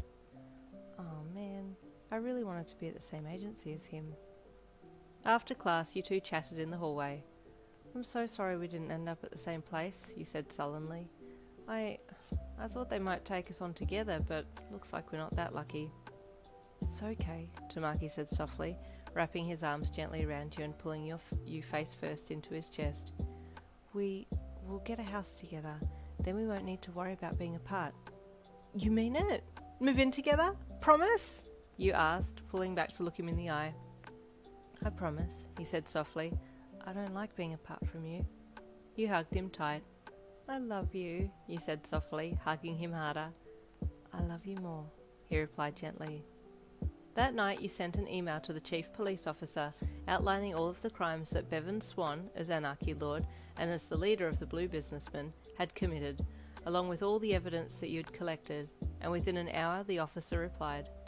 Back and forth correspondence happened between the two of you, and the policeman agreed to follow it up with Cybercrimes Unit. There had been a few other complaints that matched your case that you had outlined, so the Cyber Unit had started to see this as something a little more serious than just a one-off thing. The chief promised to look into it the next day, and you sent Tamaki a message to let him know the good luck that you had with the police unit. It was yet again the following afternoon that the police rang you on the way home from school and told you that they needed good hard evidence from this player to be able to see him behind bars for his crimes, and you looked at Tamaki as you walked. So you need him to confess? You asked the cyber police officer. Yes, that would be the best way, but I'm unsure of how you would do that, he replied. I'm sure we could make him talk. From what I remember, he has a bit of an ego, and his online posts confirm that, you said into the receiver, still looking at Tamaki. Well, let us know if you manage to get a clear confession, then we'll go from there, the officer said. We will go and question him ourselves, but most people don't confess their crimes right in front of the police. Yeah, good point, you mused, giving Tamaki a half smile as continued to speak into the receiver. I'll see what we can do tomorrow. You hung up the phone, then looked at Tamaki, who seemed to be deep in thought, his head down, but a concentrated look on his face. What's on your mind? You asked him, giving him a small nudge with your shoulder as he walked beside him. I'm going to storm the headquarters again and demand to be taken to the most holy place. If he sees me, he will recognise me and skite about his win. Yeah, I can see him doing that. He'll most probably mention something about how you thought you'd beaten him but he's immortal, blah blah blah. You rolled your eyes sarcastically and tapped your finger to your thumb to indicate someone who blabbered on. Tamaki remained silent. He knew you were correct, and it's exactly what he was hoping for. Maybe I should pretend to let them capture me. That would make him talk, if he thinks that he's well and truly won. Oh, that's perfect, you exclaimed. Yes, you need to do that, but be careful. I'll always be careful, because I need to return to your side. I'll always return to your side, he said earnestly, looking at you from under his fringe. If anyone else had said such a line, it would have come across as cheesy, but it was the most raw honesty and purity in his voice that sold the line, and you melted. I trust you with my whole heart, Jiki. I believe in you, and I know you're going to bring Anarchy to his knees and see him behind bars, because that's what a hero does. Let's go save millions of people who have been wronged. Tamaki brightened for a second, then shrunk down and turned to the wall that you were walking alongside, doing his usual forehead to hard object routine. Baby? You quizzed with surprise. What's wrong? Why are you suddenly shy? What if it ends up being on the news and they put my picture up and everyone wants to talk to me? Well, let's cross that bridge when we come to it, okay? Let's just focus on the immediate job at hand and deal with that later, you said encouragingly. Are you going to go after him tonight or tomorrow? Your quick change of subjects diverted his attention and away from the potential stress. Tomorrow, he said softly, allowing you to pull him off the wall. Okay, good. I'll tinker a little more with the recording device tonight, and then it should be ready to go by tomorrow. The following day, you had just arrived home from school, ready to dive and meet Butterfly in game when you got a call from the police. Hello, Yin. We are going to pay Mr. Swan a visit soon. Have you managed to get a confession? The officer asked. No, not yet, you replied. We're about to dive in game and confront him. Would you mind holding off for a little bit? We can surround his premises and place microphones near his window to catch anything that he might say, the policeman said, hoping to be helpful. That might be a good idea. I don't know if he's actually linked up with the nerve gear and is diving in-game, or if he's sitting at the computer accessing the game a different way. I think the latter is more plausible though, so you might even catch him confessing without the need of recording devices from us. My fiancé, Hero Sunita, is confronting him today, so stand by. That's good timing. We'll head out to the house now and set up in the hopes of catching the meeting between Sunita and Mr. Swan, the police said with affirmation. Thank you, Yin. Here's hoping this works. Fingers crossed, you said, then hung up the phone. Fingers, toes, eyes and nose crossed, you thought as you put your phone down, then picked up the nerve gear headset and placed it on your head and lay down on the bed. Okay, link start! Into the game you went, and you woke on the lounge beside Butterfly, who was awake in-game and cleaning his weapons. All prepared and ready? You asked him. Yes, he replied with a nod. I'm confident that he will be there and that I'll get to talk to him. Are you going in today? Praetorian asked, walking into the lounge room from the other room. Yes, Butterfly nodded. If you are available, I could use some help. Of course, Praetorian replied. Just then Delilah walked out of the same room, adjusting her baker's apron strap, her hair sitting a little out of place as she brushed her fingers through it to make it not look too messy. Oh, it's today, is it? She asked casually, trying not to look too obvious. I know what those two are doing, you thought with a little giggle to yourself before replying her. Yep, our boys are on it. Praetorian turned and gave you a big smile, and you nodded at him. Go and kick some ass out there, but please don't break my device. I spent ages making it. I will keep it safe, Butterfly said, putting it safely into his inventory. You gave him a kiss goodbye, and Praetorian did the same for Delilah, and you squealed internally at them having made such steps in their relationship. Like little housewives, you both stood on the doorstep and waved them off, watching as they made their way across the rope bridge and off down the other side out of view. So, you and Praetorian, huh? You teased Delilah lightly. Shut up, she giggled, pushing his shoulder. Prey is so hot, oh my god. You two are so cute together, you said with a barely concealed grin. Have you met in real life yet? No, but we chat on Discord and I've seen her pictures. She's so amazing. Aw, that's so cute, he said again. Well, if nothing else, BB has brought you two together. Through us. Yeah, that's the only thing I can say that's positive. I hope they get disbanded. I'm manifesting it right now, so Butterfly and Prey better make it work, god damn it. They will. I know my fiancé, he'll see it through, you said confidently. Are you guys together in real life? She suddenly asked. Yeah, like, legit, we're engaged. Oh, really? That's awesome, she said brightly. Congrats, I guess, even though I'm late. Thanks, you chuckled, following her back inside the house. You've really loosened up since being with BB. You were pretty reserved before. Yeah, I feel so much better not being contracted. What the hell was I thinking? I should never have gotten involved. Yeah, but that's the thing. You think you're fine until you get out of it and look back, and that's when you're like, oh, yeah, okay, I wasn't fine at all. That's true, she said with a shrug. While the girls talked in the house, Butterfly and Praetorian walked and talked. So, what's the plan? I know you want to get to the talking cloud thing, but how do you guarantee that the cloud dude will be there? Praetorian asked. He will, especially if he thinks that he's caught me, Butterfly replied. Caught? What do you mean caught? Praetorian asked. I'm going to let the guards capture me. They'll take me to the top level to show off that they've finally detained the top player.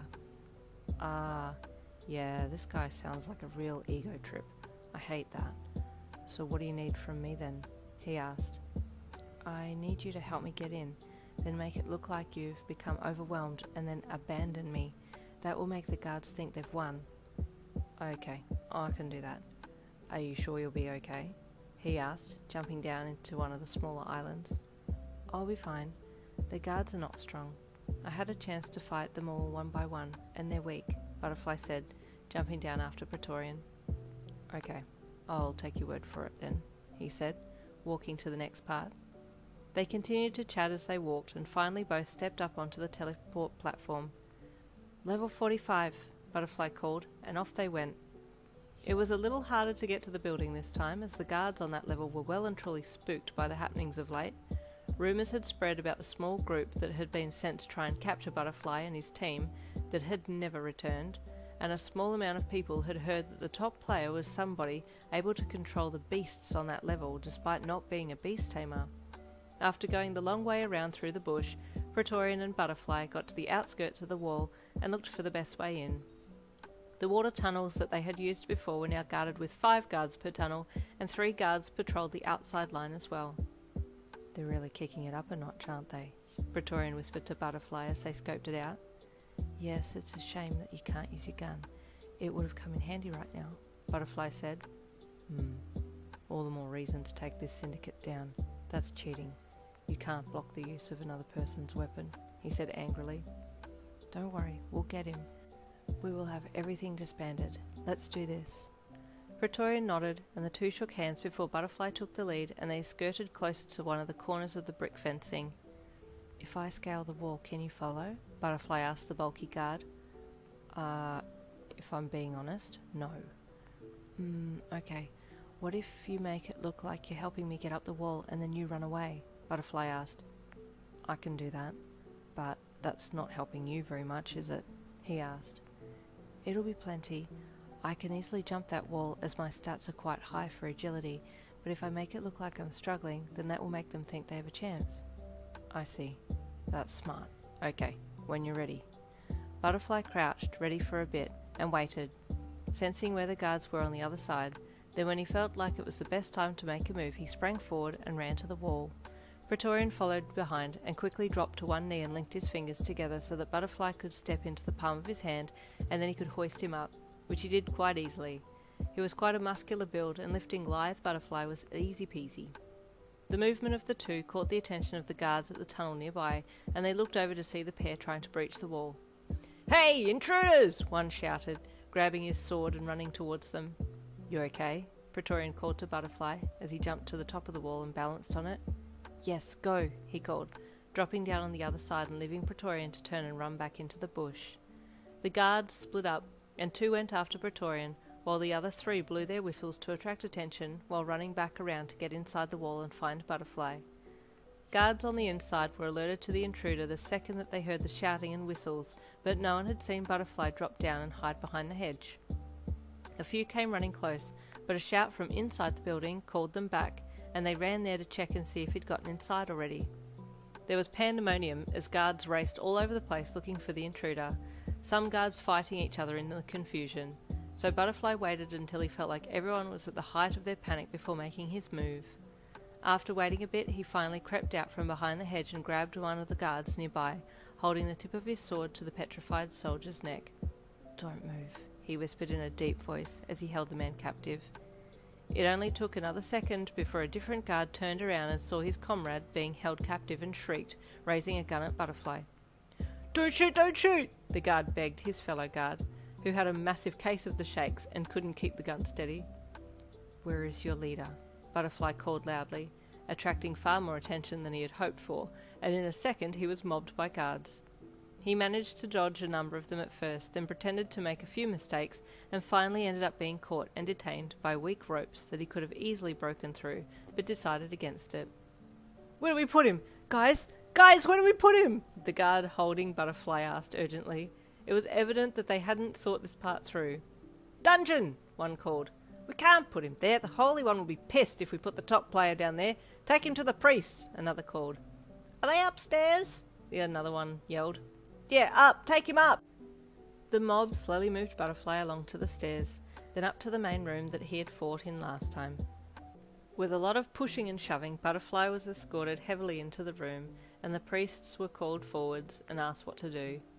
Again, there hadn't been much thought put into this part, and they delayed a little, giving airs of pompousness that veiled their cluelessness. We should ask His Holy Grace what he would prefer for us to do with this heathen, one said to the other. Good idea, the other replied before turning back to the mass of guards that were holding onto Butterfly. Guards, we will address the Mighty One and tell of your good deeds in detaining this wretched creature, he announced boldly. Fear not, our saviour will deal with him. You have all done well. A sigh of relief rippled through the guards, and Butterfly watched as the other priest did a small ritual before walking in behind a screen. The temperature in the room dropped a little at that point, and a rumbling could be heard coming from behind the screen.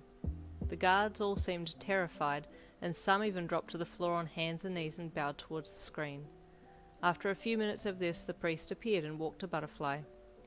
You have been chosen to pay the price for the sins of all those who defy our most holy one. Rejoice, for you will be slaughtered by our God himself, the priest said, his eyes growing wide with a deranged look in them as he gestured grandly.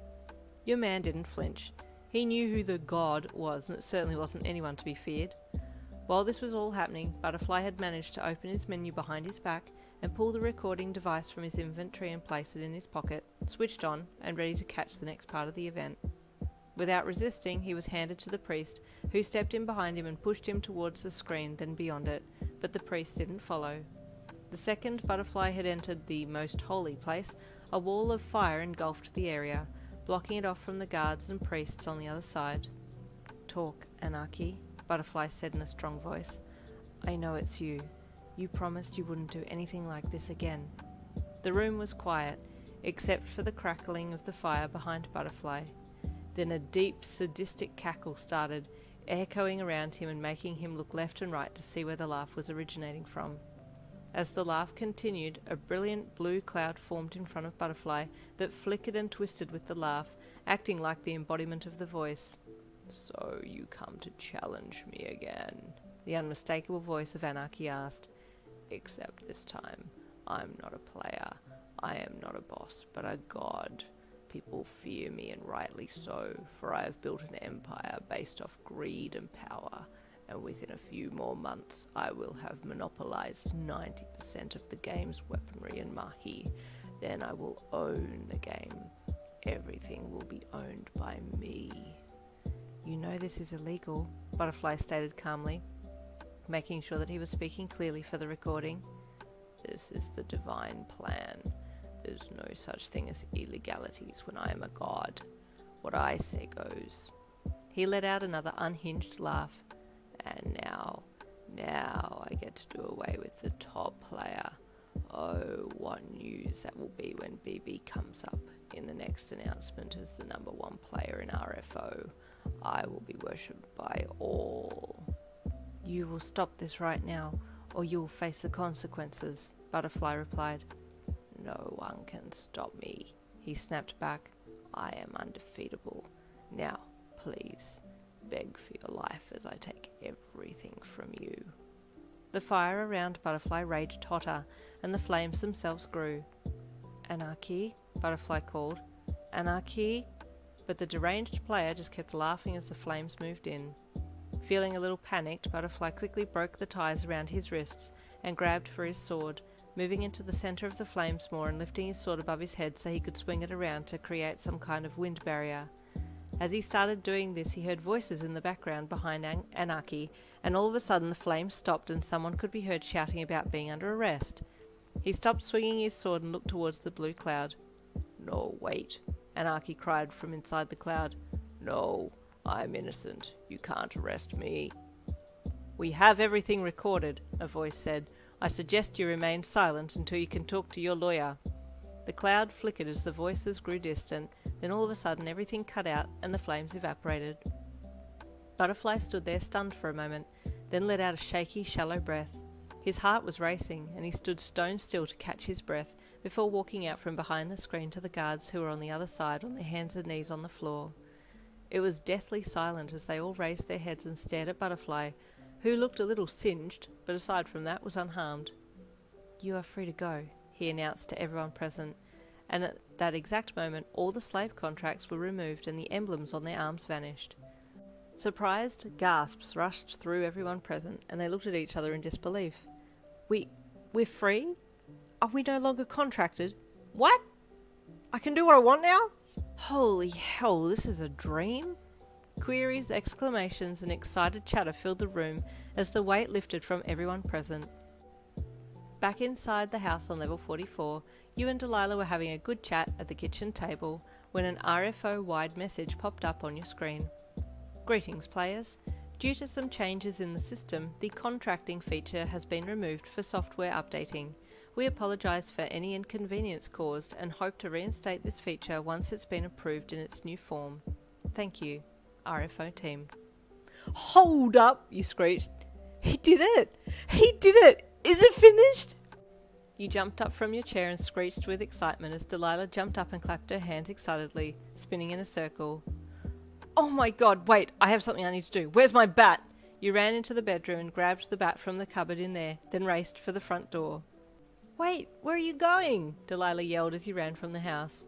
"I'll be back, stay here," you shouted as you tore off, heading for level 1. You had just teleported to level 1 when Butterfly and Praetorian returned to the teleport pad on level 44. "Thank you for waiting for me," Butterfly said to the former BB guard. "It's fine. I felt bad leaving you there with all those guards. I'll be honest, I thought they were going to off you right there and then," Praetorian replied. They both stepped off the pad, and Butterfly looked up in the direction of the house in the distance, a strange look washing over his features. "She's not here," he said softly, the worry in his voice barely muted. "Who?" Praetorian asked. "On. I can't feel her presence," he said again. "Is Delilah there?" Praetorian asked. Butterfly nodded. "Yeah, she's here, but where is On?" Fearing the worst, he started forwards, picking a faster pace to get up to the house quickly, and poor Praetorian had to jog to keep up at some points. Finally up at the house, Butterfly called out as he approached, and Delilah came out to greet them both with a smile. "Where is On?" Butterfly asked, confused at seeing her standing there happy and unscathed. "She took a bat and went to level 1, Delilah said, sounding just as confused as what Butterfly looked in that moment. Then it clicked. "I need to get her," he said urgently, turning and running back the way he'd come. "What the?" Praetorian asked, watching Butterfly rush off. "I don't know," Delilah said, also watching with confusion. "But you did it. The blue businessman is disbanded." She threw her arms up around his neck and hugged him close. "I didn't do anything. I helped Butterfly get up the side of a wall, but that's about it," he said sadly.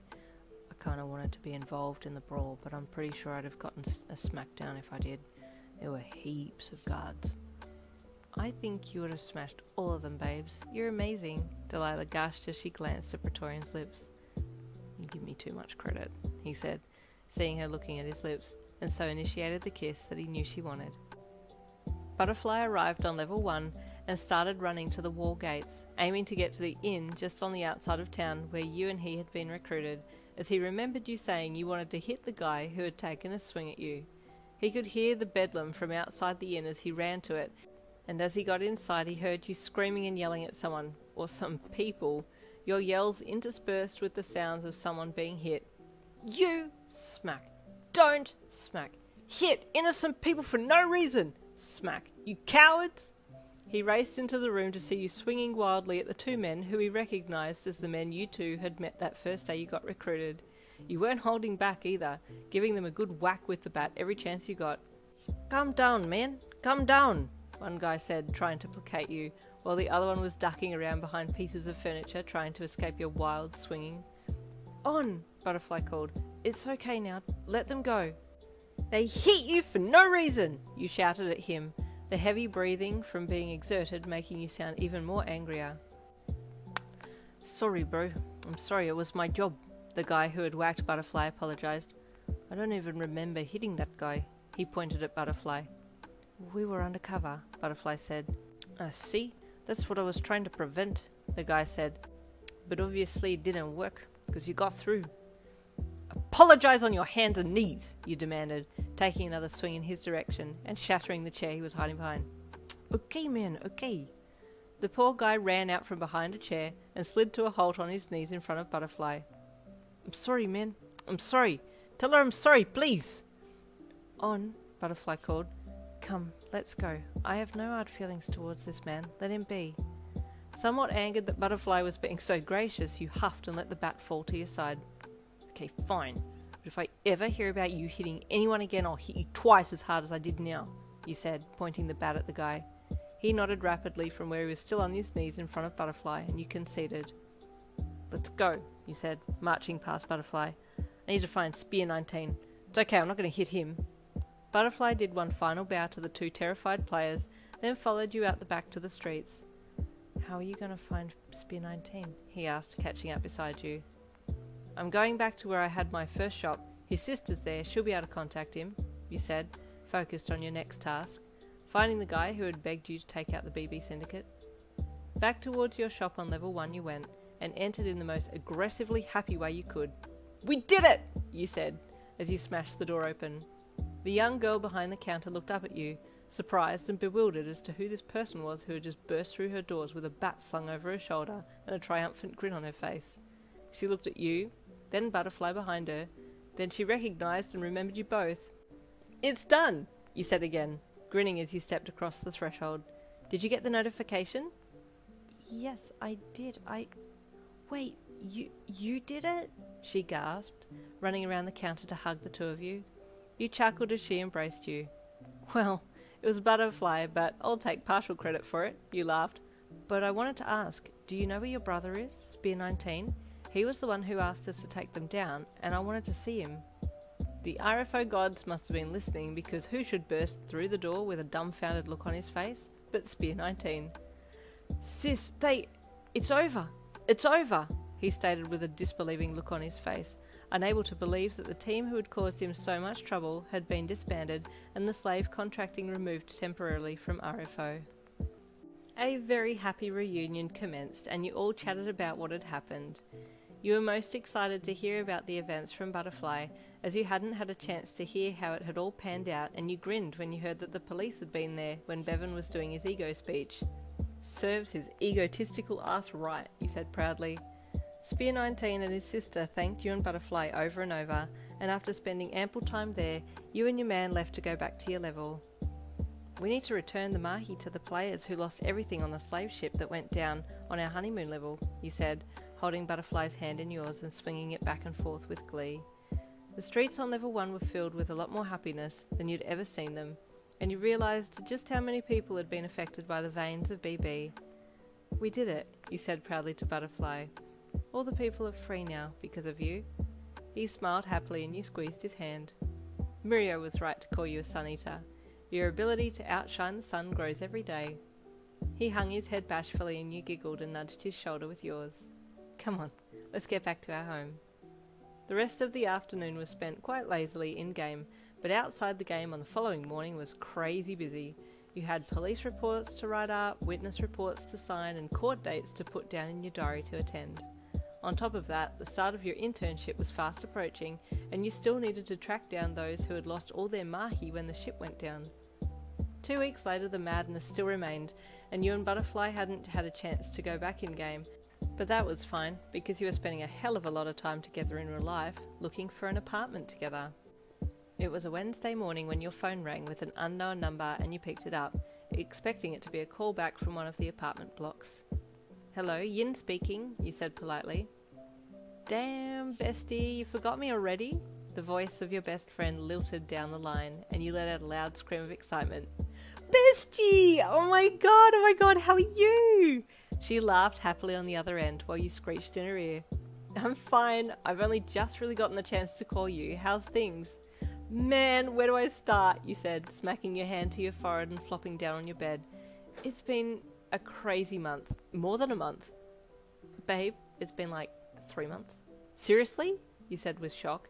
Surely not. Yeah, it has. Whoa. Yeah. So, how are you? Are you okay? Did you get a job? You asked, initiating the conversation. You chatted to your bestie for a good hour, laughing and catching up on everything, but as the hour came to a close, she had to excuse herself to go and help her family, and so you let her go. Thanks for calling, you said to her, smiling into the phone. I've missed you, she said softly. Same, bestie, but don't be a stranger. Call me anytime, you said encouragingly. I will. Good luck with the apartment hunting today, she replied. Thanks, we'll need it.